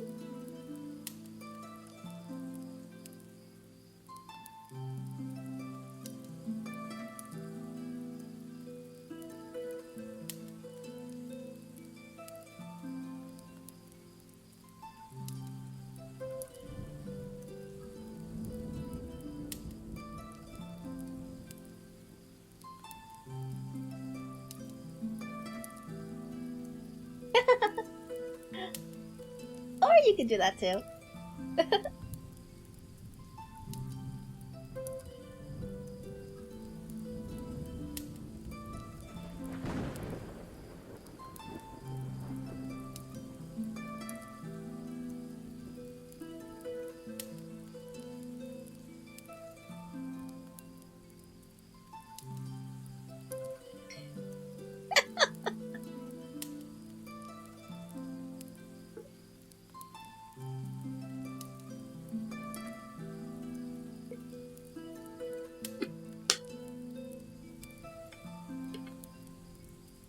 Goes, you're a mod, so I highly doubt you will get banned. Or timed out by the Twitch mod. But this is just to be on the safe side.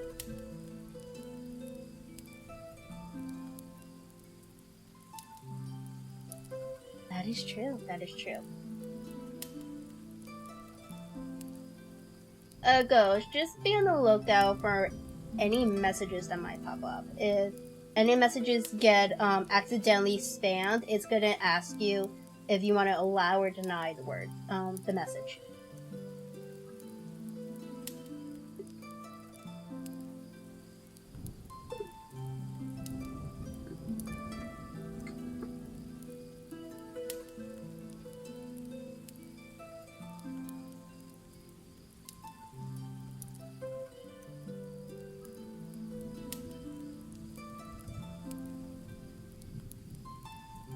And I don't remember where I left off.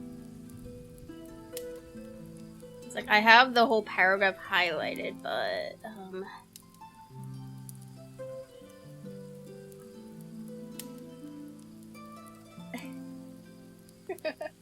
so I'm actually just gonna start from the beginning of the paragraph.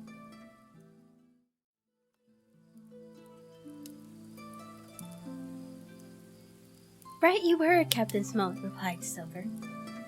Duty is duty, to be sure. Well now, you look here. That was a good lay of yours last night. I don't deny it was a good lay. Some of you pretty handy with that hand spike end. And I'll not deny neither, but what some of my people was shook. Maybe all was shook. Maybe I was shook myself. Maybe that's why I'm here for terms. But you mark me, Captain. It won't do twice but thunder. We'll have to do sentry go and ease off a point, or so on the run. Maybe you think we were all a sheet in the wind's eye. But I'll tell you, I am sober.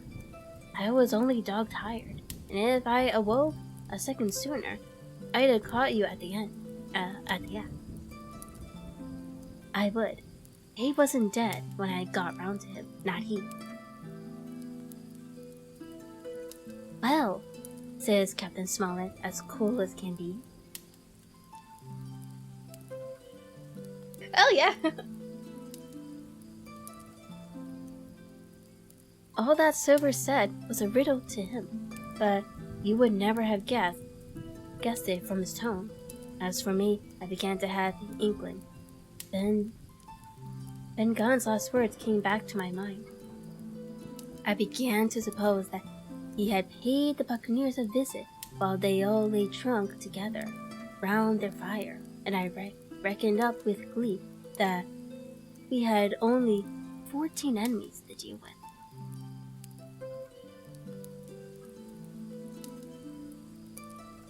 Well, here it is, said Silver.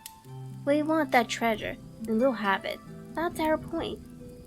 You would just as soon save your lives, I reckon, and that's yours. You have a chart, haven't you? That's as may be, replied the captain. Oh, well, you have, I know it, returned Lon John. You needn't be so husky with a man. There ain't a particle of surface in that. And you may lay to it.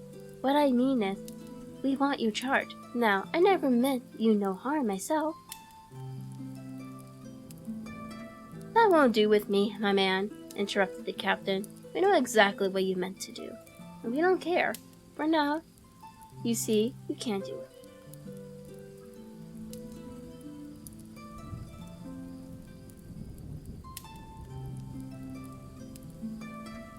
And the captain looked at him calmly and proceeded to fill a pipe. If Abe Gray Silver broke out, "Avast there!" cried Mr. Smollett. "Gray told me nothing, and I asked him nothing. And what's more, I would see you and him and this whole island blown clean out of the water into blazes first. So, there's my mind for you, my man back."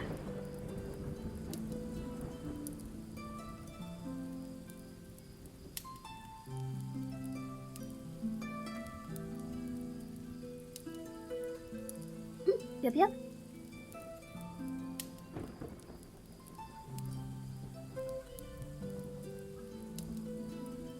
This little whiff of temper seemed too cool Silver down. He had been growing netted before, but now he pulled himself together. "Like enough," said he. "I would set no limits to what gentlemen might consider ship-shape, or might not. As the case were, and seeing as how you were about to take a pipe, Captain, I'll make so free as do likewise." And he filled the pipe and lighted it, and the two men sat silently smoking for quite a while, now looking each other in the face, now stopping their tobacco, now leaning forward to spit. It was as good as the play to see them. "Now," resumed Silver, "here it is. You give us the chart to get the treasure by, and drop shooting poor seamen and shoving of their heads in while asleep. You do that, and we'll offer you a choice. Either you come aboard along with us, once the treasure ship, and then I'll give you my affidavit upon my word of honor to clap you somewhere safe ashore, or, if that ain't to your fancy, some of my hands being rough if having old scores on account of hazing, then you can stay here. You can. We'll divide scores with you, man for man, and I'll give my affidavit. So before to speak the first ship, I type and send 'em here to pick you up. Now, you'll own that's talking, handsomer. You couldn't look to get, now you, and I have hope," raising his voice, "that all hands in this here blockhouse will overhaul my word. For what is spoke to one is spoke to all."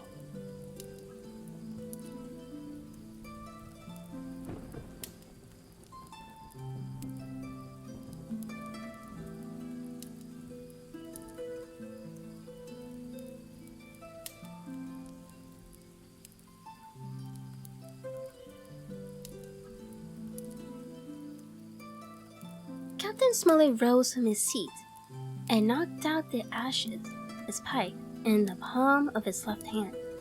"Is that all?" he asked. "Every last word, by thunder," answered John. "Refuse that, and you've seen the last of me by musket balls." "Very good," said the captain. "Now you'll hear me. If you'll come up one by one, unarmed, I'll engage to clap you all in iron, and take you home to fair trial in England. If you won't, my name is Alexander Smollett. I've flown my Scandinavian's color, and I'll see you all to Davy Jones. You can't find the treasure, you can't sail the ship. There's not a man among you fit to sail the ship.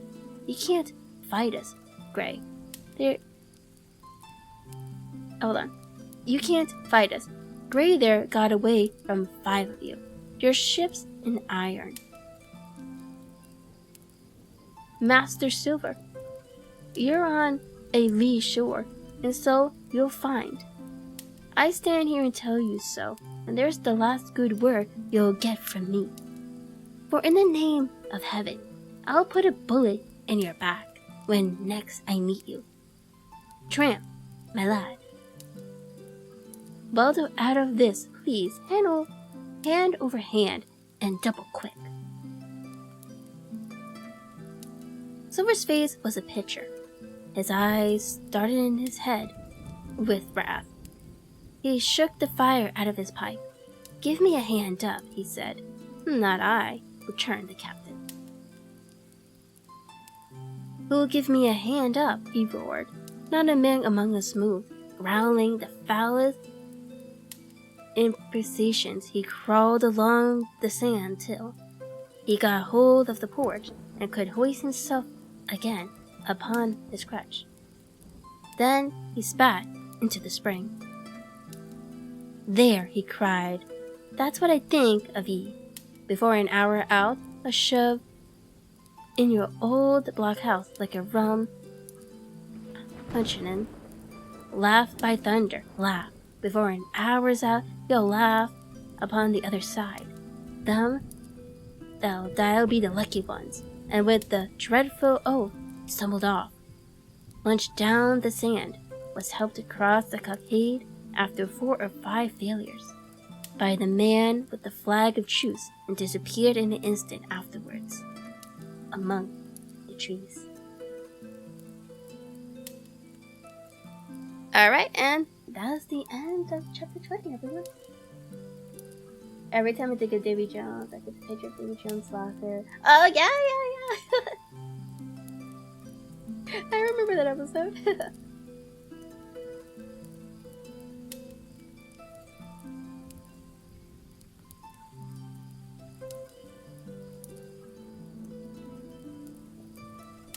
Alright, and that is also going to be the final chapter we're going to do for tonight.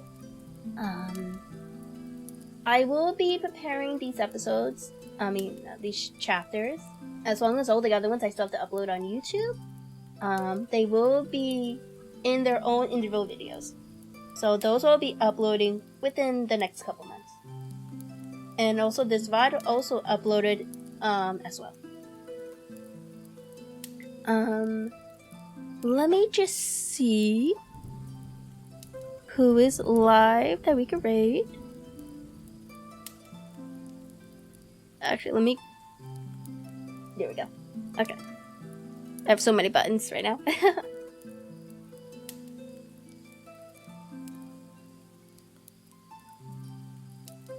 Let's see who we have here.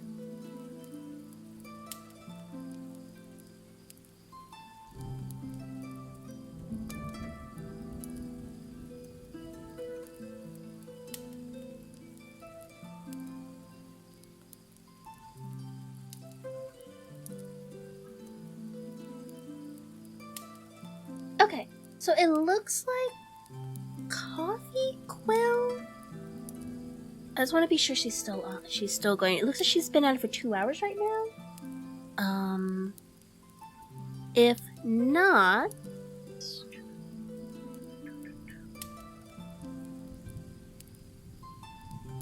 we also have Joe.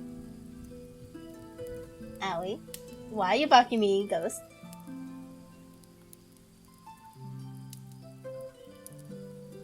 That, we also have Joe, who's doing D&D. Coffee, it looks like she's doing writing. She did raid me, I think it was yesterday? So yeah, she raided us yesterday, so I just want to make sure. I don't think she's ending anytime soon. But I'm going to give you guys the choice. So we have writing, we have D&D. We have Justice CEO doing Elden Ring.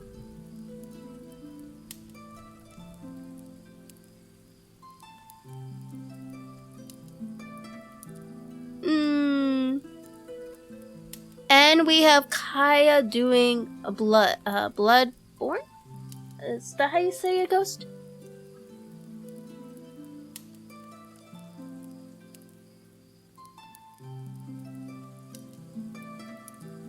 So it's up to you guys. So writing, D&D, Elder Ring, or Bloodborne. Yeah, she is the last option, so whatever you guys want to do.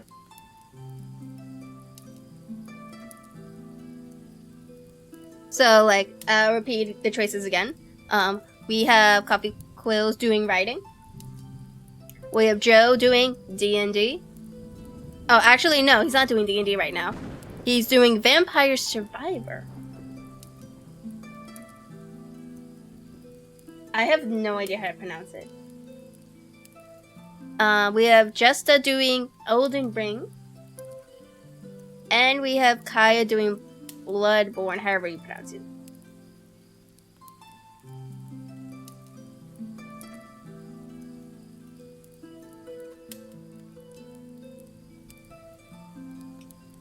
Okay, so we have 1 vote for writing, one for Jesta. Do we have any other votes?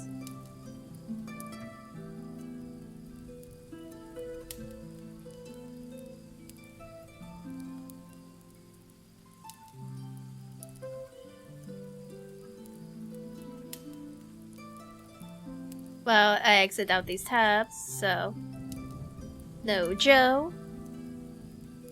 So we're keeping up Jesta and Coffees up.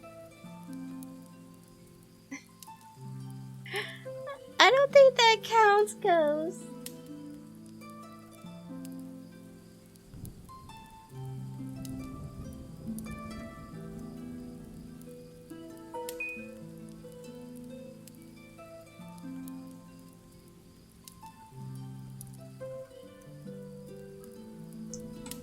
Okay, these are the rain messages.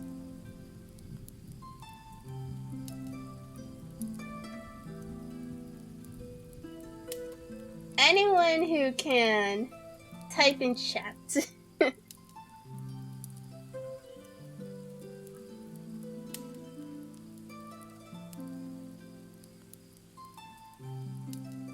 Okay, so I am in favor of doing coffee as well, but as I said, there are the other choices. If you don't want say hi to Coffee and you want to stick around, there is also Justice. I will leave his link if you want to check him out doing Elden Ring. That is his link. Alright, so we are going to be rating coffee today. Thank you everyone who came to our VOD stream. Thank you. I appreciate all of you. I will be live again. Yes, they are. I will be live again on Saturday. We will be doing D&D on MPT's channel, and I'll be doing a writing stream right after, around 7 o'clock. Alright. And then also on next Sunday, we will be doing more writing. So it's going to be 1 week of a double writing. So because I do want to get some work done, so super exciting. With that, I wish you all have a good day, have a good night, have a good time zone, and don't forget to hydrate, eat if you haven't eaten yet, and I will see you all next week then. Bye bye.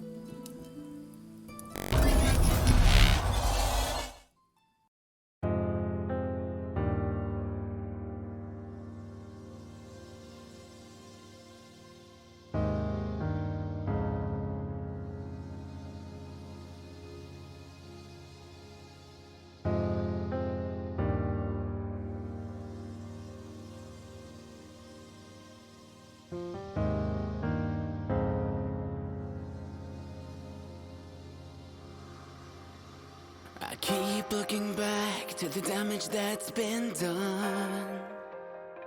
Was it all for nothing? Is there nothing I've won at all? Where exactly do I belong? I sense a slight vibration, saves me from suffocation. Catch a radiant light and a butterfly. I think I found it all, towering over my battered soul. A single smile is all it takes to stop my years. Not a moment too soon, I emerge from my cocoon. A single word is all it takes. The silence breaks.